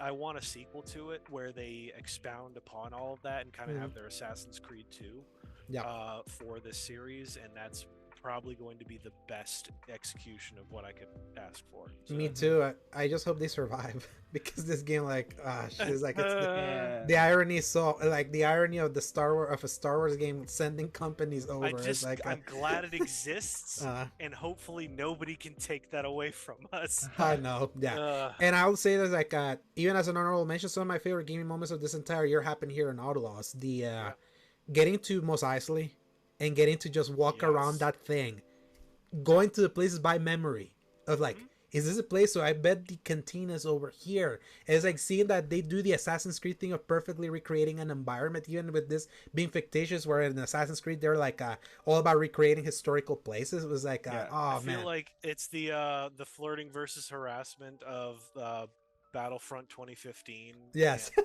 Like, oh yeah, The that pho- was the like photogra- all of the photographic of everything is like, oh, look at all of the details, like Uh-huh. fantastic. Is the game good? But then like with this one, it feels a lot more of like that real execution of that concept of yes, we like perfectly recreated everything. Yeah. And it's actually fun to run around. Yeah. Heading to Java's Palace was a really cool set piece, and the ending sequence that went from the Terminator escape against ND5, which is reprogrammed, then escaping to do the space battle at the end was like really cool way for that game to end. It felt very perfectly Star Wars, and it ended really strong in that way. So yeah, I really like Outlaws, and I'm glad that even me putting an honorable mention, you guys propped it up, and it's the number 5th game over here because it's a really enjoyable game. And then because I did the math wrong, because this would have been a better segue from the last one. Crap, I fuck up again. It's much higher, but yeah, Astaroth. It's me and my number 3 game of the year, and Paul's number 8. So this is the unanimously like picked right now the game with the most awards for 2024. I would say this, like, objectively as a platformer, it's very hard to make the argument that this isn't one of the best platformers that exists from like from a design and mechanics perspective. It's so charming, and it also plays on your love for for PlayStation's history in an interesting way, that if you really love the brand, this is as much as a love letter as it can be. I've also gone on record that it also like can put your relationship with PlayStation in an interesting light, where those member berries then can get a little negative in a way, because then you start to realize it's like, you're not doing much with this, or what have you done for me lately? So that could like hamper it in a way that it's not the game's fault, but that's the kind of the problem when like your big like thing that you're appealing to emotionally is like your love for the brand that it's celebrating over in its 30th anniversary. But removing myself from that, like, out of every game that I played this year, this is the one that from start to finish I had a smile on my face. The music was charming, the platforming was pitch perfect, the ideas that they throw at you was like so inventive, so constantly, that it put to me Mario Odyssey to shame in a way, and even something like Mario Wonder, because it's like, I was gonna say, it really, if nothing else, it made me realize like, Mario really needs to step his game up, because I've seen some really cool and creative stuff in this game. Yeah, so it's like, I'm glad that it's so legit that I feel like now Nintendo in the 3D realm space, in the 3D platform space, has a legit competitor that was so beloved by anyone. Right now, it took the crown of the most rewarded platformer game ever. That's nothing to sneeze at. It's not my favorite platformer ever, but at least from the modern times, gosh, I devoured this thing. I played and platinumed this thing in like 2 days. So it followed my other platinum, and then this felt like a nice like dessert after the long meal that took me half a year to digest. But yeah, that's why it's my number 3. Obviously, Paul is not as big into platformers as I am. That's why this is like lower on it, but still ranked. Joe is a heathen that hates platformers, so obviously he has nothing to say here. But I played the free one that came for free with PlayStation 5. Like, that was cute. Yeah. I love PlayStation. I've been a PlayStation fan since PlayStation 1. It's my primary hobby. I spend most of my time playing games on my PlayStation. I don't care about platforming. I don't really want to jump around and collect things. If Astrobot was in an RPG, that'd be really cool. I'll take Astrobot on a mission through outer space to fight something. If I get to level him up and equip him with stuff, that'd be fun. But just running around collecting the bots, that was, again, it's a cute concept, it's a cute idea. It's not a full game for me. I'd rather spend my time doing Like a Dragon platinums, I'd rather do Yakuza platinums or playing Metaphor for 116 hours. Yeah, it's all taste. That's why I give you a hard time, but it's like tasting. And the thing with me with platformers is like there's so many platformers I still haven't played. I play one of these once in a while. I used to be big on them in the Mario era, and I have to give props to this one. There has to be a really special, strong story for me to want to do anything that's 2D, and that's why Pillars, which is 2D backgrounds, and there's like 3D movement up and down, but it's 2D in that, and why 13 Sentinels, 2D back and forth, and Unicorn Overlord, 2D fights, but 3D map, right, Paul? So yep. Strong stories get me through games, and a game where I'm just platforming, running around and jumping on things is not going to pull me through. I mean, it would pull me through, but I can't justify the money for this game. I'll play it eventually when it's cheaper, I'm sure. So, I would say this seems like a great PS Plus game that they'll eventually put out, because it's so well, but it's not like a massive seller. That's the one thing that it's funny enough that I went through a resentful time with this game because of the media glazing this thing got like in September. But removing that from like my experience, where I still had like an enjoyment, I was like, this came to save the year, and that to me was like, it made me resent kind of like that's the media's like stance on this, because like I've been having a great time with games this year. What the frick are you talking about? So it was like that kind of thing, and obviously it won at the Game Awards, but other games have been getting plenty of awards everywhere, so it's not been like a unanimous one, but it's the one that was like the most public win. And I'm glad people like it. Yes, and to me, like, compared to Shadow of the Earth Tree, like in the public forum, I was happy that it won because it wasn't Earth Tree that won, because I didn't want a DLC winning, so it was different. And what the developers said in that win was like very touching, and it made me like rethink of things this way, especially them thinking Nintendo. I was like, that was such a classy move for them. So yeah, Astro was a great game, just not my favorite game of the year, but I think it's high up there. It was pure fun. And anything else, Paul, you want to say? Not really. Yeah. Now, because I did my math wrong, now this should have been the segue. This is why Unicorn Overlord wasn't Paul's number 1. Yep. So this is exactly what you were talking about, Joe, with Concord. By the way, it's Helldivers 2 for the audio listeners. Yes, sorry. Helldivers 2. The game that came out of nowhere was $40 and seemed like it was supposed to be another Left 4 Dead clone that everyone was like, oh, they took the charming top-down Helldivers 1 game and turned it into a third-person shooter. That's kind of weird. It felt generic. It felt generic. Just like looking. Yeah, I thought it was really generic at first as a concept, and then I got to actually play it / watch some actual gameplay clips of it, and I went, oh wait, there's something really there. It was Travis's preview. Was it Travis's preview? Yeah, it was Travis's preview at IGN, because we both like watched it. I was like, look at Travis's play. It's like, this sounds really fun. Like because we're not interested originally, or as high. I guess because this is my number 1, I gotta go into a longer spiel about this one. Okay. Not if you don't want to. You want. I don't want to do anything. I want to go play Tears of the Kingdom and eat dinner, y'all. Should eat dinner first, sir. Yeah. I got home and then started this, sir. I thought I was gonna be in and out in like an hour and a half. Yep, same. All right, so Helldivers 2 did just the impossible for me because somehow, once again, all of my friends decided to play it, which made it a lot easier. But even then, when I was by myself, when you drop in, I mean, it had the ODST side of it, which I have such a soft spot for Halo. Wish it was still around. Too bad it never had anything happen in the last 15 years and never came out with any media. Ains would hate hearing that, but to continue. Yeah. Yeah. Put him on the show. We'll talk. It has its good parts. Anyway, it was exactly that distilled feeling.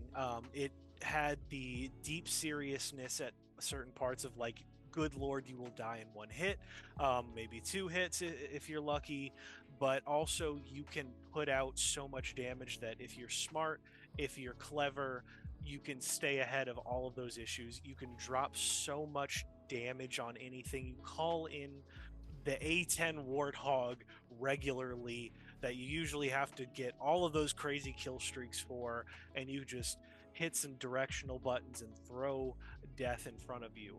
All of the weapons are really fun. Everything feels really good. The physics are fantastic. The way you can dive, the way you can climb over things, now having vehicles that just add to that feeling, and they feel like you're driving a Warthog. So you're going through city streets, surviving by the skin of your frickin' teeth and the power of comedy. And that leading into the comedy aspect of, on one hand, you are elite, you are serious, you can be serious, but you can also be slapstick, and nothing beats slapstick comedy in the world of the internet and in my heart, frankly. And as long as it's funny, it does not matter if you all die horrible deaths. Where a lot of others, it gets really frustrating. Friendly fire is frustrating, but in this game, it is just, it leads to giggles from everybody. All the time.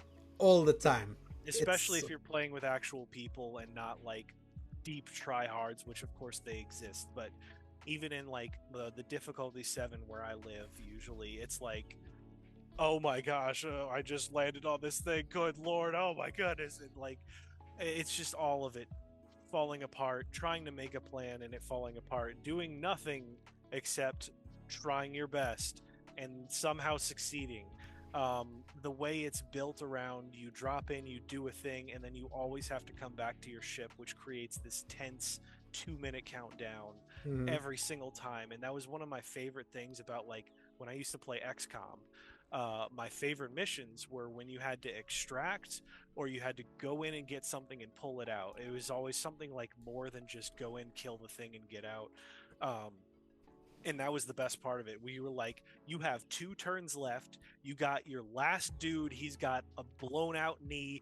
You got to get him to the extraction. You barely make it. Well, everything descends upon you. And then you just kind of took that and turned it into a real-time shooter. I just love everything about that, the gameplay itself. And I just keep coming back to it. Pulling out beyond that, the fact that the entire game storyline plays out in real time over emergent gameplay run by a guy named Joel, and everything, every success and every failure that we the players have becomes the actual lore of the storyline. You say the word Malevelon Creek and everybody that has played this game gets 1,000-yard stare in their eyes. Everybody, like, you claim parts of the storyline and the lore for yourselves because you were there. It is so weird because like if you weren't there, you weren't there. You don't get to experience that part of it because there's so many of these planets. Yes, there's some that have similar biomes, but they are all different so far as I've seen. Like they look kind of the same in certain areas. Obviously there's assets reused. That's how this game survives. But the fact that you can be a part of such a huge event, kind of like a live service game, but at the same time, it doesn't feel like I'm forced to play all the time. Like you play one little match or something for 40 minutes, and you've done the same thing as what a Destiny 2 player who's been spending 8 hours every single day to get to all of the stuff in his expansion to feel like he got it all. I got that moment. I got to be a part of it. I was there for this thing. And same thing with this new faction coming in. There's always something new going on. It's like, hey, we're gonna build this thing and we got to get you to defend these people for it, and for 48 hours that's your main goal, but you can still go do all your other stuff. Hey, we're gonna eradicate the bugs doing this crazy thing. Here's a new game mode that you've never seen before and will never show up. I mean, I'm sure it will eventually, but it hasn't since. Here's a new weapon that will not show up for a while, but you can use it here for free right now. It's crazy what they will do just to feel. It's like weaponizing FOMO into such a creative way with such a tongue-in-cheek level of cleverness in their writing that I love all of what's going on. I'll drop in still, play something by myself, but the fact that quick play actually works now, it's over for me. Yeah, because it didn't at launch. Because you just it didn't at all at launch, and that was one reason why I stopped playing, is because I couldn't find people who were normal, and it wasn't fun to play by myself anymore. Well, now one of the biggest issues that I had is that you couldn't cross the distance of a map realistically with the level of time you had, and it wasn't fun.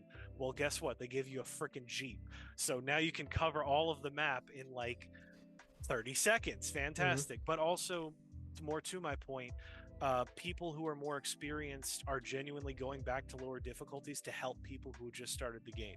Yeah, nice. You very Monster Hunter. Load into any planet, you hit the square button, and it pulls anybody who launched an SOS beacon, because at any point, if you're freaking out, there is a directional button that calls an SOS beacon. Anybody who's looking for help will deploy to your spot, as long as you don't have a full squad already. So that's what I do. I show up to any of those, I hit the square button, I sit back, 10 seconds pass, I found a match. I get my loadout ready, see what the mission is, I drop in. It's usually absolute chaos around me, and it's like, all right, let's see what we're gonna do. And then you help them out. You don't have to say a word. They're just happy you're there because they set this SOS beacon, so they know you're coming in to help. It's not like you're trying to join a random dude that does not want help. And I've never been kicked through any of that process, but it's just, I can't believe they managed to make this system work the way it is. It should not work, and it does. Yeah, I feel like this, even more so than Warhammer 40k Space Marine 2, was harkening back to a more pure multiplayer era of yesteryear, and getting kind of like that energy that's so physics driven and so immediately fun. It was, I got to jump into this game immediately again, playing with Ains and Peter from SG when we were trying the new content. You got to play with them too, Paul. And then when we played together after, which if y'all want to play at all during this weekend, yes, I'll play. I have a lot of time on my hands. Yes, I definitely want. I'm gonna tell them, because there's no big release still yet. Technically, there's one tomorrow or tonight, depending on who you are. But gosh, I tell you, Joe, I wish you had joined SG earlier, and that how we had more people to play, because that Conquered energy would have been better suited with this. More fun, more immediately like engaging. It's like and more varied because of like the dynamic nature of its gameplay, the hilarity of everyone killing each other sometimes because of the craziness of you trying to survive against automaton robots, the big aliens, and like a pest. Two types of aliens. One is kind of like pest. The other one's like a more advanced civilization, and you're trying to fight all that. It's like, it has such great energy, and if it delivers on the pick up and play nature so perfectly that it's the most fun I've had with a co-op shooter like in years. Like it is just so fun, like so immediately fun. Obviously, like Paul loves like that social, like the nights we had with our clan also. Because we had a Destiny, this was around the time that our Destiny clan was looking for other stuff, and this filled up this this fit the spot so perfectly with some of Paul's older friends, getting people to join in. To your point, I'm just thinking about something that I think it'll be a good comparison. Compare it to endgame raid content for Destiny. If you want to have fun, every single person has to be absolutely perfect almost all the time. Yes, and doing mechanics and all of that. The death / like penalty is so low. It's like a slap on the wrist Mhm. for either goofing off, trying something that fails, messing up, getting your whole team killed. You have so many like options that it is okay to mess up, and I think that alone, even at the higher difficulties, you still Mhm. have like 20, 25 respawns Mhm. if you have a full team in there. And like, but Destiny, it's like you mess up once or twice, everybody's going to be pissed at you. Yeah, and you Everybody wasted else like is gonna 30 piss at each minutes and other. have to restart Right. because it's such a mechanics heavy like puzzle you have to like collectively solve, and everyone has their role Yeah. and all that. So it's like this is why this was to me the multiplayer game of the year for that like for example moving it to Concord. Concord, the only thing that pulled me was that we were together playing, getting to know each other and all that, and in a personality less game that had great mechanics. This has great mechanics, great personality. It's like the tone is like so infectious in like in like what it does, like that whole thing for democracy and things like that is like so cool, that and so tongue-in-cheek that again it's like with the Warhammer things, like in an era of The Last of Us, it's great having this because it's like it shows you that it's not all about like fart smelling prestige, but like the fun of being a video game, and this is what it is. And on top of that, it's the irony is like this is inspired by Starship Troopers, a movie.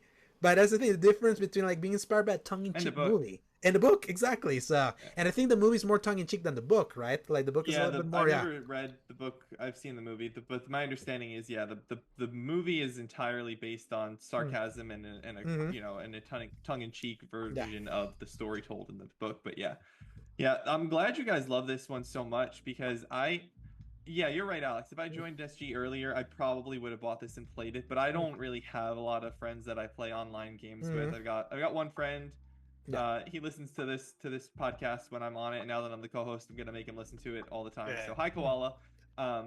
And so he and I tend to play online games together sometimes. He was like the main guy that got me back into Overwatch originally when I first rejoined it before 2 came out, and we played a lot of Overwatch together and some other little things like Super Animal Royale or whatever like that. So I don't have a ton of friends that I play online games with, and so this game was not anything I really cared about because it's a co-op shooter, and so and I tell you in the group, I probably would have enjoyed it. Yes, and this one you definitely need a friend group to that, because it's like you getting into the joke with a friend with a group of friends is how like you would find it more infectious. But I would hope, because we got Peter and Ains in, maybe it gets cheap on a sale and they still want to play it. Maybe you can join it with us, because that's it. Because I tell it's like it's I personally find this more fun personally. I know Ains would say differently because he's more of a Halo guy, and Concord is more those mechanics that feel more like Halo. So, but I mean, honestly, Alex, for me, I'll look into it if it goes on sale. But my next multiplayer thing that I'm expecting to be the multiplayer thing it's Monster Hunter. Like, that's gonna be the multiplayer thing for fair. a while. Yes, it's super fair, and it's this year. So, but and it's so soon. It's like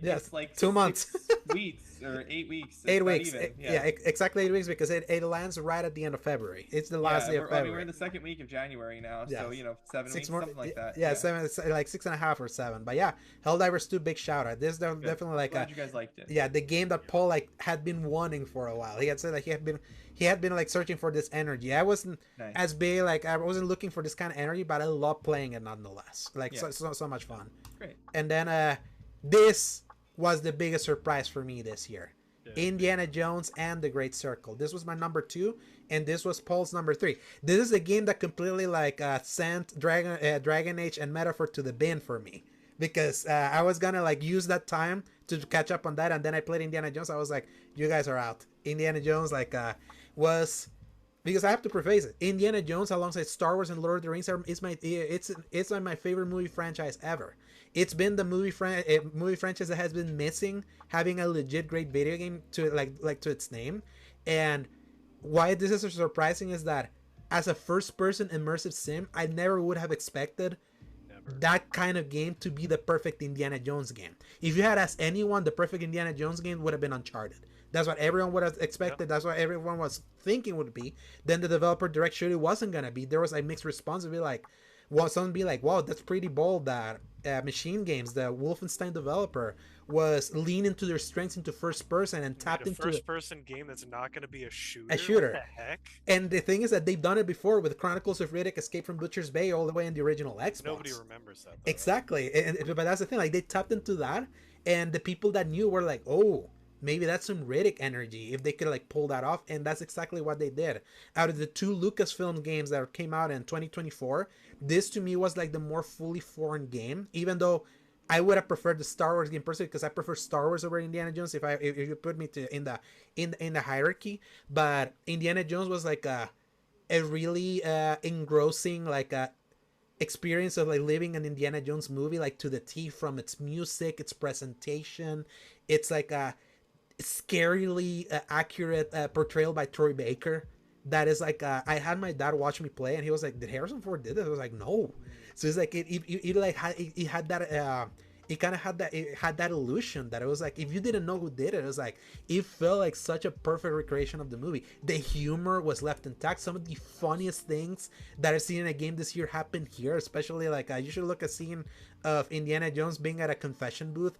One of the most like outrageous I've seen in a game that just like perfect. Like if you ever seen an Indiana Jones movie, it's like so perfect a scenario for those kind of movies, but they captured that so perfectly from his physical comedy. The physical comedy is captured perfectly in the gameplay. It's janky in many spots, especially with how focused it is on like first person melee, but like when you think about it as kind of like a light version of a Dishonored or a Thief and things like that, and how it puts you into the focus of you living the life of an archaeologist, even more so than the Mission Impossible like crazy set piece like archaeologist that Uncharted is, because that's why like that may because people think that Indiana Jones is like a movie about like dangling in trains and things like that, when that's more in Mission Impossible than Indiana Jones, even when Indiana Jones has like crazy moments like in Temple of Doom. But this was a game that was like tight. This was a game that kept getting better and better, like in every place that you kept exploring. Its MacGuffin in its big reveal like floored me because of my upbringing. Yeah. And how it ends was like so perfectly Indiana Jones that then by the time the credits started rolling, I had a tear in my eye because it was like I'm feeling like the feelings of watching the early movies again, not the garbage that was Dial of Destiny or even to Crystal of the I like Kingdom of the Crystal Skull like more than most, but this felt like reliving that or that original those original movies. And I remember it's like this is one of your favorite franchises, and they captured that perfectly. And I didn't have as much issue with this game like I did with the problems that Outlaws had, like when I compare like them both, even though like I prefer Star Wars personally. But gosh, Indiana Jones was like a late comer. Like I hate that it came this late in the year because it missed its window to get an award in the most watched show ever, even though it's gonna get it's getting awarded by the outlets. It won Eurogamer's Game of the Year, so that's not a small feat. But gosh, Machine Games cooked in such a way that I'm gonna replay it again on PS5 and I'm gonna platinum it. Like I did so much in the Xbox version, I was like, I'm gonna do this again. I love this game so much. And Paul, you loved it too. It's just you love to give to other games more. I absolutely did. There's not much that I could say that was not already said by you, but I do have to make a slight junction because Joe, your background looks like you're playing PT, Yeah. / living it, and it's freaking me out because I swear I'm going to see that freaking Yes. ghost over your shoulder at any second. Never played PT, but fair Oh enough. gosh, you should look it up. That's so funny. It's just like I swear I will I need to look just to make sure he's not pranking me Yeah. with like a really long. Yeah, hopefully your girlfriend doesn't walk out of video. there like in dark because. If she comes walking out, I'm gonna freak out, man. All right. But yeah, with the Indiana Jones.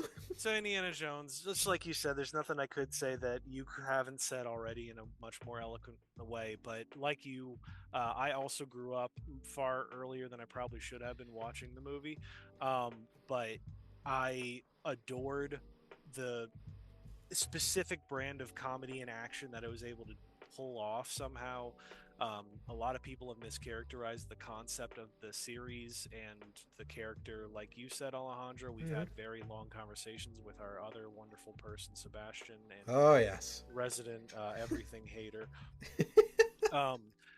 And I had time on that day, and I told him exactly why he was wrong about. Oh Indiana yes, Jones that was concept. a hero one. I'll That never was a forget it. very rare moment for me to go off. Mhm. And going off for me is just actually taking the time to write paragraphs, Yeah. as opposed to Alejandro, who writes a book and then starts cursing when it doesn't work. um, I just adored pretty much every moment of this game. I loved Thief growing up, and I loved Dishonored even later. So this whole, like, you can interact with a lot of stuff. You can move stuff around. The whip being such a important part of your kit. It's such a tactile game. It feels like it's such a tactile game. I understand now why it was in first person, because when everything's third person, you have to either move the camera in really close, or you have to make the environments bigger. With this way, you could have these like barely a person sized openings that you can feel like Indy's walking through still, and you feel like the oppressive nature of some of the tombs that you're walking through, like you are breaking into this thing because of a crack in a wall or something. But once you're in, you feel like every step that he's taken is yours. And the IGN thing keeps getting talked to death of like, you feel like Spider-Man, but Yeah. it's true.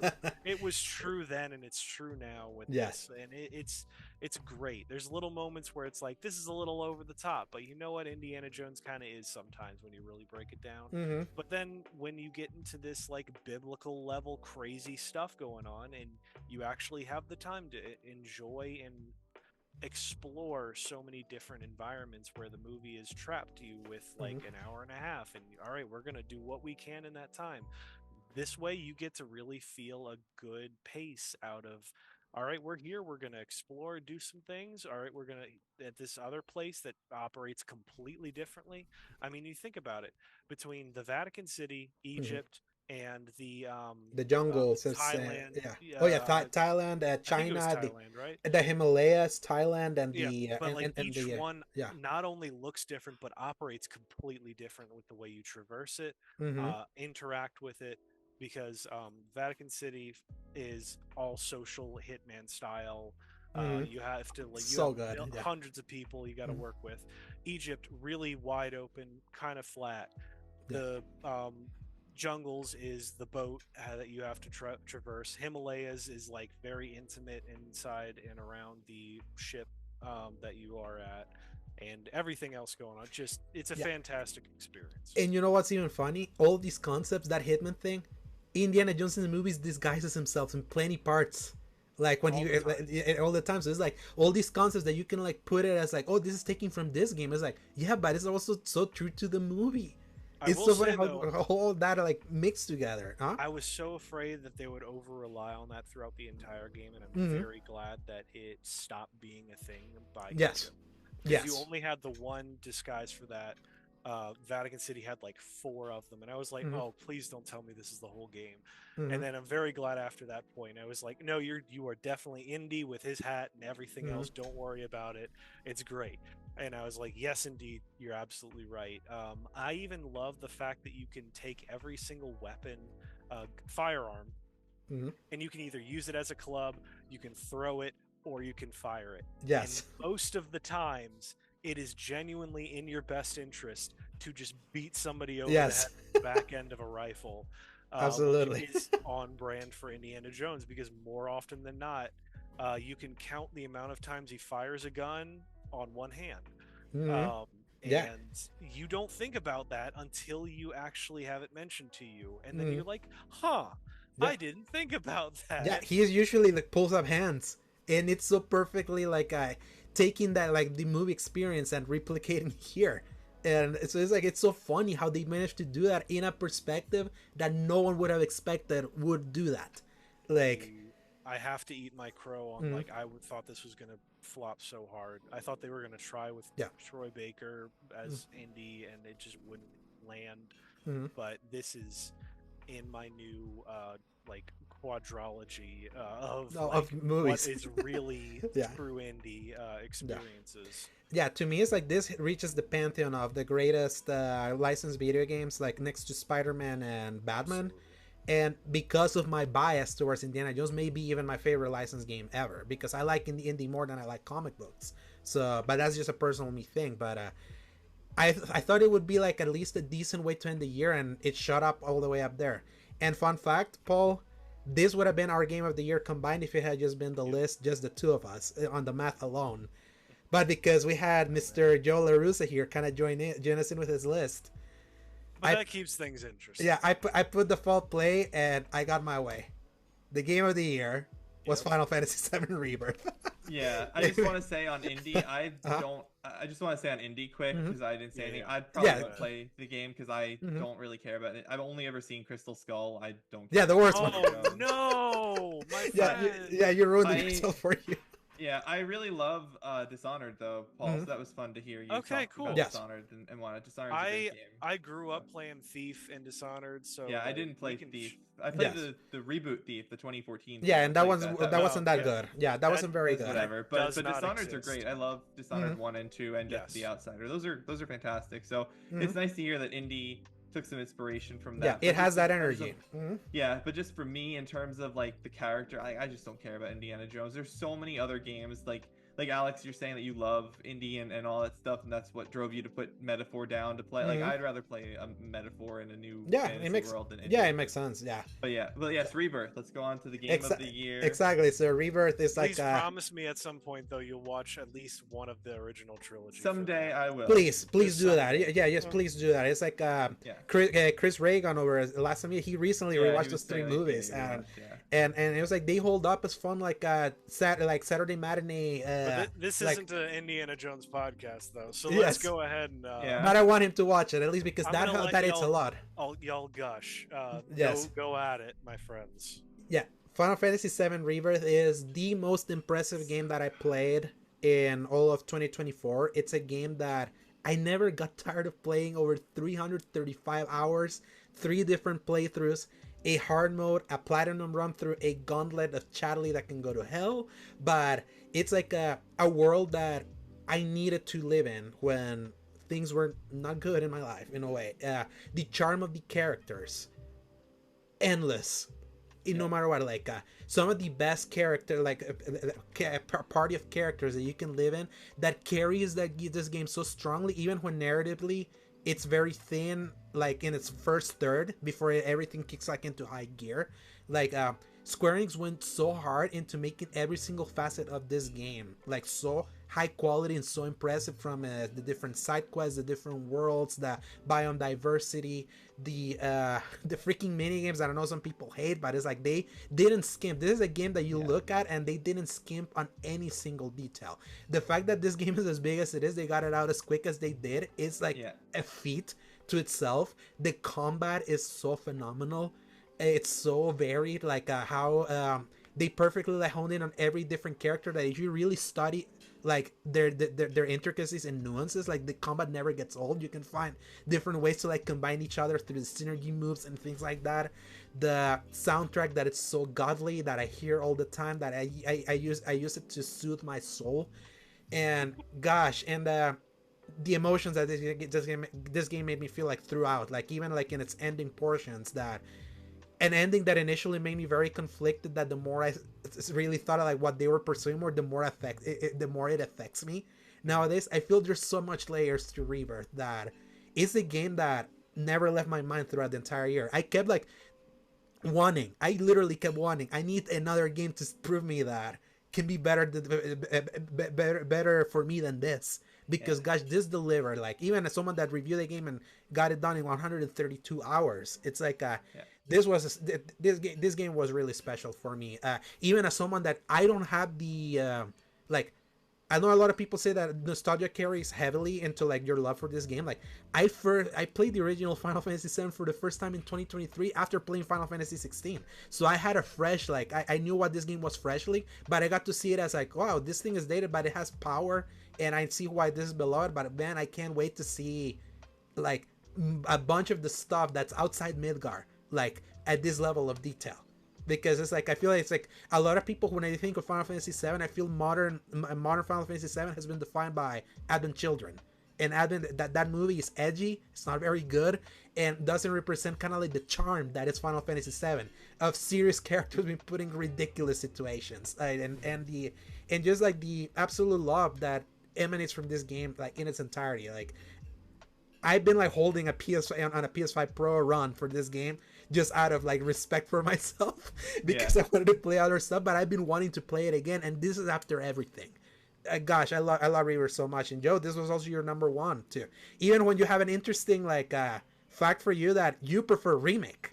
It is my number one. I really love this game, and I do agree. I thought about it a lot. So just for perspective, I never played 7 at all. I don't care to ever play 7. It's too old. It's not worth it. I don't want to play it.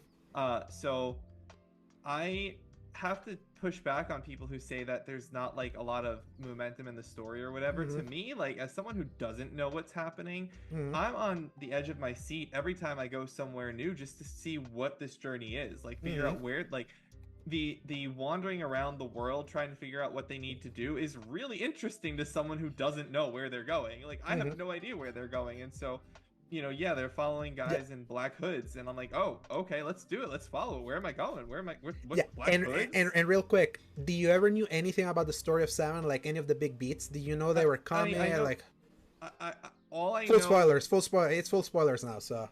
Yeah, I mean, all I know is Aerith, obviously. Like everyone knows Aerith and her dying in the original game there. So like that's the only plot beat I was familiar with. Like I know that I don't know, like general things like what's her face is an alien, and so Genova. Yeah, Genova. I was gonna say Juna, metaphor. That's on my brain. Genova's like the alien, like, and I know that like Aerith has her holy spell or something. Like I don't know. Like I know some basic stuff, and I've read about some stuff that I didn't really want to know, but like I don't care that much because keep it that way because at least it's like a fresh experience, and then you like I'm not gonna read any more. Just from the spoiler casts that I listened to, people talking about is things that I was like, oh, okay, well I guess but I do like remake a little bit better because I do find I think what bothers me is the challenges that they have presented, because remakes combat is fun and it's challenging, but it's more manageable. And I think that some of the characters in this game, I don't really like how Red 13 feels to play compared to some of the others. And I didn't until I did like the challenges with him, and then I realized the key to what it is. And gosh, I've done like Red 13 runs, and it's like he feels real. You really have to like hone in on wanting to relearn, because no one plays similarly to each other. Yeah, and they all feel so really different. And I didn't really like Kate Sith's gameplay either, but I did love Yuffie because I loved the intermission, upgrade DLC. DLC there, integrate, and I really loved her gameplay, and she was a mainstay in my party for most of this game because I loved her and her style of combat so much. So yeah, the thing I like about remake more is I feel as though do you think it's the linearity, that it's like a more like a tighter game because it's not an open world? I like big open world games. I really just think that I prefer the limited nature of the combat of the party more. I think that's what really pushes it over for me, is I like having, this is your party, this is who you're playing as right now. And I think that part of what's frustrating in Rebirth is that the challenge of doing these things requires me to learn everybody, and I don't feel like I ever had to learn everybody very well in Remake to get good at that game's combat. I just needed to be okay with everyone and good with Cloud, and I could finish and platinum it, which I did. Whereas I think I'll need to master the combat in Rebirth if I want to move things along, and that's disheartening to some extent. But no, I really loved the story, and I agree it's charming. I'm a Yuffie guy. I love Yuffie. Yuffie's my favorite. I know some people find her annoying. I'm like, Yuffie best. No, I love. That's what's funny. Paul used to be like that with the older interpretations of Yuffie, and this Yuffie won you over, like from intermission. Yeah. Yuffie's great. Yes, she and definitely was an acquired taste for a while. Because it's another like case of in the original. I hated the amount of investment that it took to recruit her. Yeah. Because if you agree to let her join you, she takes your crap and then disappears. So you were left in the wilderness with no weaponry or materia. It was the materia. Yeah. Yeah. No materia with actual random encounters and stuff, so you could totally get screwed over, and that's what happened to me. So I was pissed at her just from a Yes. gameplay Yeah. perspective. I was pissed when that happened to me, and when I played the original, I even considered reloading a save because of that. Yeah, I think that another thing that I was a little saddened by was the fact that you really don't carry anything over from remake, which Mhm. I was like decked out, and so starting from Yeah. scratch on everything is Yeah, like, they didn't justify well the transition. Like, not oh yeah, really, we no. yeah, I would have loved like, oh, we were in a car and we left our equipment because we needed to run or something like Yeah. that. If that was like a justification, but they just kind of like Yeah. start you clean, like with Yeah. no real explanation, and the only thing that carries is, oh, did you play remake and intermission? You get the Ramu and Leviathan, Yeah. materia, and that Oh, was I it. forgot about Yeah, that. but it's so fun to like explore that world and like Mhm. being in Calm and just like looking around Calm. I spent hours I in will Calm. say I just, like, love Calm. Twilight, that's Twilight Oh, Town, Twilight Final Town, Fantasy it is, Twilight Town. version. And it's so cool. And then you walk out of Calm, and it was funny to me because they were like, "We won't be able to come back here for a while, guys." And then you like play for a few minutes, and then you can go back to Calm without any Yes. issue. And I was like, "Oh, okay." It's like, I thought that was Right? one of those things that they were like, "Oh, you're never gonna come back here. It's Mhm. blocked off." Like Twilight Town is blocked off for like Yeah. 80% of Kingdom Hearts 2. You know? Mhm. Mhm. Yeah, and also the emotional resonance and weight of this game, like especially later Yeah. in the later parts, like really hit like a truck. Yeah. I really love how they portrayed the date that you get to like the gold saucer, like from who you pick to the musical moment with Aerith. That literally is that one of like music the most moment- beautiful moments I've ever seen in a game. Like, That music moment may be like my single favorite moment of a game ever. It's so like Aerith Yeah. singing that. mhm. I loved that moment. I've watched it a few times. I showed it to Jing. She loved Yeah. it. I showed her some of the dates, and then she was like, "I want to watch all the dates." And so Yes. I was like, "But I haven't done them. I don't want to spoil them because I want to do them at some point." Uh-huh. And she's like, "Okay, so go away. I'll watch go- them." So I left, and she watched the dates without me. I was just like in another room. That's so funny. It's like because you just want to be with those characters. It's like You do. And, like, you yeah. do want to be with the characters. All of them. I love Kate Sith. Even if I didn't like playing as him, I Mhm. loved his character. Red 13, I love the character. Mhm. I am so excited to see Sid. I don't know anything about what Sid's supposed Oh, to be man, like, yeah. but I loved the version of Sid that they showed He's off. an old man of Yeah. 36. I know. Dude, It's so funny. when they make So Sid and Japanese Vince, anime-y. Sid Oh my and God. Vincent playable in the third game's gonna be so good. Like with the Yeah. little they give you of those two characters, like gosh, it's gonna be so like what Yeah. it's gonna do to like the combat and what they're kind of teasing already, how they're thinking of doing synergies with these Yeah. two We- other characters. We It's- need more than 2 characters plus Cloud in the party. Like we need to make that 4. It really Four? needs to be 4 Yeah. characters. I think. Yeah, they kept 3 because that's how it was in the original because that was the limitations of It needs moving to, it to it needs 3D. to be 4. 3 Yeah. is not enough. I think that you need 4. I think that would help a lot. With in how just big enjoyment. this cast is now, Yes. I think definitely need more than that. And Yeah, I doubt they're gonna really extend it, honestly. Yeah, it's insane no. that this game a lot like they were able to figure out a way to keep your entire cast with you all the time. Like all Yeah. 9 characters are there with you. It That's feels true. it feels like I a feel fellowship. like that's a good way to balance it because everybody's there. It's just you have Mhm. like 3 of them fighting at a time, and like they even did it clever with like the snake, the Jormungand or whatever. Yeah, Because like half your crew is off to the side, and they were still doing shooting 1 and doing HP stuff. damage, but at least they're there. Yeah, Oh, and they, Midsumgard or whatever. yeah, we were talking Midgar about. Summer. yeah. Yeah, Midgar Yeah. Summer. Yeah. The other thing is the thing that you get for to start with the limit break immediately. But and they Yeah. even did the thing where if you're like low on health or things are not going your way, like the synergy attack brings the party from the outside to help you. Yeah. And do this thing so But you only everything do feels it like a once per synergy. encounter. Like that. Yeah, like there's once a per limit. Yeah, encounter. there's a limit because otherwise it breaks. I But- think I used it like once because I was so Mm. afraid that I would need it and never be able to use it again Mhm. in that encounter. But yeah, it really is. It's a remarkable game, and I do, like I said, I do like remake a little bit more, but it's such a little bit more. And I think part of Mhm. that also comes from Yeah. I loved most of the mini games, but some of the mini games I hated. Yeah, I and this- hated the Cactuars. The Cactuars were so awful. God, screw the Cactuar minigame. Gosh, that was like villain I mean, report. I don't have the platinum in the game. I might go back at some point and get it, but I did everything. Like I have the Mhm. 100% trophy. I went back, deleted the game from my hard drive, and reinstalled it from the disc because I had the patch where the save was where it was broken to get the final quest. And I was like, I don't want to wait, so I'm just gonna delete it, reinstall it, Not the download the quest, patch. get the trophy. Not No, download. yeah, not download that patch, get the trophy, and then download the patch again. Then it rebroke itself, obviously, and then they fixed it later on. But you'll see that my date of that trophy is something like right in the middle of when that patch was being waited on. I was like, come on guys, let's do it, hurry up. Yeah, You know, and that was and yeah, gosh. I was so happy to get that done because I really loved the quests. A lot of those quests are really, really fun. They're Yes. really well written and they're good characters and it's just fun to run around Yes. and explore. Paul, you know? Paul, remember your run up to the end? Because you beat it before me because I was I think 100%ing I took a everything picture that was of your heart rate. Of my heart rate, which was sitting around 119. Because that entire point, I didn't know where it was going to happen, what was going to happen, what it would look like. To like kind of share some of my thoughts as far as starting with the narrative.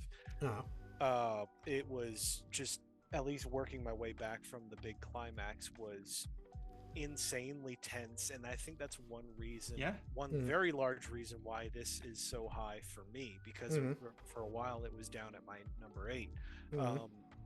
Because I did not enjoy the road trip journey as much. I thought it was very slow for me. It was difficult. Like, I did not famously finish the original Final Fantasy VII. I did play through most of it. And I do not remember almost a single thing past Midgar of what happened in the original game. So I felt like I was right at that perfect middle ground. Yeah, but you were a Midgar is the only good part, and Remake basically gave you the entire Midgar section. So. Yeah, I genuinely did love Remake a lot because I loved how Midgar was. Its weird mishmash and eclectic look. Crisis Core was one of my favorite played games Crisis Core of all times. Yes. Oh, my friend. Yes. That it's just a very it has a PSP-ness to it, but it's it shows its age in how it was built as a PSP game, so it has a little bit of frustrating stuff about it, but the narrative is extremely powerful.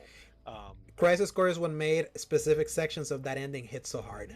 Yep. Specifically the moment when the both characters find them each other, Cloud and Zack, together, and like that. It was like, as someone that like fell in love with Final Fantasy with Crisis Core when I reviewed it, because I had played 15, I had played Remake, but I didn't never play the original. Like, my Final Fantasy experience was like so little. Yeah.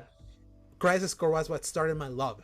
That then like snowballed with 16, and then I went to play all the old. And I want to claim that entirely as my doing, because yeah, I would not Paul shut created up a about it for a while. yeah. Paul created a monster basically. Yeah, I really like 15. 15 was my first Final Fantasy. Same. Actually. That I beat.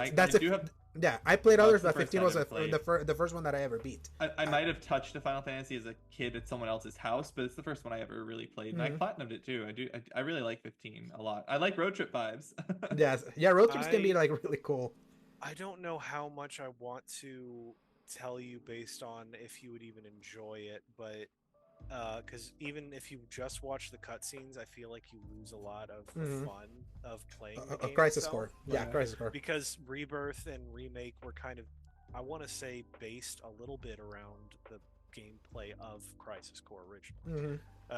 That was like the birth. All right, you hit the button, you get to do that, you have your little dodge roll, you have your little moves. I mean, even down to the fact that all of Zack's moves in Rebirth are literally how he fought a lot of the ways in Crisis Core. Anyway, I'm getting off on a tangent. Yes. But yeah, I might check Crisis Core out at some point in time. But I think it was PS Plus. I think they gave it for PS Plus in the extra. If they did, I would have it. Yeah. It might have been on extra or something, but it's not. It was never on Plus Essential for free. Okay. Yeah. But as far as coming back to all of this, I like had the middle ground of, I didn't really like a lot of the leading up to it. I liked the start. I did not remember anything in the between, so I was just like... You locked in at Cosmo Canyon. Cosmo Canyon was your locking moment, I remember. Oh man, I was hooked the moment I was marching in a soldier Yes, outfit. same. I did love that. Yeah. As like the spectacle of it all, I hated those camera angles because it was impossible to figure out where the timing was for my Yeah, buttons. they were awful. They were Yeah. so I bad. did not like that at all. Yeah. But Yeah, I think it was understand the concept. Costa del Sol to Dine part. I think that middle part was where you were sagging a little bit, kind of like after. A little bit. After, 'Cause yeah, I felt that was like like there your was section. a lot going on at Costa del Sol that I knew was just goofing around. Yeah. And I wasn't getting the same like connection with some of the side missions as I was hoping I would, because it's kind of like, oh yeah, character X does this thing that is Johnny. totally in character. Character Y does this other thing that's totally in character. Oh, character Z has something to say. Okay, now we're gonna go on and do this other thing, and then we're Yeah. gonna fight a generic monster. Woo! So yeah, I was getting really burnt out on some of that, and then the plot really started kicking back in. I was like, okay, I'm here for it. Let's go. Mhm. And then after that point, it started ramping up a lot Mhm. better. Dine from Dine onwards, because I remember I told you wait till you get to Dine. Chapter 8. That's like in chapter halfway 8, through the game. in chapter 8, Yeah, and then like it really took me about Uh-huh. halfway through the game. I was like, I'm gonna finish this freaking game because I need to see what goes on, but I am beelining until then because I'm not having fun. Yeah. I like the and- piano yeah. mini game. yeah, Just saying. So, yeah. I sorry, got go ahead, keep going. I got star ratings in all of them. Yeah, to I my did too. chagrin. Except, I mean, not the post game, like the main ones, the main 5. I got the Mhm. stars in. Took me 6 hours to get the star rating in the Chocobo one. 6 hours. Yeah. Oh, that Choco one is Yeah, rough. there's too much of all that. But then, Yeah, but I when didn't want to everything- take away. I just want to say, like, in Costa del Sol, I really like playing the piano as Tifa when you were Mhm. talking about Costa. I will del say Sol. the piano was actually kind of fun. It Yeah. was tricky to figure out the sticks sometimes for Mhm. the timing, but anyway.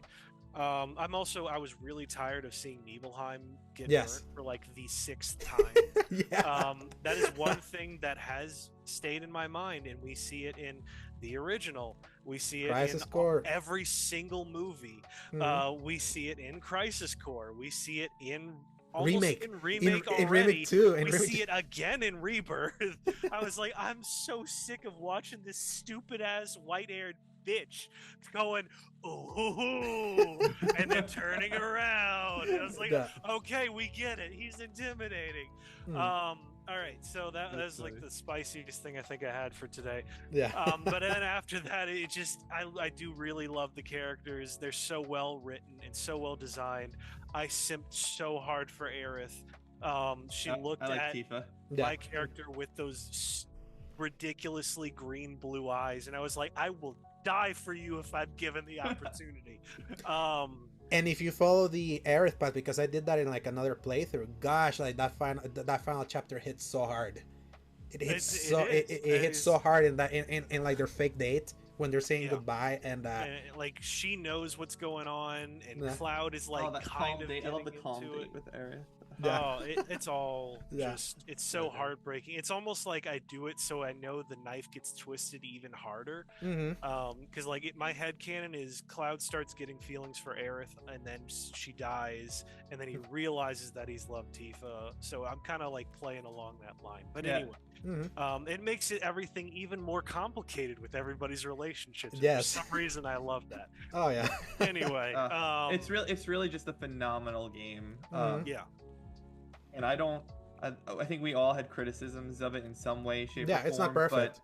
But for me, and I know for you, Alex, nothing topped it this year. And I was really shocked that Dragon Age didn't top it, because I loved this game a lot, but I was just Mhm. expecting Dragon Age to shoot past it. But no, this game really stood out and above. And this cover art's so funny because it's so deceptive, because like it's just a lie. It's just a lie of a cover art. Like, Yes, you think you're hate gonna it. play? Yeah, you think you're gonna play more as Zack than you hate it. actually It's just can. a lie.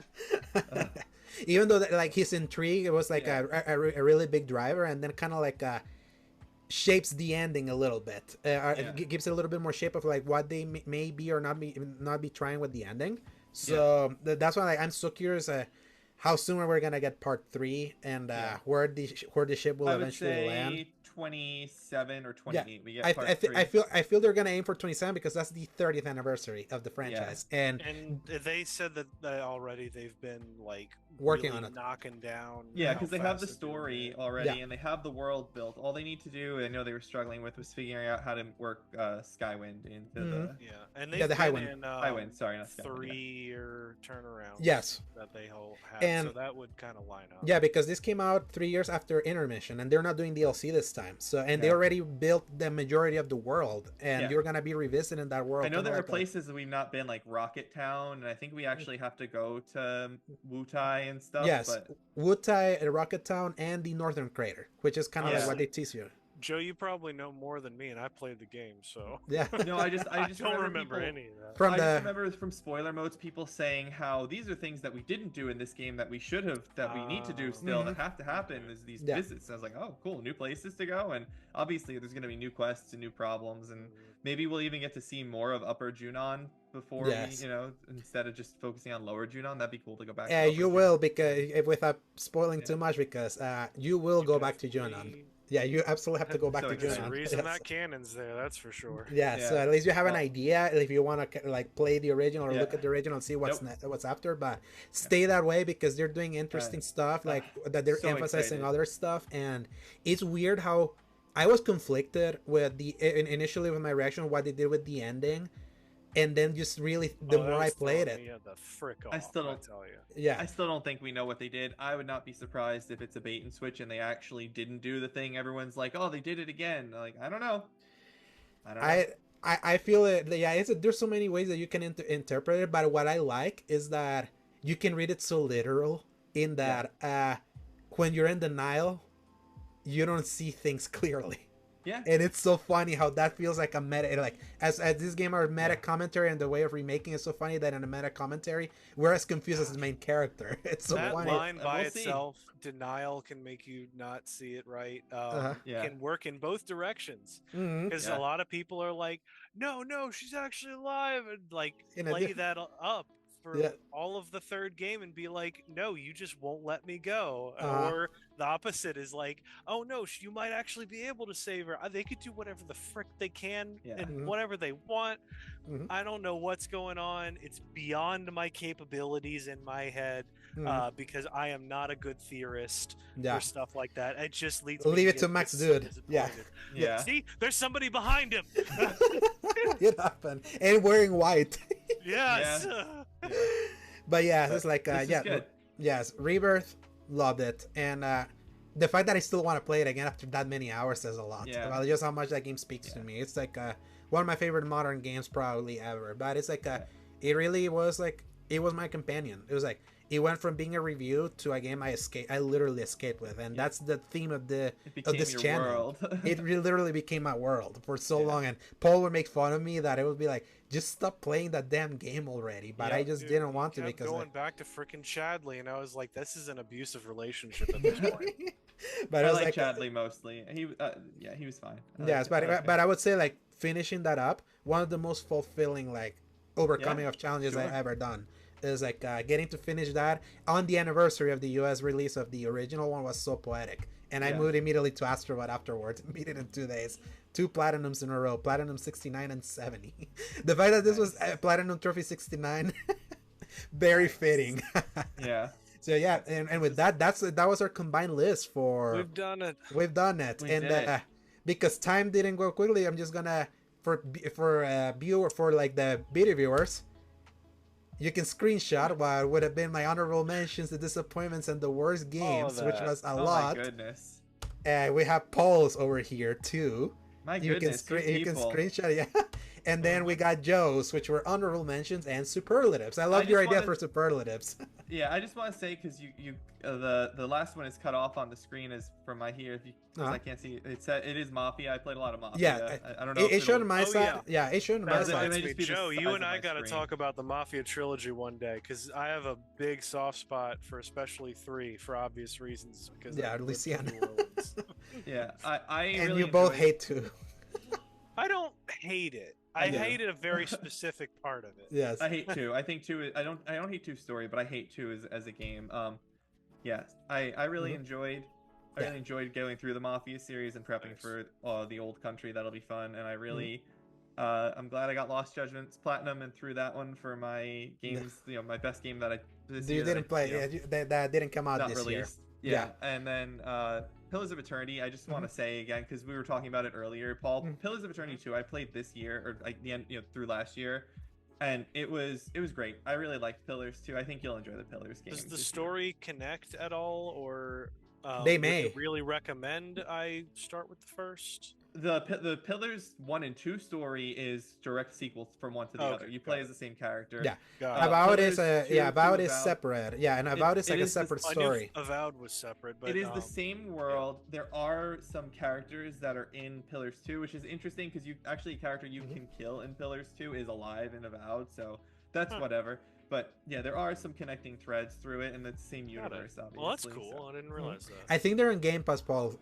Check it out. See if they're. And see. they're always super Mhm. cheap. But yeah, Yeah. I just want to give shout outs to those games because I really like Mhm. those games. And also, like, yeah, if I can, and then you shout out Crusaders Kings 3, Legends of the Dead, Harry Potter Quidditch Champions, and Genshin Impact, the Natlan content update. Those were your Natlan. or Natlan, yeah. Yeah. You know, Genshin Natlan's been great. I love Natlan. Legends of the Dead has been fun to play, adding like stories and tales that you make. I love Mhm. Crusader Kings 3, like I said earlier. And the Quidditch Champions game it's fun. It's a fun little thing to play. It did come out this year. I Mhm. play it with my buddy every so often when we don't want to play Fortnite, when we do our like drunken Fortnite Mhm. nights and things like that. So Yeah. yeah, it's been good. Good year. Yep, Good- good good year. games. And then you can see our top 10s like displayed there. And I'm gonna read them real quick. My top 10 from 10 to 1 was Black Myth Wukong, Stellar Blade, Elden Ring, Shadow of the Earth Tree, Prince of Persia: Lost Crown, Warhammer 40k, Space Marine 2, Helldivers 2, Destiny 2, The Final Shape, Astrobot, Indiana Jones and the Great Circle, and Final Fantasy 7 Rebirth. Polls was 10 to 1, Stalker 2, Heart of Chernobyl, V Rising, Astrobot, Warhammer 40k, Space Marine 2, Final Fantasy 7 Rebirth, Dragon Ball Sparking Zero, Star Wars Outlaws, Indiana Jones and the Great Circle, Unicorn Overlord, and Helldivers 2. And Joe's top 10 are Ara History on like going from 10 to 1, Ara History Untold, Conquered, Grand Blue Fantasy Relink, Star Wars Outlaws, Stellar Blade, Metaphor Fantasio, Dragon's Dogma 2, Life is Strange Double Exposure, Dragon Age the Veilguard, and Final Fantasy 7 Rebirth. And with that concludes Game of the Year for the X button. And Is this a record episode? yes, pretty much. And you will never see me on this long of an episode again. Yeah, so we Thank got you for your time, yeah, Paul. we got lucky with that. And real quick, I'm gonna do this like real quick because game releases are happening. I'm gonna read the game releases now, starting from 2025, from the dates of January 6th to until January 18th. So we got Ys Memoir, the Eothine Filgan already came out on January 7th on PS5, PS4, and Switch. We got Freedom Wars Remastered coming out the day this episode goes live for PC, PS4, PS5, and Switch. We got Hyper Light Breaker coming to PC Early Access on January 14th. We got Donkey Kong Country Returns HD coming to Switch on January 16th. We got Tales of Graces F Remastered coming to PS5, PS4, Switch, PC, Xbox One, Xbox Series X and S on January 17th. We got Dynasty Warriors Origins, PS5, PC, Xbox Series X and S on January 17th. And Bright Memory Infinite coming to mobile on January 17th. And with that, we have reached the end of this week's episode of the X Button, the first one for 2025, and probably the longest episode we ever recorded. And Paul, where can people find you? As always, y'all can find me for right now on Twitter at Dork of Art and Blue Sky at the same handle. I post almost nothing right now because they took away my functionality to post really Games funny directly. gameplay clips of me breaking games like what I used to do all the time. Yeah. But yeah, that's where I am. Where can they find y'all? Yeah. Joe, where can people find you? Paul, I thought you were gonna say they can find you in bed because you look like you're ready to pass out. Yeah. sir. I am going to eat something, and I'm probably not going to last much longer, honestly. Yeah. Yeah, because you're 9:15, Uh, right, Paul? Yep, and I got work in the morning. Yeah. Yeah, And- you can find me at on Twitter at Joseph_La_Russa. You can find me writing for Season Gaming as well. I don't have anything upcoming as of right now in the hopper, but I am planning to write a reflection on my journey through the Mafia series sometime in the near future. Now that I've completed 1 through 3 and before Old Country, I wanted to get it done before the Game Awards because we knew that they were going to do something there, but that just didn't happen with timing and holidays. I just didn't have an opportunity because it's Christmas, so I'll get that done sometime soon. And otherwise, nothing coming from me right now. But we're still early. I'll be here. You can find me on the X Button podcast every week right now. Every week on Fridays. Yeah, exactly. And Yes. Alex, over to you. You can find me at _Drew on Twitter/X, at Alejandro Segovia 93 on Instagram/Threads, at A Segovia on Blue Sky, at The Slayer Giant on Twitch, and my written content, my old stuff over at my website, thecriticalcorner.com, and whatever new thing I write for seasongaming.com in 2025. And with that, we're out. This was fun. Hopefully, I hope you guys enjoy like a more elaborate presentation that we did for Game of the Year with that thing. We always do something different every year. This one definitely way longer than I anticipated. Next time, next time, no more topics. We're just doing Game of the Year stuff. But it was because, or more, we might do Game of the Year episode much earlier, so then we don't have to like feel like proposing too late, we're gonna miss out on stuff. But everyone, thank you so much. This is gonna be a very exciting year now that we got there's gonna be some stability having Joe here helping me. Paul's always gonna jump in and out as soon as his schedule allows him, and you'll always see his wonderful thumbnail work. He already sent me the one for this week. And until next time, play some games, enjoy. Well, stay safe if you're in the West Coast with what's happening there right now, and also stay safe if you're in a snowed-in area. I'm surviving earthquakes myself, so it's been quite a banger of a start of a year of 2025, and then Project 2025 begins in 2 weeks. So, but until then, play some games and Press X. to play. Good night, everybody. Bye bye. Adios.